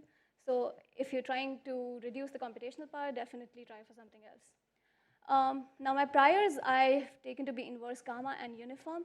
Mostly what we usually do in these kind of models is we actually go for the literature check and check, see if our application case or our model is similar to what some people have already tried before. And usually in the literature, you use sigma square to be inverse gamma and then phi to be, again, very uninformative prior or uniform. A glimpse of what the data sort of looks like. So it's just, these are just 5 states from the United States, and you have the expected values, you have the actual values. And again, it's the very same procedure. You code up the model, you give it the distributions, you calculate all the intermediate variables in the model class itself, and you have a summary. Again, if you look at the R hat, it seems pretty close to 1, which means it has almost converged. And you have all of these trace plots. So these are called trace plots, and they seem, at least they look like they've converged till now.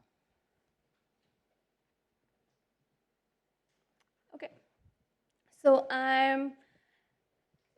so these are certain things that you actually do to check how your model is doing. So again, if your trace plots are not changing much, seems like it's converged. If your autocorrelation plots, if you see any autocorrelation, please do use a thinning factor. Use a burn-in period, definitely. Usually, I use about 50%. When I go for bigger numbers, like 100,000 samples or something, I use a 20,000 or 20% of the data, of the samples. Check your statistics, check your errors, check if it's small enough for your case. These are some traps that I've fallen into, so definitely do this. When you have some models where you have, let's say, a 5-level model or a 6-level model, and you have so many parameters that you need to estimate, please do run simulations. Like in the first example, we created the data set ourselves, and then we checked if we were able to estimate the parameter. Definitely do that. Do not go directly for the data, because then it will actually help you to see if your model is running okay. And then once you're sure that your model is able to estimate your parameters correctly, then you go for the real data. Definitely try a lot of priors. I mean, this is your sort of experimentation, just like we do with deep learning. We have so many hyperparameters that we estimate, that we look for. And basically, you can try different priors, different hyperpriors. Hyperpriors are just one level below the priors. And if you think it's robust enough, then you can finally have a model. And you can have different starting points. Okay, so I'm near the end of my presentation. Here are some major key takeaways. I hope I was able to motivate you to actually go for Bayesian models. They are much more intuitive. Their definition is much more intuitive for us. And they give us the flexibility that the frequentist domain doesn't. Like, we are able to incorporate our own information using informative priors. And PyMC3 is a great framework. It's a very neat syntax to work with and at least start with. Because if you go for something different like R or Stan, you have to go for a different language altogether. But PyMC3 is here in Python. You can merge it with different applications that you already have, like machine learning or deep learning. And I hope I was able to tell you that this guy is actually a really cool guy. Okay, here are some references, and then slides and examples, the link to slides and examples if you like.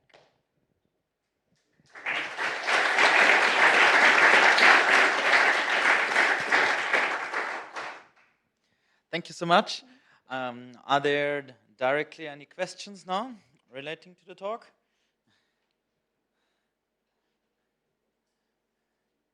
Yeah, please. I'm going to hand it over. Thanks. I was wondering, what's the largest data set that you analyzed with a spatial model? Oh, it was about 500,000 locations. 500,000. Okay. And how long did it take? Okay. I would say in hours, like it depends on what sort of configuration you have, but for my laptop, it worked in 6 to 7 hours. How much? 6 to 7 hours. Okay. Yeah. Thanks.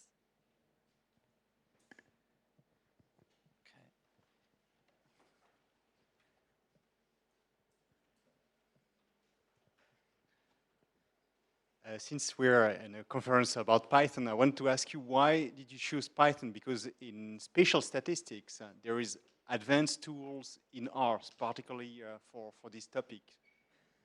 Yeah, no, that's true.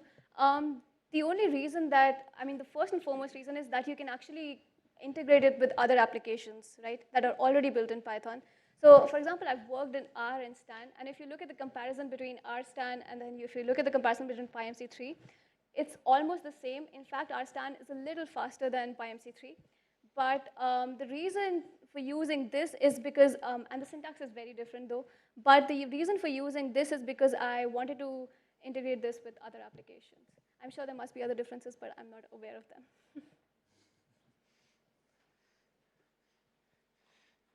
Okay, any other questions still open? Then thanks again, and I think we can close the session here. Thank you.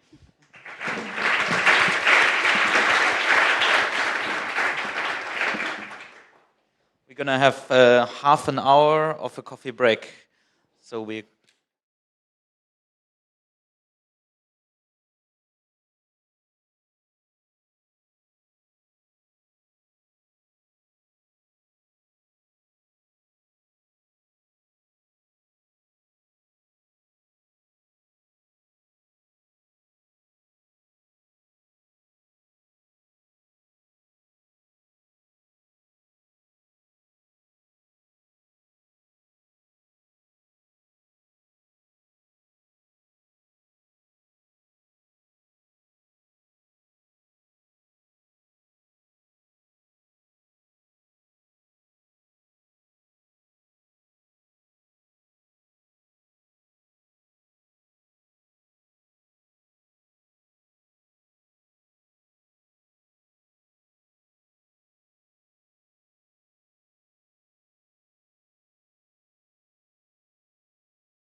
He has a master's degree in advanced computing, and he currently works for as a platform software engineer for Big Basket. That's India's biggest online food and grocery store.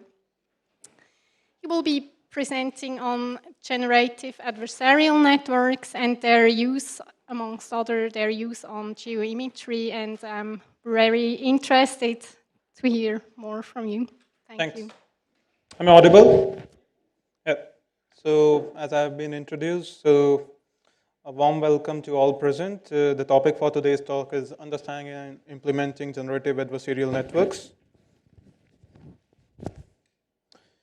So, I'll just be skipping the introduction. So, the flow of the talk will be as follows. First, there will be an introduction to adversarial networks, which will be followed by understanding the models, discriminative and generative models. Then I'll be talking about the architecture of generative adversarial networks, which will be followed by a code walkthrough. Then I'll be telling you about the tips to train GANs better, and then it will be followed by applications of GANs.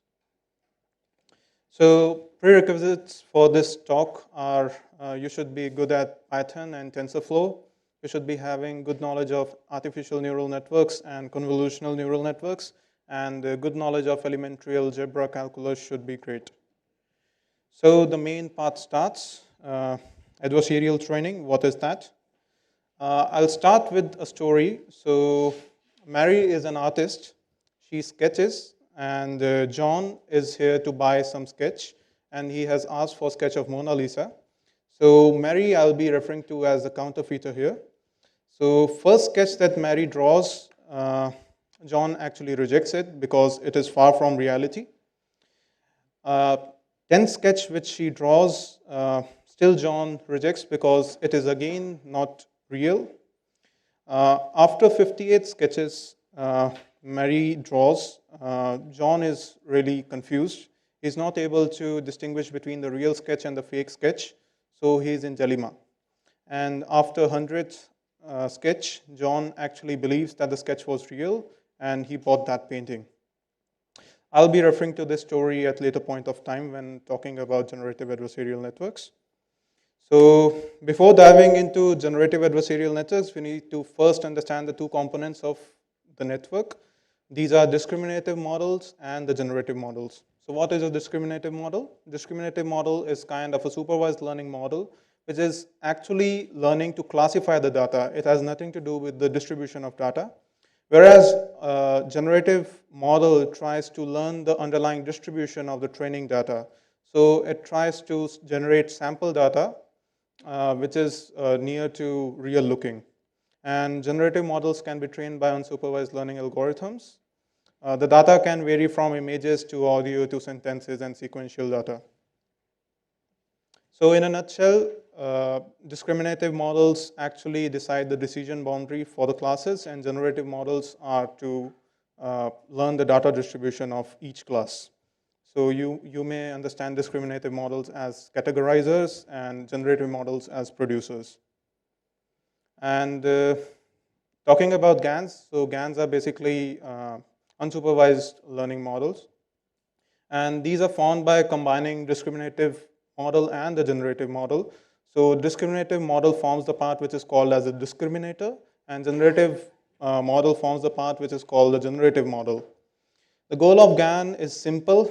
It is that we provide it with some random noise, or you can say a simple distribution, which acts as a sample. Then this distribution is passed through a complex transformation, which is actually your neural network. And after that, the GAN learns the training data's distribution. It tries to mimic the original training data's distribution. And this is also termed as density estimation. The kind of density estimation that GANs use is implicit.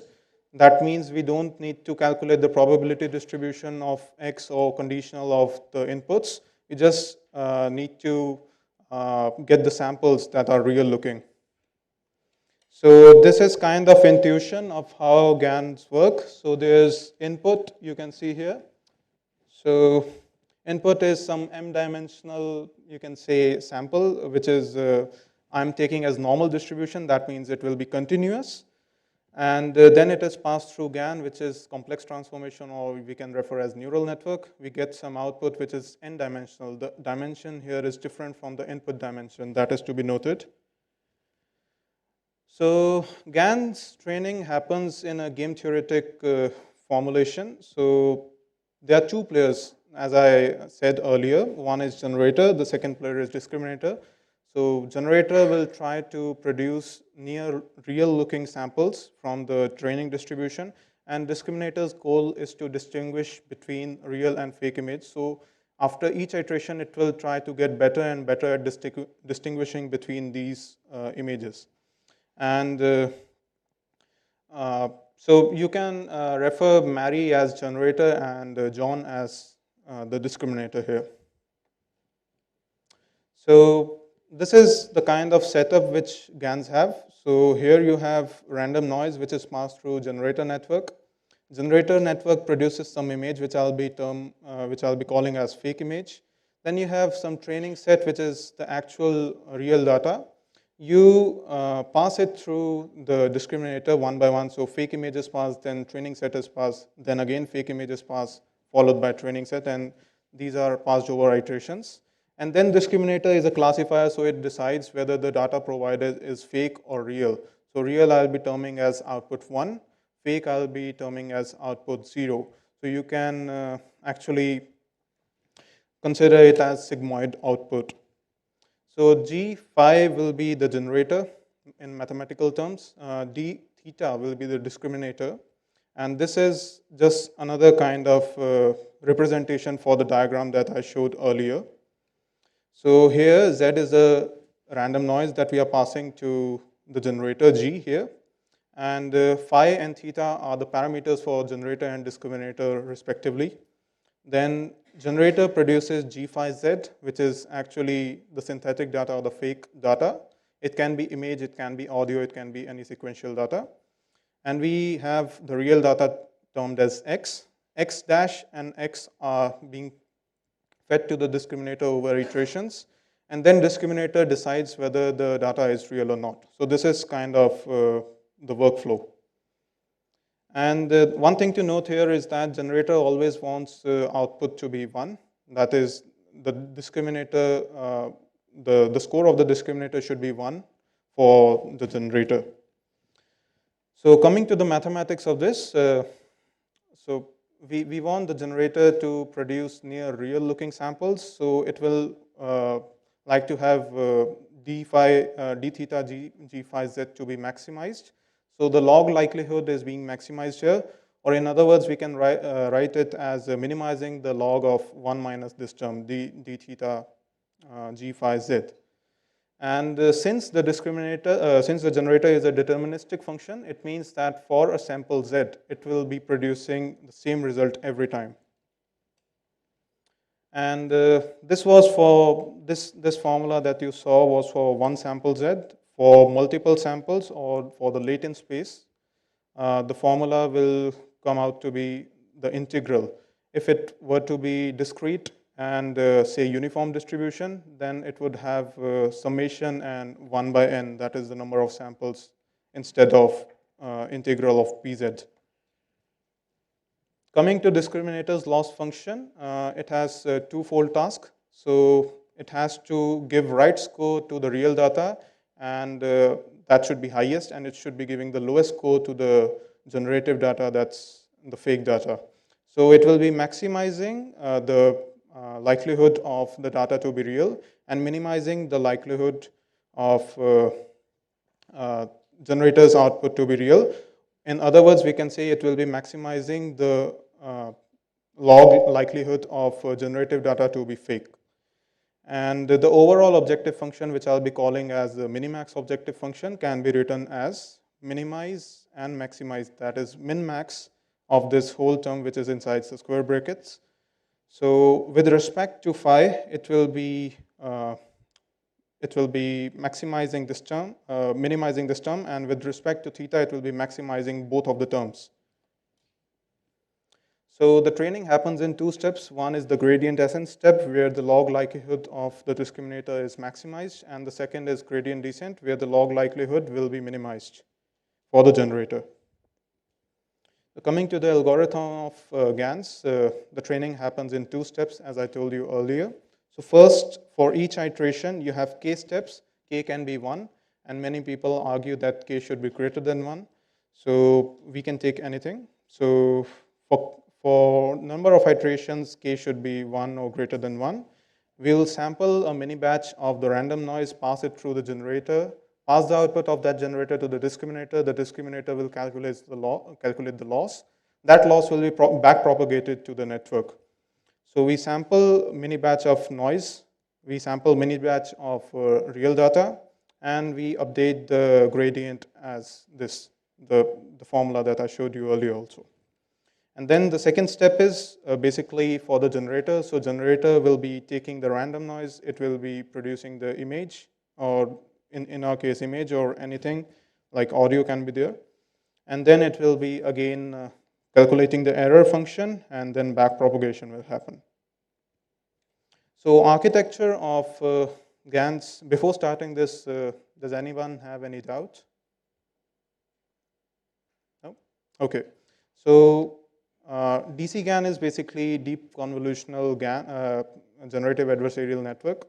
So it comprises of generator network, which on my left you can see the blue colored network, and the discriminator network, which is a gray colored network. So first I'll be talking about the discriminator. Discriminator is nothing but a convolutional neural network in our case.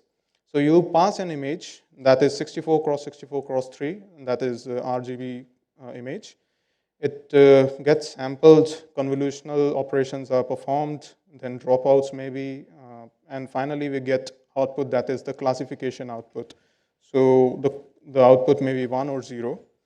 Coming to the generator is basically a deconvolutional network, or rather I can say transpose convolutional network.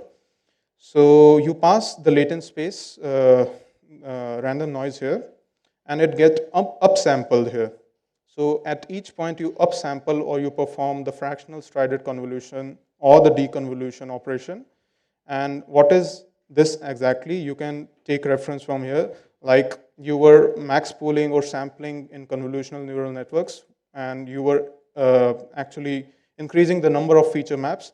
In the deconvolutional network, you reduce the number of feature maps over layers, and you try to apply the transpose convolution operation.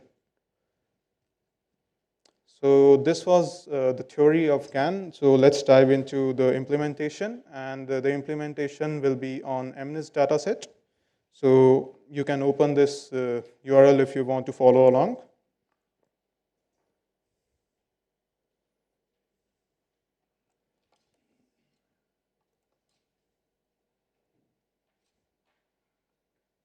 Are you able to read at the back?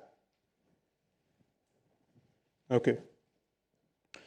So in starting, there's some simple imports. So matplotlib, I'll be using PL for image, TensorFlow for the backend thing. And the first thing, the main part is we will be loading the MNIST data.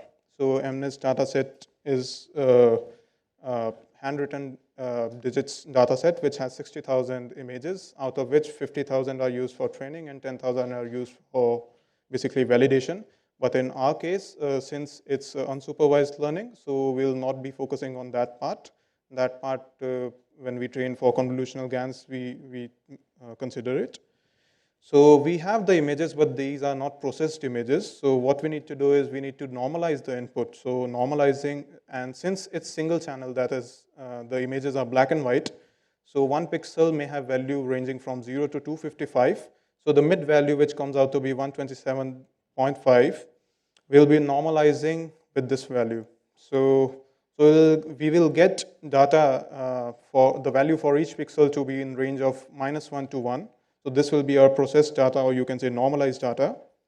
We'll be setting the buffer size and the batch size for the neural network, and these are used for creating the mini batches. And the data will be shuffled, so data from MNIST dataset will be taken at random, and batches will be created, and that will be forming the mini batch. Then coming to train dataset, this step is actually creating the batch, the random batch. And This is the function which actually is for the generator model. First, I'll be going through the discriminators function.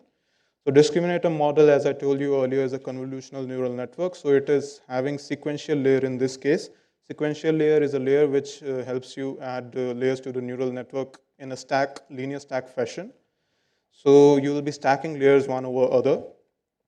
First layer is the conv2D layer, and 64 are the feature maps here. 5 cross 5 is the kernel size or the feature map size that the kernel size that will be applied on the image, and then you will be getting the feature map. Strides are basically the number of cells to hop when traversing the image pixels. And then padding is actually to be kept same, so we are not adding any additional cells to this image. Input shape is to be passed for the first layer, so the input that we are using is MNIST, and the dimensions are 28 cross 28, and it is single channel, so 1 stands for single channel. So we'll be adding this conv2D layer, and then the output of this layer will be passed through leaky ReLU. So what is leaky ReLU? Leaky ReLU is another activation function. So what leaky ReLU actually solves is the problem of dead ReLU. And what dead ReLU is, so sometimes when training is happening, neurons actually give you 0 as the output, and then the gradient also becomes 0. So technically speaking, the neuron actually becomes dead and doesn't contribute to any training. So what leaky ReLU does is that it adds some component to the function which actually penalizes the output for large weights, or you can say when the output of the layer is negative, then it adds some component so that it doesn't become 0 and the gradient doesn't become 0. So you can see here, if I zoom it, so ReLU is, it gives you 0 for the output which is greater than 0, which is positive output, and it gives, less than 0, which is negative output, and X when the positive output is there. But in case of leaky ReLU, some component is added with 0, so it never becomes 0. The output never becomes 0. And then we pass dropout. So dropout is actually for regularization, sort of regularization. What happens at dropout is that 30% of the neurons, so 0.3 is 30%, 30% of the neurons are being dropped at random from the layer, so that overfitting is being avoided. So this is, you can say, the first step or the first layer you can refer to as. The second layer is again conv2D layer, and we are increasing the number of feature maps here. We are keeping the strides same, we are keeping the kernel size same. Then again leaky ReLU and dropout are used. And we can go on adding layers to this network, or we can actually use some sophisticated networks like ResNet, AlexNet, VGG, or any other sophisticated discriminator network, convolutional neural network. And then we flatten the results, so it is kind of 1D array you can refer to as, and this is passed through a dense layer. So dense layer actually gives you the main layer which will be acting as the output layer. And then coming to the generator. Before coming to generator, does anyone have any doubt? Fine. So generator is again sequential model, and so first we start with dense layer. So 7 cross 7 cross 256 is the size of the output, and the input dimension is 100. So we'll be passing 100 sized or 100 dimensional, you can say, input to this layer. And then batch normalization will be applied. So what batch normalization actually does is that the output of the hidden layer, it is normalized. So first we did normalization of the input at the start. Now we are doing normalization of the outputs of the hidden layer. This is to avoid the exploding gradient problem, and this also helps in avoiding overfitting. Then we pass through leaky ReLU. So one point to be noted in this network is that we will be using leaky ReLU for all the layers, and at the last layer we will be using TANH. And this is for generator, whereas in case of discriminator, we use ReLU for all the layers. This is kind of advice given from the researchers who actually developed this DC GAN network. And then we keep on reducing the feature maps from 128 to 64. So these are the APIs created by TensorFlow. So conv2d transpose actually does the transpose convolution for you. So you don't need to go into the mathematics of this. So 128, then 64 feature maps, then actually 1. And the size of, or the output shape, you can see here. So model output shape, 7 cross 7 cross 256. 5 cross 5 is the kernel size in this. And then we get 128 feature maps, and 7 cross 7 is the size. Then we pass it through batch normalization, followed by leaky ReLU. We keep on reducing the feature maps, and we keep on applying batch normalization and leaky ReLU. Then at last, we get 28 cross 28 cross 1, the image that we actually wanted. Fine. So this generator model, we'll be initializing this model with some random noise. We'll be passing it through, and the sample image for generator, the sample image you can see here. So this is the first image which got created from the generator. So the generator is not trained yet, so this doesn't look something which is actually good or which can be perceived by humans as digits. So over iterations, generator will be actually learning. And you'll find at last that the generator is able to produce near real looking images of digits. And so discriminator model is initialized, and for this particular generated output, we get the score as 0.00, which is that the discriminator tagged it as a fake image. Then we initialize the cross entropy function, which will be the binary cross entropy, since it's a classification problem we are dealing with in discriminator. And then we will define two functions, one for calculating discriminator's loss and one for calculating generator's loss. And these functions are actually following the equations or the mathematical formulas that I showed you in the slides. So real loss will actually be calculated by taking the real output which the network got, and then comparing it with a same-sized matrix which will be filled with all ones. And the fake loss will be filled with, the matrix will be filled with all zeros, and it will be compared with the fake output. The real output is the output which is being given to the, or fed to the discriminator through the training data, and fake output is the one which is getting generated from the generator. And then the total loss will be calculated by adding real loss and fake loss, and this loss will be returned, and this will be utilized further. Same goes here. So generator loss, it's actually, so TF ones like, so ones like actually creates a matrix of the same size filled with all ones. Why ones? Because generator wants the score to be highest, that is 1. And then it is compared to fake output, and then binary cross entropy function acts on it and calculates a loss. And we are using Adam with the learning rate this, e power minus 4, and for both generator and discriminator. So this is the optimizer we are using. You can use stochastic gradient or any sophisticated optimizer, but in this case we are using Adam. And then this portion you can actually skip. This is good because so checkpoints are basically used for storing the values of the parameters at the stage that you have defined. So after every 15 epochs, I'm storing the values of the parameters so that I may use them to refer to the values that for the parameters that were there at that point of time. So epochs 100, noise dimension 100, so 100 dimensional you can say vector we took. And then the number of examples to generate for by the generator for each epoch. And then we seed. So seed is actually, we may refer to as the number that we'll be using for starting the learning. And then there are two things. One is train step and one is train. So train function is for cycling through. So it is for each iteration, and train step is what goes inside the training.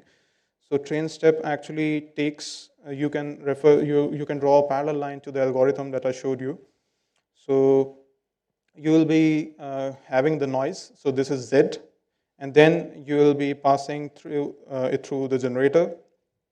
you'll be having the real output and the fake output from the discriminator after passing this image to the discriminator. Then loss will be calculated and back propagated. So this is what is happening inside this function. And this function is being used for each epoch in the train function. So for each epoch you'll be doing this, you'll be populating the error back to the network. And this is how the training will go on. So at last I'm saving the images for each epoch. So inside the train function only, I'm using generate and save images thing, which is again a function which will actually save the output of each epoch. And this is the output that you see at last. So the training lasted for around 28 minutes on my PC. If you will be using Google Colab, then it may last for around 5 hours or so. And then this is actually displaying one of the images. So, and this is for, this actually is for creating a GIF. So I'll be showing you what happened during this. So you'll be able to see the outputs of each cycle. So yeah. So starting from the point where you see that nothing is visible, this is stage 1. And the point at which you see the handwritten digits to be created, they are clearly being seen. So this is the 100th output of the 100th epoch. So at this point of time, we are not having any problem with a GAN, but usually there are problems with GANs. One of the problem is of vanishing gradients that can be actually dealt by changing the loss function of generator. So I'll be showing you that thing. So going back to the slides. So just for keeping the formula clean, I use minimize expression. But this minimize expression actually results in vanishing gradient problem. So what we'll be doing is we'll be using this rather than this thing. And this will overcome the problem of vanishing gradient. So the thing is that when you draw a graph of loss versus this d theta g phi z, then you will see that for the expression which is given, which is stated below, the graph is something like, it starts from here and then it goes down. So when you are having the main images that are near to real looking images being generated, the vanishing, the gradients are actually more. But what we want is, we want the network to learn at the time when the gradient, when the network is producing bad results, so that the gradients may flow from that thing. So for that, we are using maximized log d theta g phi z. So coming back to this, any doubts with the code? Right.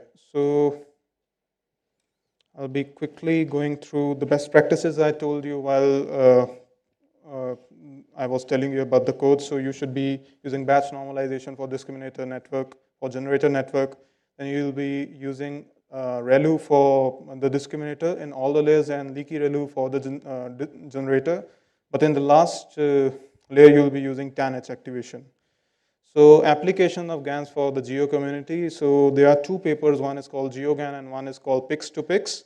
So these are actually the papers which show you how to do image translation, and that is, say, satellite to map or map view to satellite view. So these 2 papers you can read, and these are based on conditional GANs. So conditional GAN, if anyone wants to understand, then they can talk about that with me after the talk. Then quickly going through some more applications which are not relevant to geo community, but these are good applications of GANs. So you have vectors. So vectors for each of the images are added and the average is taken. Likewise, for this column also, average is taken. You subtract the value of this particular vector from this, and then you add it to the woman's vector. What you get is actually a woman wearing glass. So you have man wearing glass, you have man without wearing glass, you have woman not wearing glass, and you actually get woman wearing glass. So this is one of the applications. One is Bose guided image generation. So this again is conditional GAN application. So you provide the conditional image and then you provide the pose you want to have the images generated for, and then you get the images in that pose. Then you have cycle GANs in which you can actually convert, say, colors or objects from one type to another. Then you have actually merchandise being suggested based on the real photos. So you can have celebrity photos and you can have merchandise that they are wearing similar to that being generated by your network. And you can have super resolution. Super resolution again can be used by geo community in enhancing the resolution of the images. So this is so the link to the paper is there in the slides, which you can refer to. Then progressive GANs are the first commercial like they have produced first commercial like image quality, and these again you can refer to the link. And text to image is also one of the applications of GANs in which you provide a text and then image related to that text is generated. You can have image in painting where you have some portion of the image hidden or some portion is distorted and you want the complete image to be recreated. Then Pix2Pix I talked about earlier also. So finally, I would like to thank the organizers of GeoPython and all the team members for organizing such a wonderful talk. I would like to thank all the researchers that are actively contributing to the concept of GANs and my professors who imparted invaluable knowledge to me. Then lastly, Big Basket, who actually supported and motivated me a lot. So next, you can catch me at EuroPython. I'll be speaking about autoencoders and generative adversarial networks. And thanks a lot for being such a nice audience.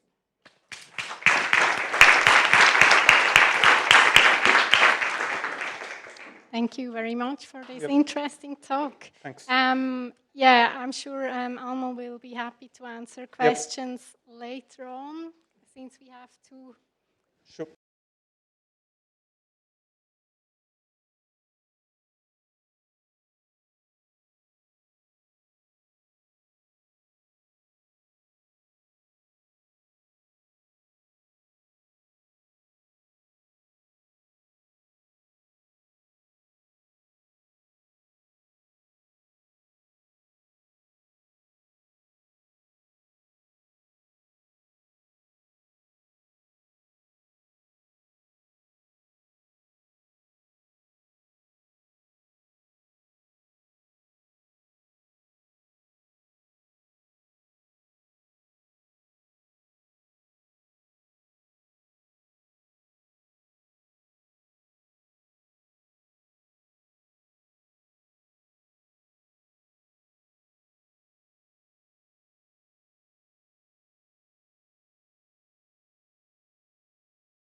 Right, can everyone hear me? Is that being picked up on the mic? Doesn't sound like it's being picked. Is it being...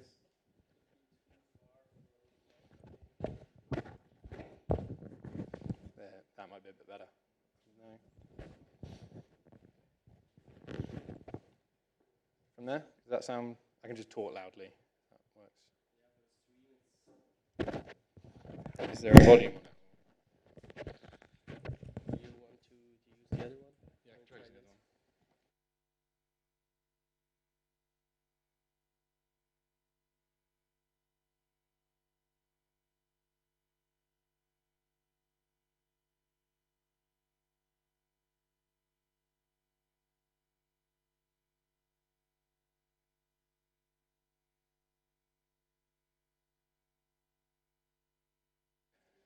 that a bit better? Yeah, that's a lot better. Right. Yeah, so I'm going to be talking to you about messaging with satellites from anywhere on the planet. Start off with a little bit about me. I'm going to need to get a mouse over there, aren't I? Cool. My name's Andrew Carter. I work for a company called SmartSDM. We specialize in what you might call industrial IoT, and that gives us a lot of experience working with things like Raspberry Pi, Arduino, and LoRa. And one of our tasks is essentially getting data out of systems that it's quite difficult to get data out of. And that's part of how I sort of got this experience. Leads me on to this talk.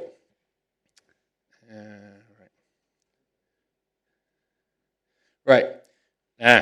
We already jumped it. Right, we're going to start off. I'm going to put you guys in the position of someone that's making a little project. The project that you are making is an emergency button for Dora the Explorer, because Dora the Explorer is doing what Dora's doing. She's off exploring. She has an emergency button in her hand, and you are responsible for designing it. Now, she has a problem, because there's a hungry wolf that's chasing her. And she needs to use the button that you've made to get herself out of that situation. One of the technologies you could use is some form of point-to-point radio. You might be using GSM, something that requires relatively near line-of-sight communication with a tower. Now, because you haven't yet been to this talk, and you're ill-informed on how to make such a button, you've used point-to-point radio. And there's a problem. There's a mountain in the way. And as a result, we have a not-so-hungry wolf, and Dora doesn't exist anymore. Now, if we go back to this graphic here, we can see how a simple, or not so simple, intervention of a satellite can solve all of Dora's problems. And because you've been to this talk, and you know now that you should make your emergency button use a satellite to go around the mountain, Dora can get off safely. I had an extra half hour before this talk, so I got a bit carried away with clip art. But to summarize, if we look at radio being one method you could use LoRa, FSM, OOK. All of these different modulations, they allow you to make cheap and independent networks, which can be very beneficial. The state can't take down your communication with your project by taking out some of the cell tower services or disabling the satellite network. So you have control over all the points, but you do have a range problem, and you also are slightly limited in data rate. If you use GSM, you can get a higher data rate. It can be cheaper, it can be more available, and it doesn't require you to have a base station. However, it's not always available, and if your project might be roaming, then you're going to have a problem again there. If we use satellite, that has extended coverage, much more so than any of the previous technologies. It sounds awfully cool, but it is a little bit more expensive. But it's actually not as expensive as you might think. These are three networks, three satellite networks. There are actually loads of satellite networks. If you look into it, it's actually rather terrifying how many satellites there are flying over your head at any point in time. Lots of satellite networks do things like television. These three satellite networks, I've selected them because they all have what you might call a short data service to them. So I'm just going to talk a little bit about how these networks differ from each other. So the global star network has 24 satellites, and they're in what you would call a low Earth orbit. So a low Earth orbit means that they orbit the Earth quite quickly, and they're closer to the surface of the Earth. Global star uses something called bent pipe satellites, which means that when the radio communications hit the satellite, it basically does a little bit of work on the transmission, and then fires it back down to Earth without really interpreting it or knowing what it was or why it was there. That means that they can upgrade a lot of their network without really changing their satellites, because they can upgrade their base stations, and that's the majority of their development takes place when they add new services. Inmarsat has 13 satellites, and they are geostationary, which means they're a higher orbit, and they stay at the same point relative to the Earth's surface. They only have 13 of them. Because they're higher up, they need less of them to get the same amount of coverage.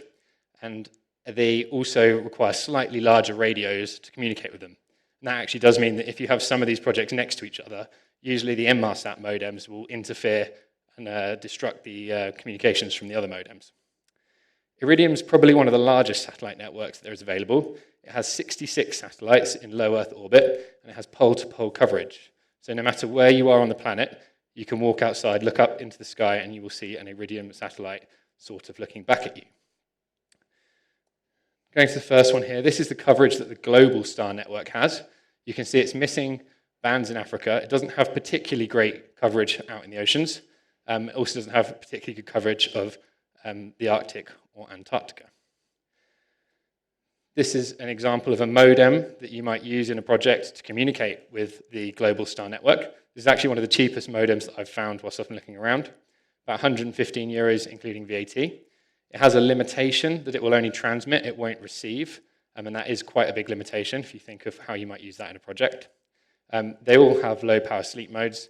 This has an integrated GPS, which is quite useful as well, because you get limited quality of location tracking from communications with the satellite, as we'll talk about in a moment.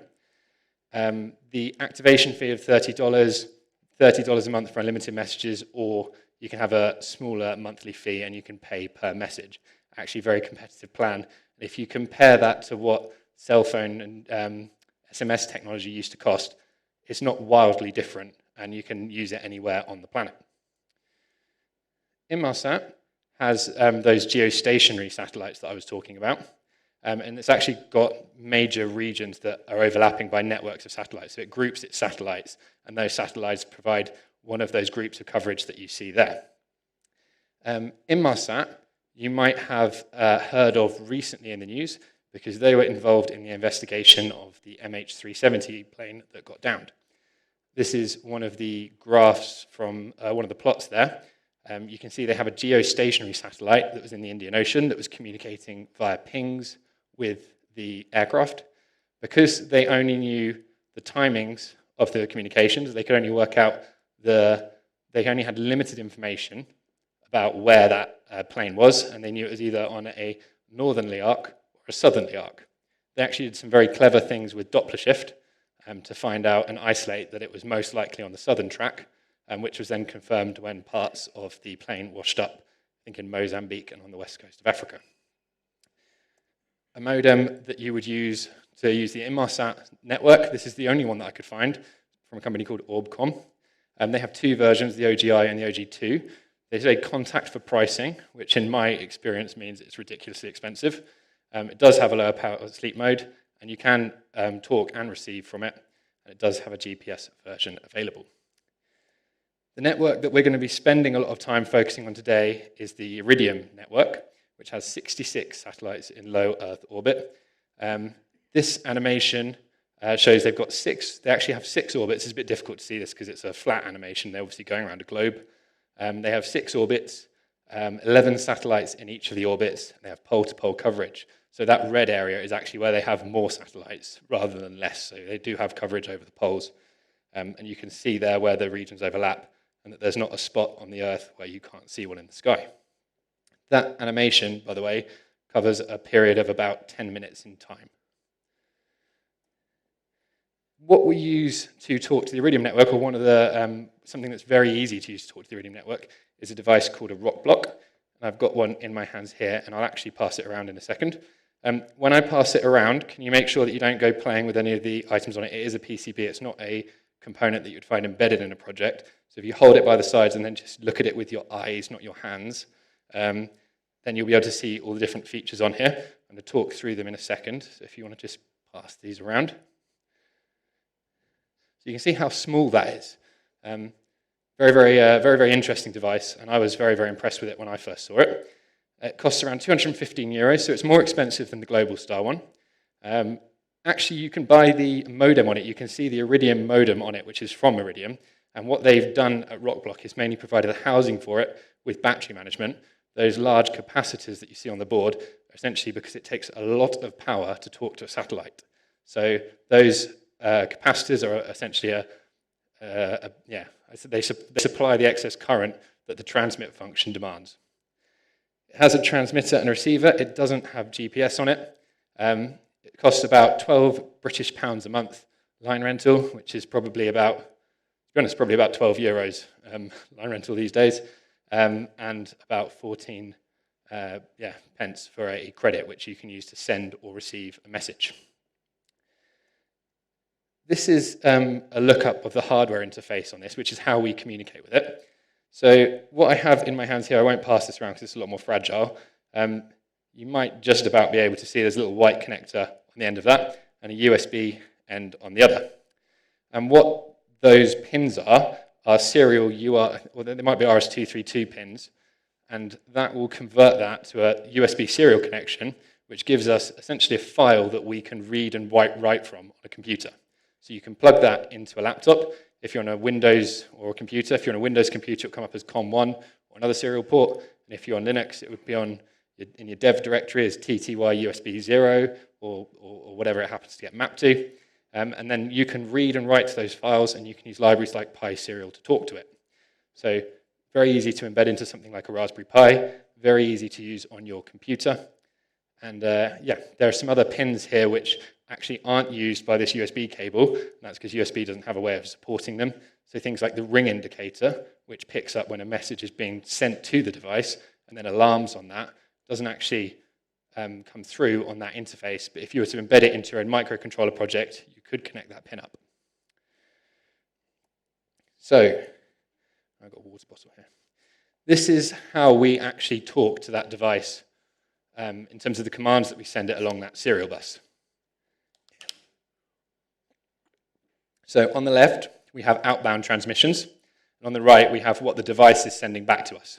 So if we open up that serial port and we send bytes along it, and we receive bytes along it, this is how this might work. So this is something called the AT command set. This isn't a rock block thing, this is actually an Iridium thing, and some of you may have had the misfortune of working with AT commands before. It's a horrific protocol. The first line there, ATE0, turns echo off, and that essentially means that when you write something to it, it won't write what you've just written back to it. So that's quite useful because you already know what you wrote it. AT and K0, that disables flow control, which is, I guess, something part of the serial protocol, which I'm not going to go too much into. Then what we do is we load in a message into its buffer, and that message is hello world. Then, after we've got an OK back from it, we send it an AT plus SBDIX, which means initiate a SBD session, which stands for short burst data. So what that will do is that will take the message that's been loaded into its buffer, and it will then transmit that, or try to, and what you'll get back is that report there, which will tell you a number of things. It will tell you whether it successfully managed to transmit that message, the message number of the message it transmitted or tried to transmit. Then it will give you the status of your inbox, and the rest of those parameters are inbox parameters about how many messages are waiting for you and how many messages are queued.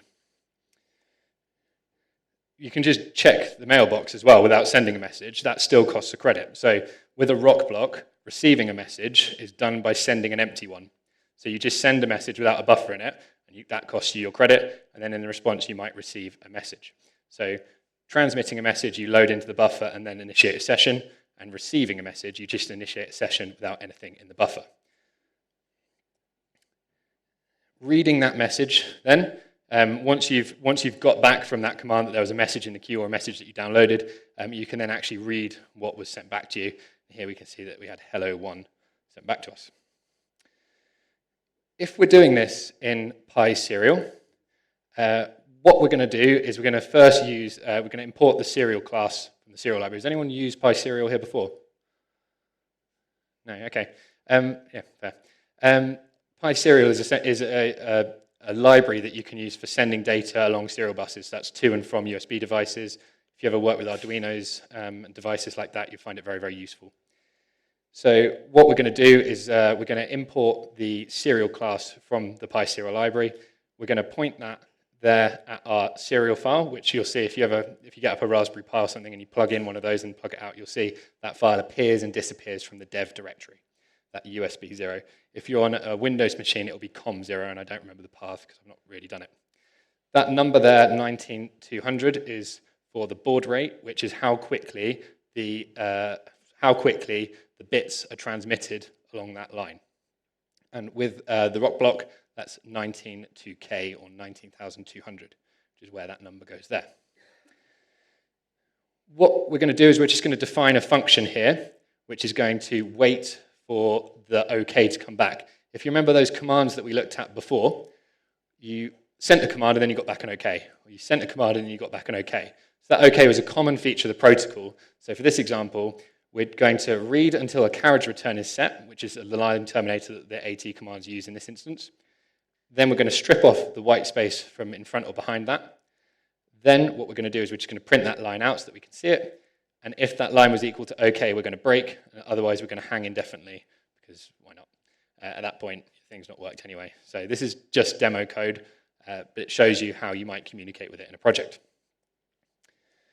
If you're going to write a command, all we're going to do is write to that serial object with a carriage return afterwards. Again, that's the line terminator that's used. We're also going to just there call that wait for OK function that we just wrote, because we know if we've written a command, we're going to get an OK back. So whenever we write for a command, we then wait for the OK. All we're going to do with the things that come back is print them. I've not put here what is actually printed out, because it's mainly just the OK line. So going back to that example that we showed earlier of that communication, you can see here we're disabling the echo, disabling the flow control, loading the command into the buffer, and then we're initiating an SBD session. It's actually SBD extended if you ever look into an AT command set. What comes back from that, in this case, was when I ran it earlier. So we have SBDIX 32, 2, 2, 0, and 0. So 32 is actually an error code for no service, and that was because I was indoors and like somewhere over there, so couldn't see a satellite. 2 was the message number. I think that's just the number of messages I happened to have sent from that device. The status from the receiving message is that it couldn't communicate with the inbox because there was an error because it couldn't see the satellite. If we had communicated with the satellite, we'd have seen a different set of status codes come back there. So that's how a short overview of how you would communicate with that particular device. But that's useful in only half the sense. We have the other half of the problem, which is actually how do you manage that data in an application at the server side. So what I've done is I've written a library called RockBlock Tools. So you can install that on pip. It works on 2.7 and 3.6. So if you just pip install RockBlock-tools, it will give you two things. It will give you a command line interface for talking to the RockBlock servers, and it will also give you a API which you can use to communicate with that in Python code as well. Things are very, very simple. To send a message, one of the things you need is the IMEI number of the device, which is a serial number that's printed on it, and then you can talk specifically to that device. So you do RockBlock send, the IMEI, the username of your RockBlock account, the password, and the message that you want to send. As an example, a simple message might look like that. There are other things that you can do which are more complicated. So far, we've only talked about text data, but you can do binary data as well. So you can specify in this command that you want to have your data hex encoded, and then that will be sent decoded from hex as it gets sent through to the RockBlock server. And you can also use base64 if you like as well. If you're going to do it in Python, what you do is you do from RockBlock tools, you import the send command, and there you can just use send, IMEI, username, password, and the data that you like to send. It really is that simple. It has in it the API that the API server host that RockBlock use. So there's not really much more to it than that. And that's what that might look like in your Python code. Receiving a message, we have to set up what you call a webhook. So a webhook means that when it receives a message, the RockBlock servers are going to forward that message to your application. So a good way of doing that is with a web request. So to do that, if you're going to run that on your laptop, you need to make sure that your computer and your server are visible to the outside world. So you need to make sure that you've got your ports forwarded and your NAT set up correctly. But you can go onto the RockBlock admin panel, and then you can set up your IP address and the port that you're running this service, your webhook on. And we can use the command line again to do this very, very simply. So here we just type RockBlock listen console because we want the output to be sent to the console, the address that we want to listen on, and the port that we want to listen on. So in this example, what we're binding to is it's not quite the loopback, you're binding to the root IP address on your net device, which means that you'll accept all requests from all servers to that IP address on port 80. If you wanted to only accept local messages, which you don't because it's coming from a RockBlock server, you might use 127.0.0.1 That's just how you bind to an interface on your computer when you're setting up a daemon. That command will not exit. It will run continuously until you signal it to close. And every time you get a message, it will print out a buffer such as that one. So it will tell you the latitude and longitude. That's estimated. It's not particularly accurate, which Iridium believes the message came from. It will tell you the device, the transmit time, and it will also give you the message number and a load of other useful information. Another way that we can set up the listener is we can have it to log to a CSV file. So here, after we put in the information that we want to bind to, we just point it to a CSV file, and then it will fill that CSV file every time it gets a message with a new row. You can see how easily that can integrate with your project.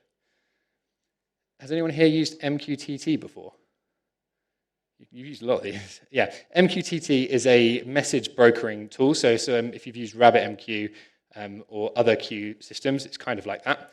So with MQTT, you can define topics, and then you can subscribe to topics, and you can use wildcards in those topics, which means that you can say, okay, I want to listen to all rock-block messages from this device, or I want to listen to all rock-block messages from any device. So you have a sort of directory-style topic, which you can then filter and subscribe to, and it's very, very, very lightweight, and you can send quite a lot of data through it, high throughput.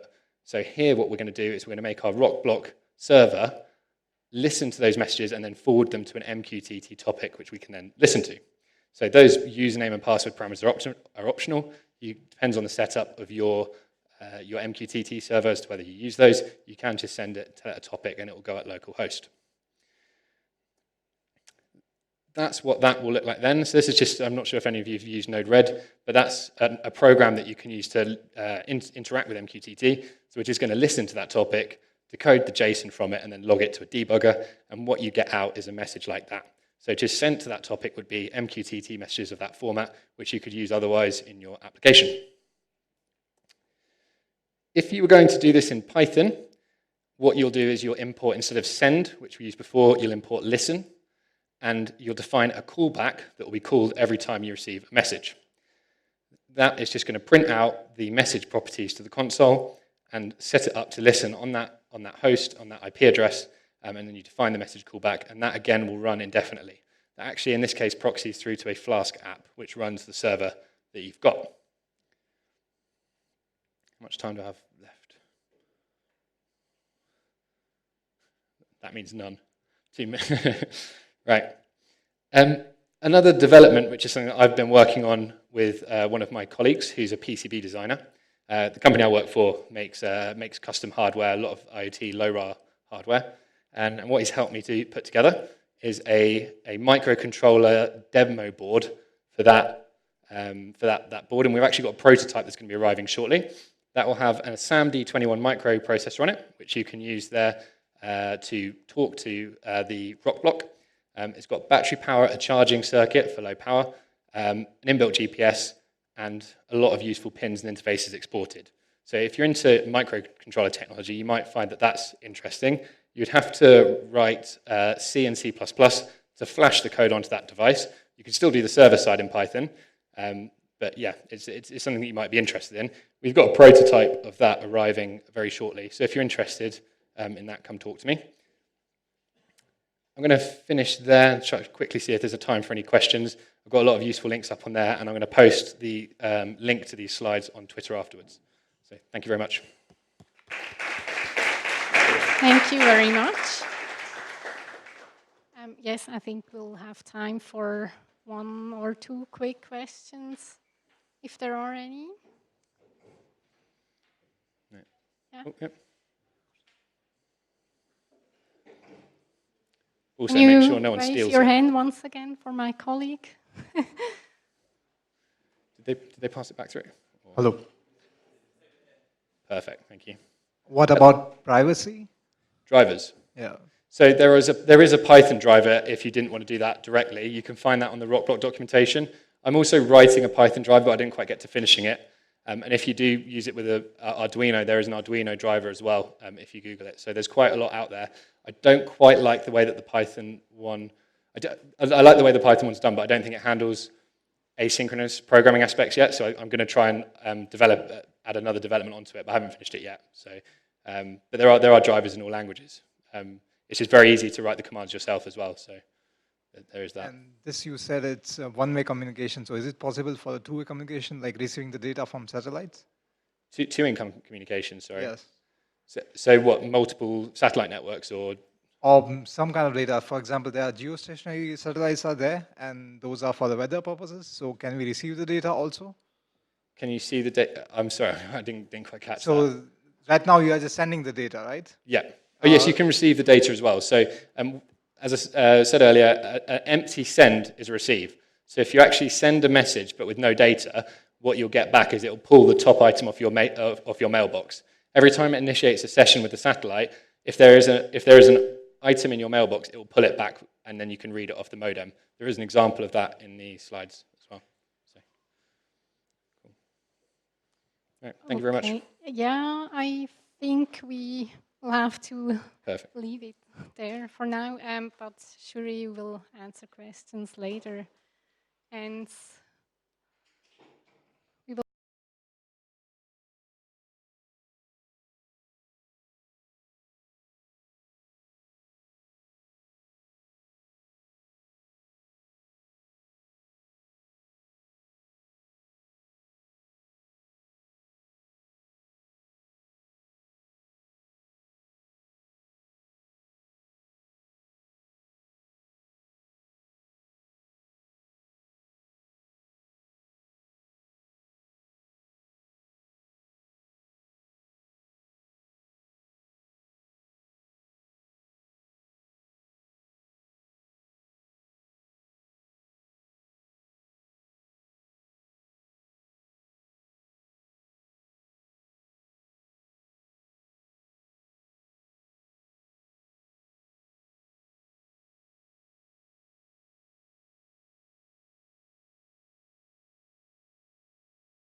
As I was introduced, my name's Freya, and I'm here representing the FlowMinder Foundation.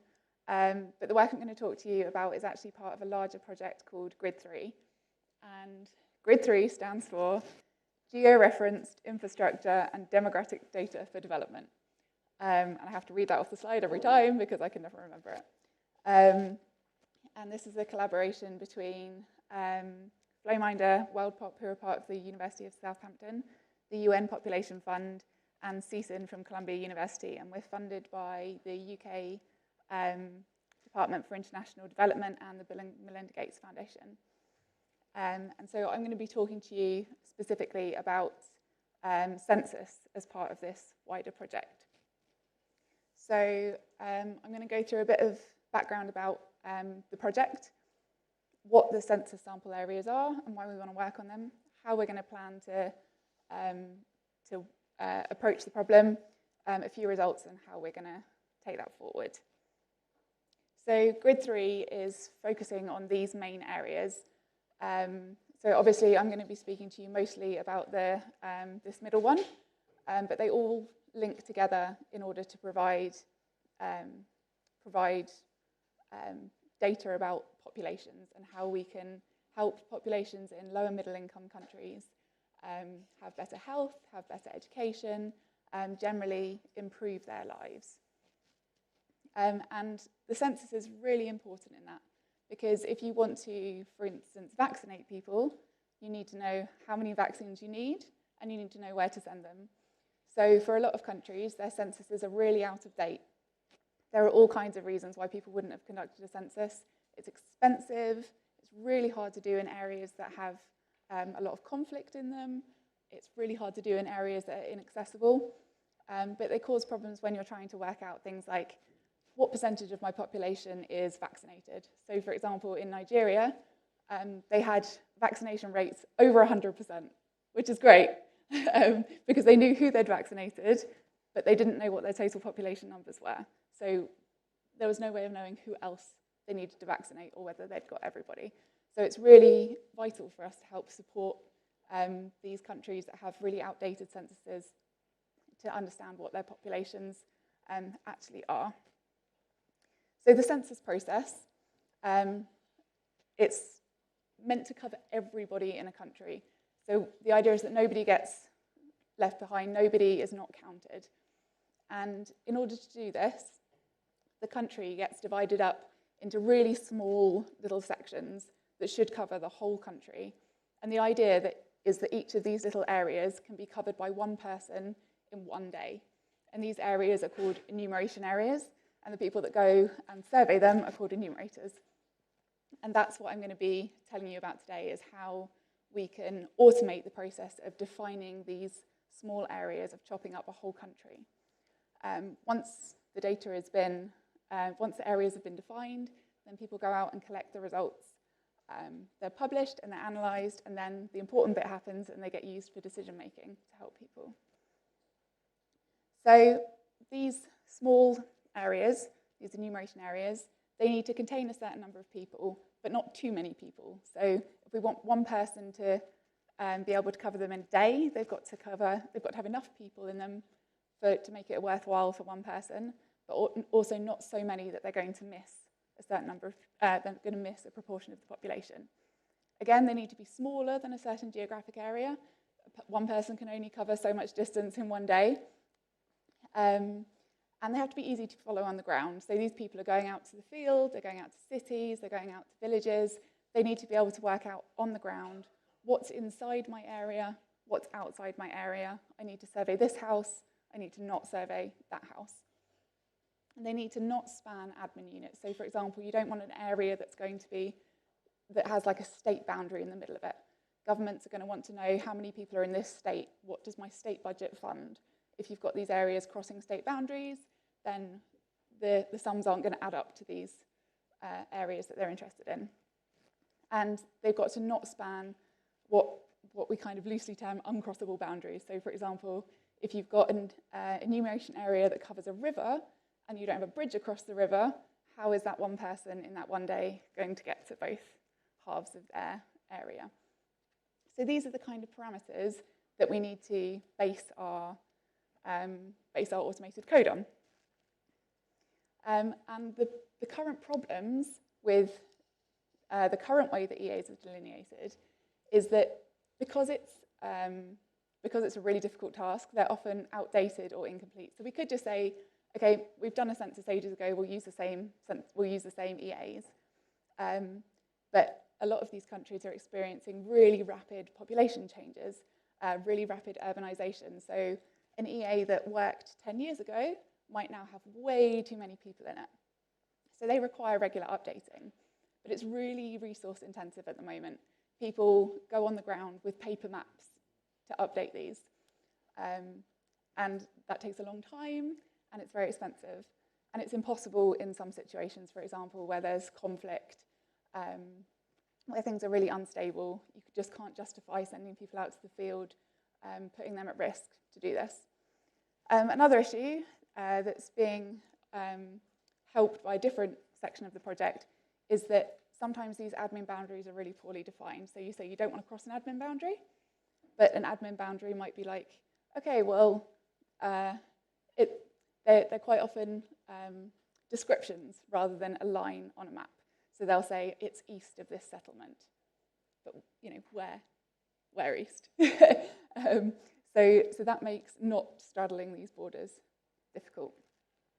So what's our approach? So we've said, okay, we've got a clear set of parameters. We can take these and we can ask a computer to apply them. So our process has two main stages, a splitting stage and a merging stage.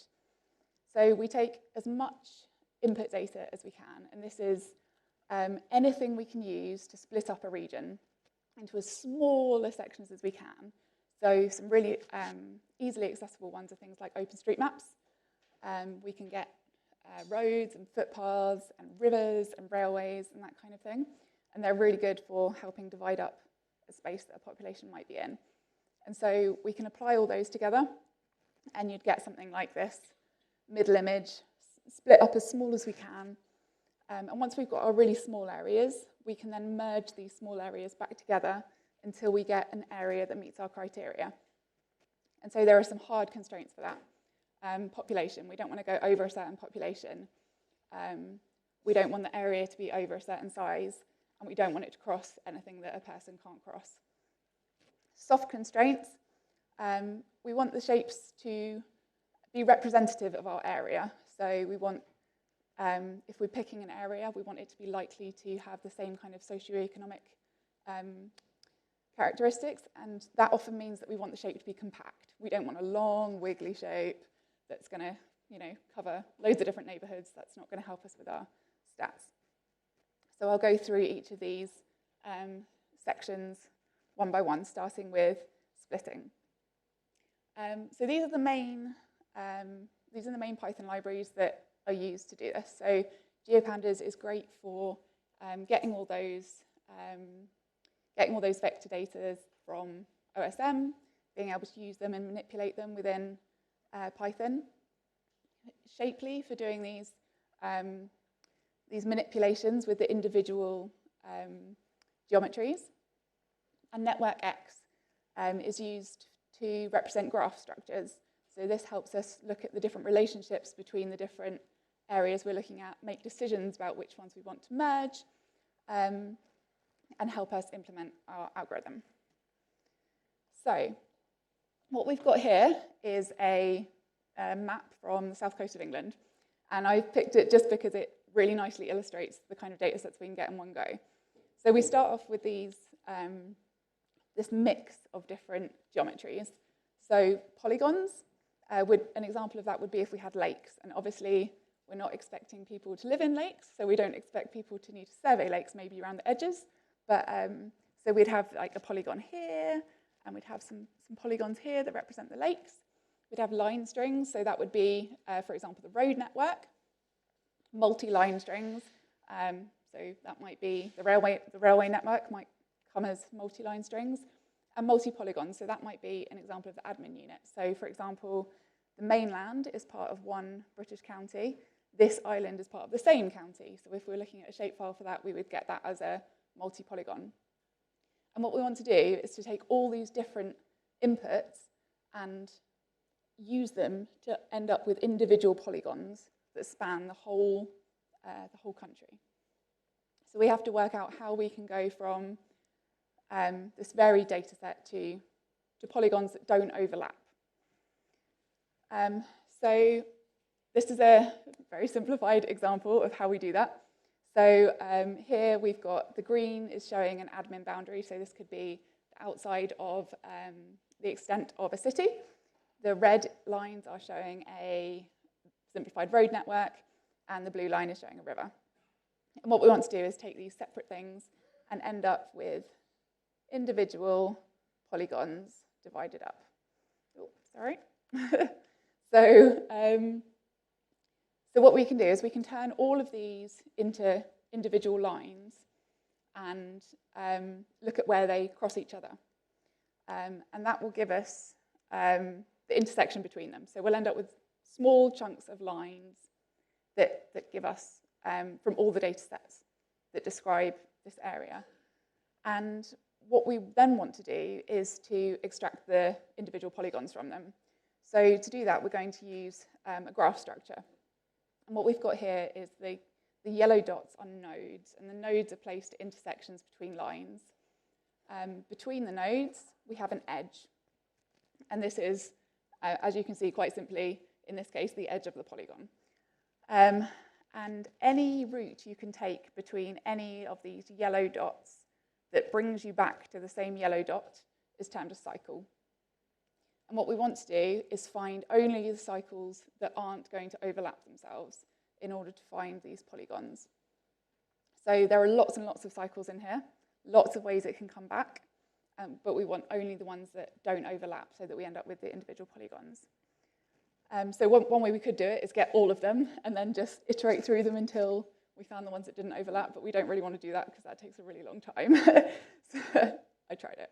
Don't do it.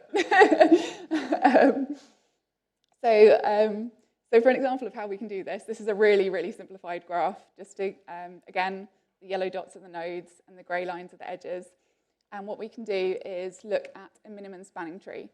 And a minimum spanning tree ensures every node is connected on the tree, but there aren't any cycles in it. So I know this sounds like the opposite of what I want, but I'll explain. So this is an example of a minimum spanning tree.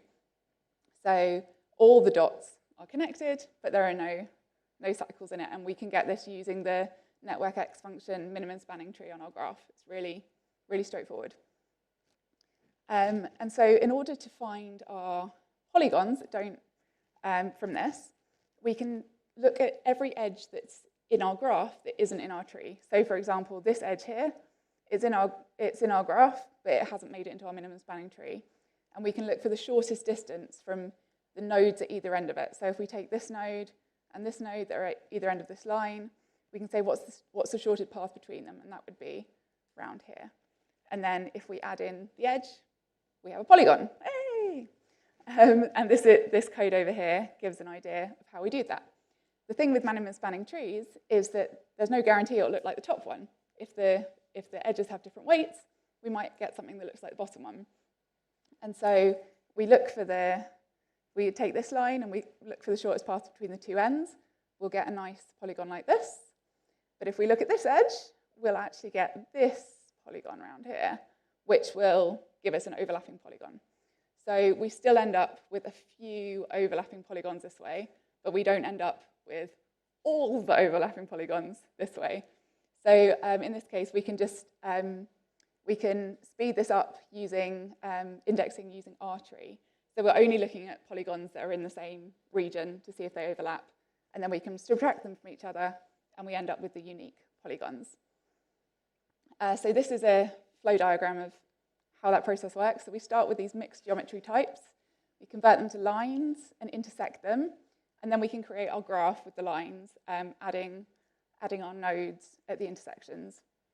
We create a minimum spanning tree and connect the edges, the ones that aren't in our tree but are in our graph, remove the overlaps, and what we're left with is these unique polygons. So what we end up with is something like this. So this is an area of Kinshasa in the Democratic Republic of Congo. What I can't demonstrate very well from this is that each of these are individual polygons. So they started off as footpaths and roads, but each of these is now a self-contained polygon. And that works really well where you have data. So OpenStreetMap has pretty high coverage, but it doesn't cover everywhere. So if we've got road data and we've got the ability to chop it up, it works really well. In rural areas where there's not such a dense road network, we might find that we're getting really big areas rather than these nice small areas which we can then merge. It also matters that the data is up to date. So as I mentioned, a lot of these countries are experiencing rapid urbanization. If we've got out-of-date data, then we're not going to help their census by giving them their area chopped up using what their country used to look like. And it also matters that they're accurate. We don't want any of these going through houses, for example. How do you only survey like half a house? So we want to make sure that the results, the data that we're using to build on this is accurate to start with. So there's a risk that the polygons will be too big in areas where we don't have enough data. So one of the things that we're investigating is how could we subdivide these further. And now we've got these polygons, we can use high-resolution population data to assign a population to this. So as part of the Grid3 project, we're producing high-resolution gridded population data sets for exactly use cases like this to help estimate populations as a first step so governments can then go and find out what their population actually is. So the next step is merging it. Now we've got all these small bits, and we're going to use a network again, a graph again, sorry, using network X. And in this time, instead of the nodes being at intersections, the nodes are going to be the polygons themselves.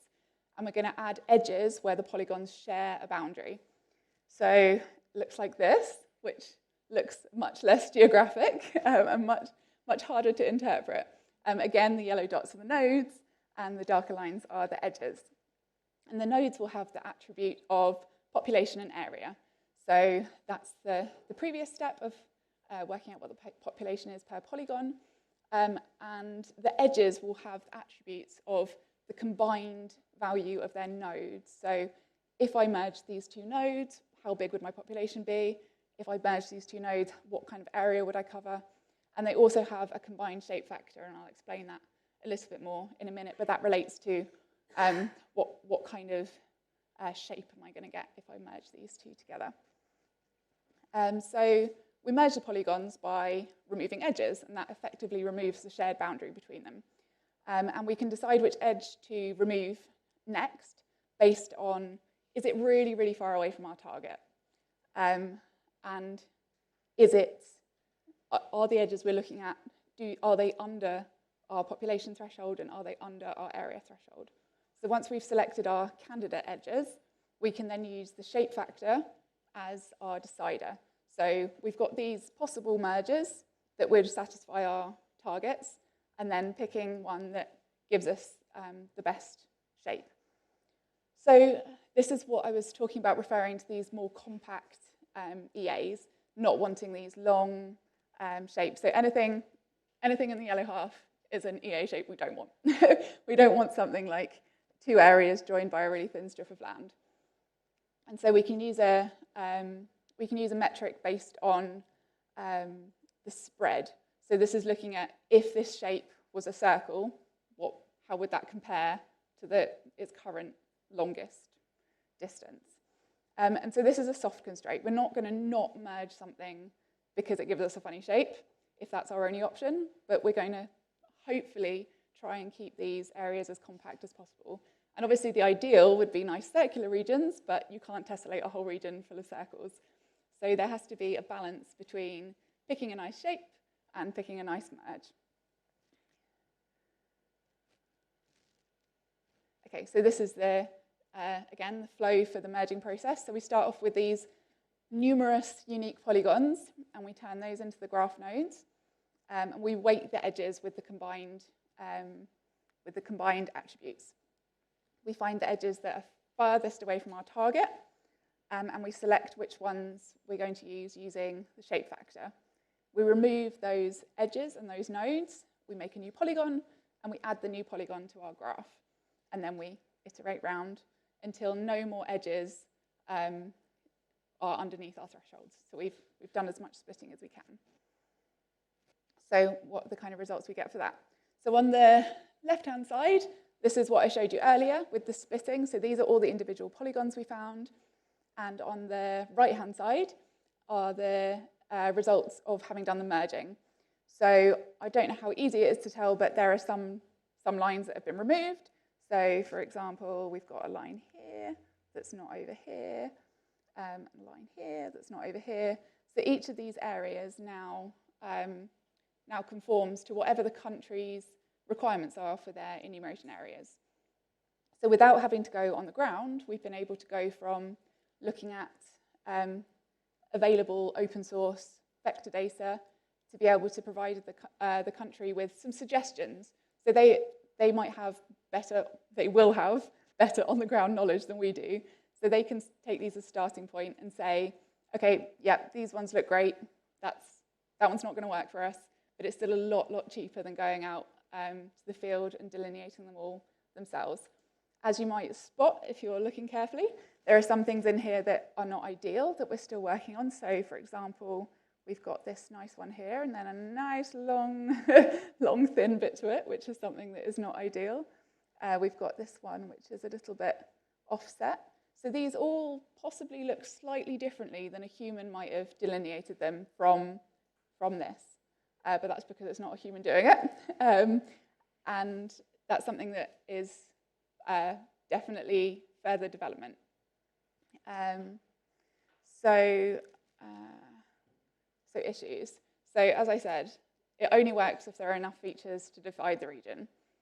And it requires up-to-date population estimates. So in countries where grid theory is currently working, for most of those countries, we'll be producing population estimates, so they'll be up to date. In some countries, those won't be available. So we'll be relying on other data sources that use previous census information that's then been modeled or scaled. And so if we haven't got a good estimate of the population, we're not going to do a good job of merging these together because we're not going to have an idea of how many people are there any more than the government does. And the shape factor is completely arbitrary. So it's trying to find this balance between having a nice shape and making sure the merging is efficient is still a question that hangs there that we're trying to address. It's important for the enumerators on the ground that they've got these regions that they can identify and that they can follow. But it's also important that we don't end up with any really small bits that haven't merged just because they're not going to give us a pretty shape. So further work, ways to split the areas with insufficient features. So in places where we don't have roads, sometimes we have building footprints. So we're looking into ways to use those instead. At a last resort, using Voronoi polygons or quad tree methods, which won't take into account what's actually on the ground, but might help us in rural areas where there's really nothing there that will help us split it up. Adding additional layers, so things that might help us split it up are things like topography. Like we don't want an EA that spans a cliff face. That's not going to help anyone. Socioeconomic factors. So as I was saying, part of the idea of having these compact ones is that we want people to have similar characteristics. If we've got some poverty map in there, that might help us in terms of the merging. Ways to determine the appropriate weight for the shape factor. Another thing that we want to explore is looking at the priority of the edges that we remove. So for example, we might want to merge across a footpath before we merge across a main road. That would be some extra intelligence to add to the system. And optimizing it for speed. So there's a lot of iteration going on here. At the moment, it's not the fastest thing in the world. It's faster than it used to be, but it's still not that fast. So that's a pending task. So in summary, the idea of this part of the project is to reduce the cost of cartography for countries that are conducting a census. We want to help increase the accuracy and make sure everybody is covered. And to do that, we're going to use geographic features that are available in vector form. So roads, rivers, railways, so on. We turn these features into lines and apply a graph in order to define these small areas. We can then use these defined polygons in a new graph to combine and merge the different polygons until we reach the target area and population. What we're looking to add to this to improve it is add new splitting options, balance the impact of the shape factor with the merging, speed optimization, and making it open source. So the whole project, because it's funded by the Department for International Development and the Bill and Melinda Gates Foundation, the idea is that all the outputs will be open source. They'll be available to everyone. Then it's not released yet, but it will be. This will be available for any kind of application that you think it would be relevant for. And we'd be really interested to hear if you've got ideas about how else it could be used. That would be really fascinating for us. And if it would help the countries as well, then we'd be really interested in collaborating. And most crucially, the idea is that this will help improve people's health, their education, it will help improve equality, and help provide people with infrastructure. Anything we can do that by knowing the population numbers, governments and international aid can help people improve these sustainable development goals that are our ideas of what everyone should be entitled to. Any questions?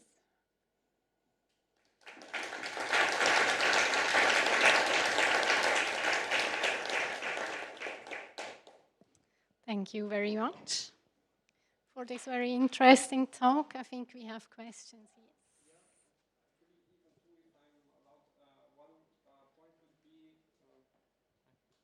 Thanks.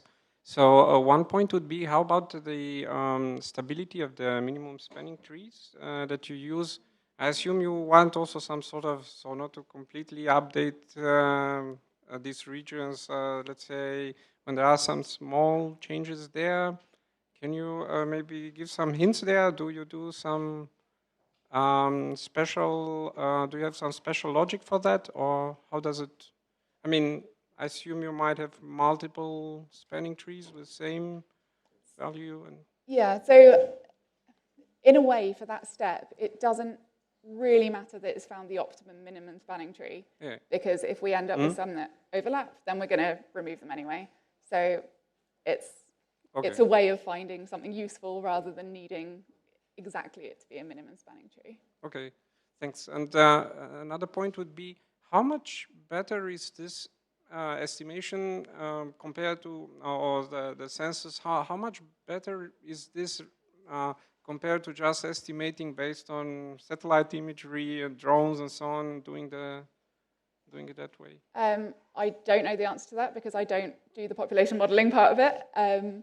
But the population modeling part of it is, so my colleagues do it and they're using Bayesian modeling and they're using a technique called microcensus. So they take really, really small complete samples and then use that to model the country. So they have on-the-ground validation for their models.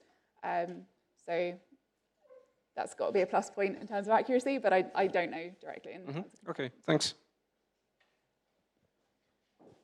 You mentioned about speed optimization, and I was trying to think through, I think the merging of areas, you can see that might be quite a difficult part to parallelize and to split across many nodes. Are there any areas of the algorithm that could be split up for different, like high parallelization that aren't, or is it a difficult algorithm to distribute like that? I think my answer is I don't know because I haven't started investigating it yet. My feeling is there are areas that would be suitable, but I haven't given it enough thought. Okay. Any more questions? So, thanks again.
My name is Rachel Kay.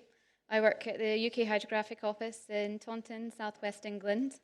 I'm a junior data scientist and I've been working in this role for just over a year. Previous to that, I worked as a data analyst and cartographer. So I'm going to talk about coastline mapping with Python, satellite imagery and computer vision. This is a project that took part in the data science team at the Hydrographic Office between myself and 3 other colleagues. So I'll give you a brief project and technology overview, what we did, why we did it, and the tools that we used. I'll talk about the pipeline from data sourcing into the vector output of the coastline, and then finally I'll discuss the accuracy assessment. So the UK Hydrographic Office is a provides marine geospatial information to better understand our oceans for defence, government and businesses. 90% of ships trading internationally use our charts, as you can see, electronic navigational charts and publications. We're the primary charting authority in the UK, but also 71 other nations. These are crown dependencies or overseas territories and developing nations that need to have a bit of support to meet international safety of lives at sea regulations. Now, the data science team is fairly new. We've been going for just over 3 years. And we were working a lot with geospatial data sets and applying machine learning to these. So Earth observation, bathymetric data, and other vector data sets such as automatic identification systems. So we made a decision to create a vector coastline using unsupervised machine learning techniques on satellite imagery. We wanted an easy to repeat, up-to-date, accurate, and automated coastline. Current vector coastlines such as World Vector Shoreline and OpenStreetMap are not suitable for an organization requiring current and reliable data. We wanted to meet this aim with certain objectives, so we created a coastline data set for the identification of change along our coastlines, such as port development or reclamation activity. This would keep mariners, governments, and businesses informed of any coastal changes. It could also be used as a base map for small-scale charts, and we have an ambition to create a global low-resolution coastline dataset. So this is our data flow. In order to meet these project objectives, we decided to use Google Earth Engine with its multi-petabyte geospatial data catalog and powerful cloud compute. We use European Space Agency Sentinel-2 optical imagery and process the data using unsupervised learning techniques, which I'll discuss in more detail later. We then used Postgres SQL and AWS to convert our rasters into polygons. And finally, I'll discuss their accuracy. So we wrote our coastline pipeline using a PyCharm IDE. We used object-oriented programming, which is test-driven, in order to create robust and follow the PEP 8 best practices and guidelines. Some of the popular Python libraries that we used include Raster.io, GeoPandas, and GDAL. All code was version controlled in GitLab. As mentioned, we used Google Earth Engine. So we were looking at Sentinel-2 imagery with a 10-meter resolution and 13 spectral bands, captures imagery every 5 days at least. The cloud-based platform provides a JavaScript API for instant visualization of results. But we didn't use the JavaScript API. If we did, I wouldn't be here. So we went over to the Python API, and it was ideal for creating a seamless pipeline from the data sourcing to the end. So we started off by defining a temporal and spatial range. The first iteration of our coastline was based around the British Isles for the year of 2017. We created an imagery collection of about 4,084 images. With that, we needed to remove any clouds. So we used a simple out-of-the-box QA60 band to cloud mask. The resulting cloud-free imagery collection, we then used minimum pixel to create a mosaic for the whole year of 2017. Once we had our cloud-free best pixel mosaic for 2017, we wanted to delineate land from water by using normalized difference water index to calculate the ratio between the green and near infrared bands. We output a grey level image. So the values range from -1 to 1, with -1 being closer to land and 1 being closer to water. And somewhere in between, we have the coastline. So we use an OTSU thresholding technique to define this boundary. OTSU is a two-class classifier. Along the x-axis, we have the NDWI, and along the y-axis, the pixel counts. OTSU will iterate across all possible thresholds to find the maximum between class variance, and it will also find the minimum between class variance to isolate the optimum threshold. There was 2 issues that we found with a global thresholding method. Firstly, you had to have a bimodal structure to the data set. And secondly, that it's too heavy-handed for the variety of coastline that exists around the British Isles. So to combat this limitation, we created a coastline guidance grid. Now this grid is taken from OpenStreetMap, and we created extra parts of coastline, which you can see in the bottom image, for going up navigational waterways based on a major ports data set. By spatially joining these 2 data sets, we then created a grid by creating a point vector every 5 kilometers along the coastline. Then we created a square buffer around each point of about 10 kilometers, and then joined these squares into a 25-kilometre grid space. We actually created a grid for the whole world, but today I'm just talking about the British Isles. So for each grid, we output a raster image. And land is a value of 0, water with a value of 1. We also had to account for the areas outside of the grid, the masked areas, so we assigned a value of 2 for a pixel. Sentinel imagery doesn't cover the whole world. They turn off their observation at certain places, so there can be islands that are missed. So we assigned a value of -999 for any no coverage areas. This wasn't an issue with the British Isles.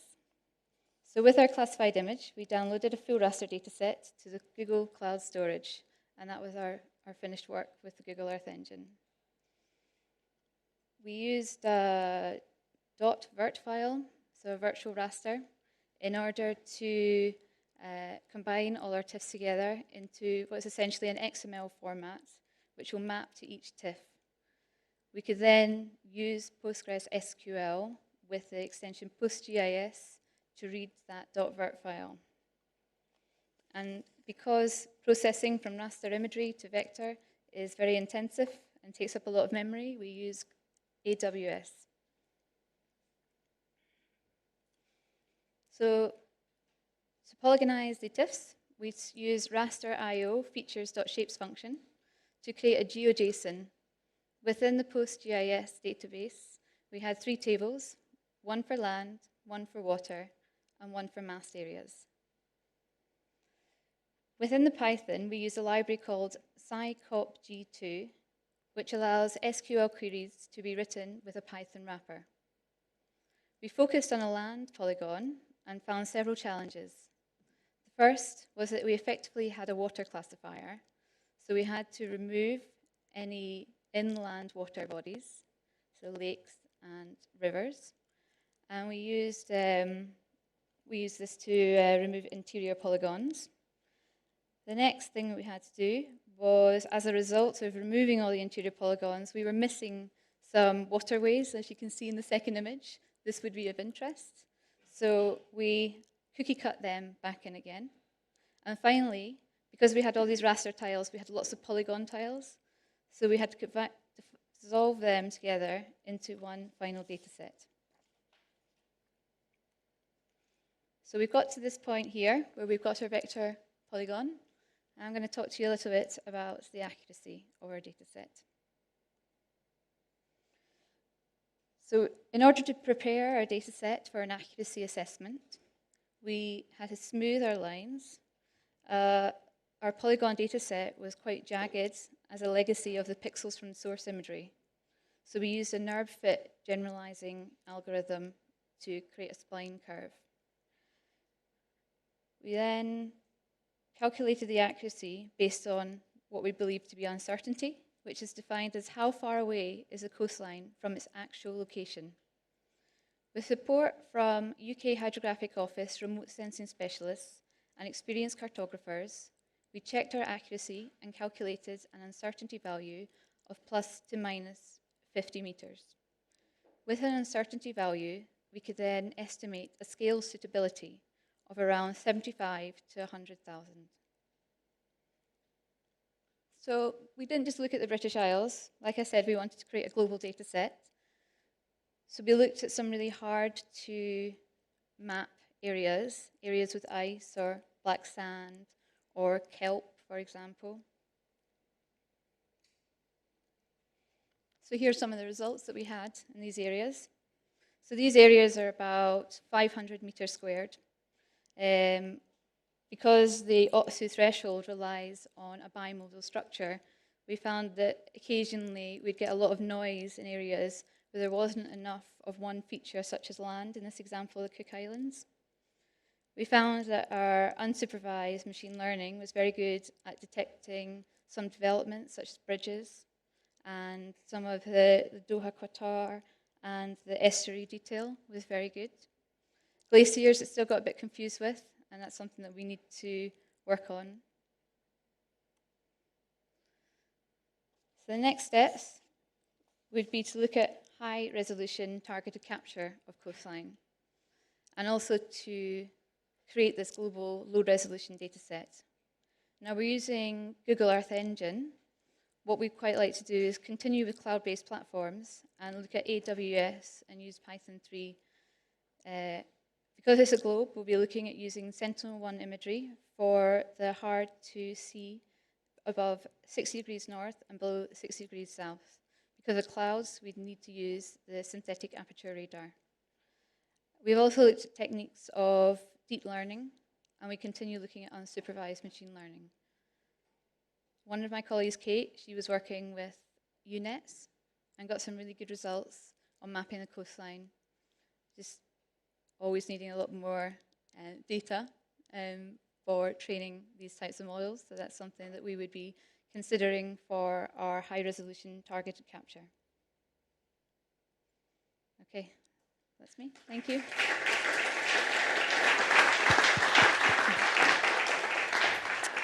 Thank you. Yes, I think we had a very nice presentation. Do you have any questions?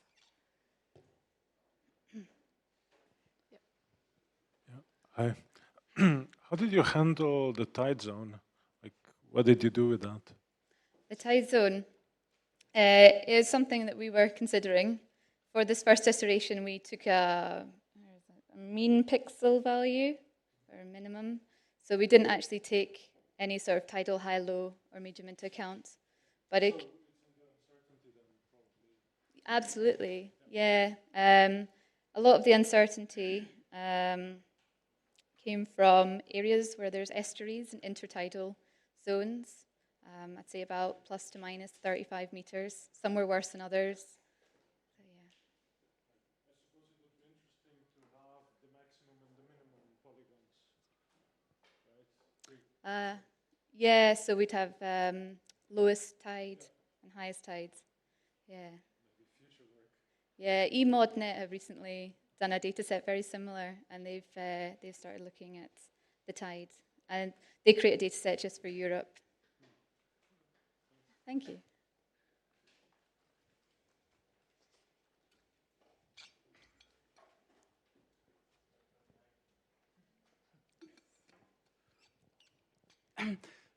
Thank you for your presentation. Okay. And my question is about the Google Earth Engine. So how easy or difficult did you find working with Python in Google Engine? Did you have to run all the script in the web browser, or could you somehow run it locally and connect to the engine? So we played around a lot with the JavaScript API, where there's a huge amount of documentation. When we moved into the Python API, we took a lot of what we learned from playing with the JavaScript. Yeah, we were able to find enough through Stack Overflow and lots of Googling. The European Space Agency have created lots of codes as well for the Python API, different researchers around the world. So Google's your friend in this kind of situation. Does that answer your question? Yes, thank you. Okay.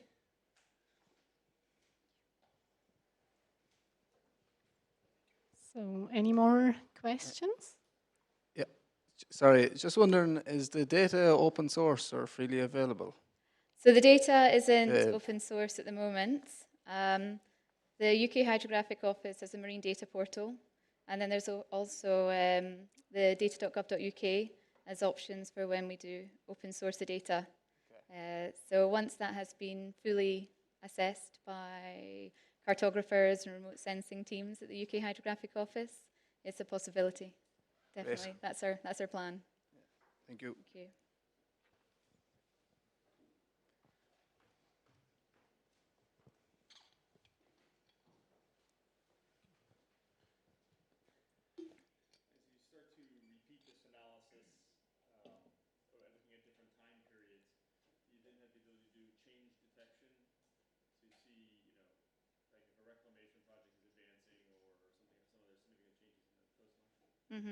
Yeah, I think that's one of the main drivers behind the work that we're doing is coastline change. For our chart profile of about 3,500 charts and our electronic navigational charts and our support to other nations around the world, to be as proactive as possible in identifying this change, to update mariners. But like we said, the open source data is also awesome for sharing with researchers.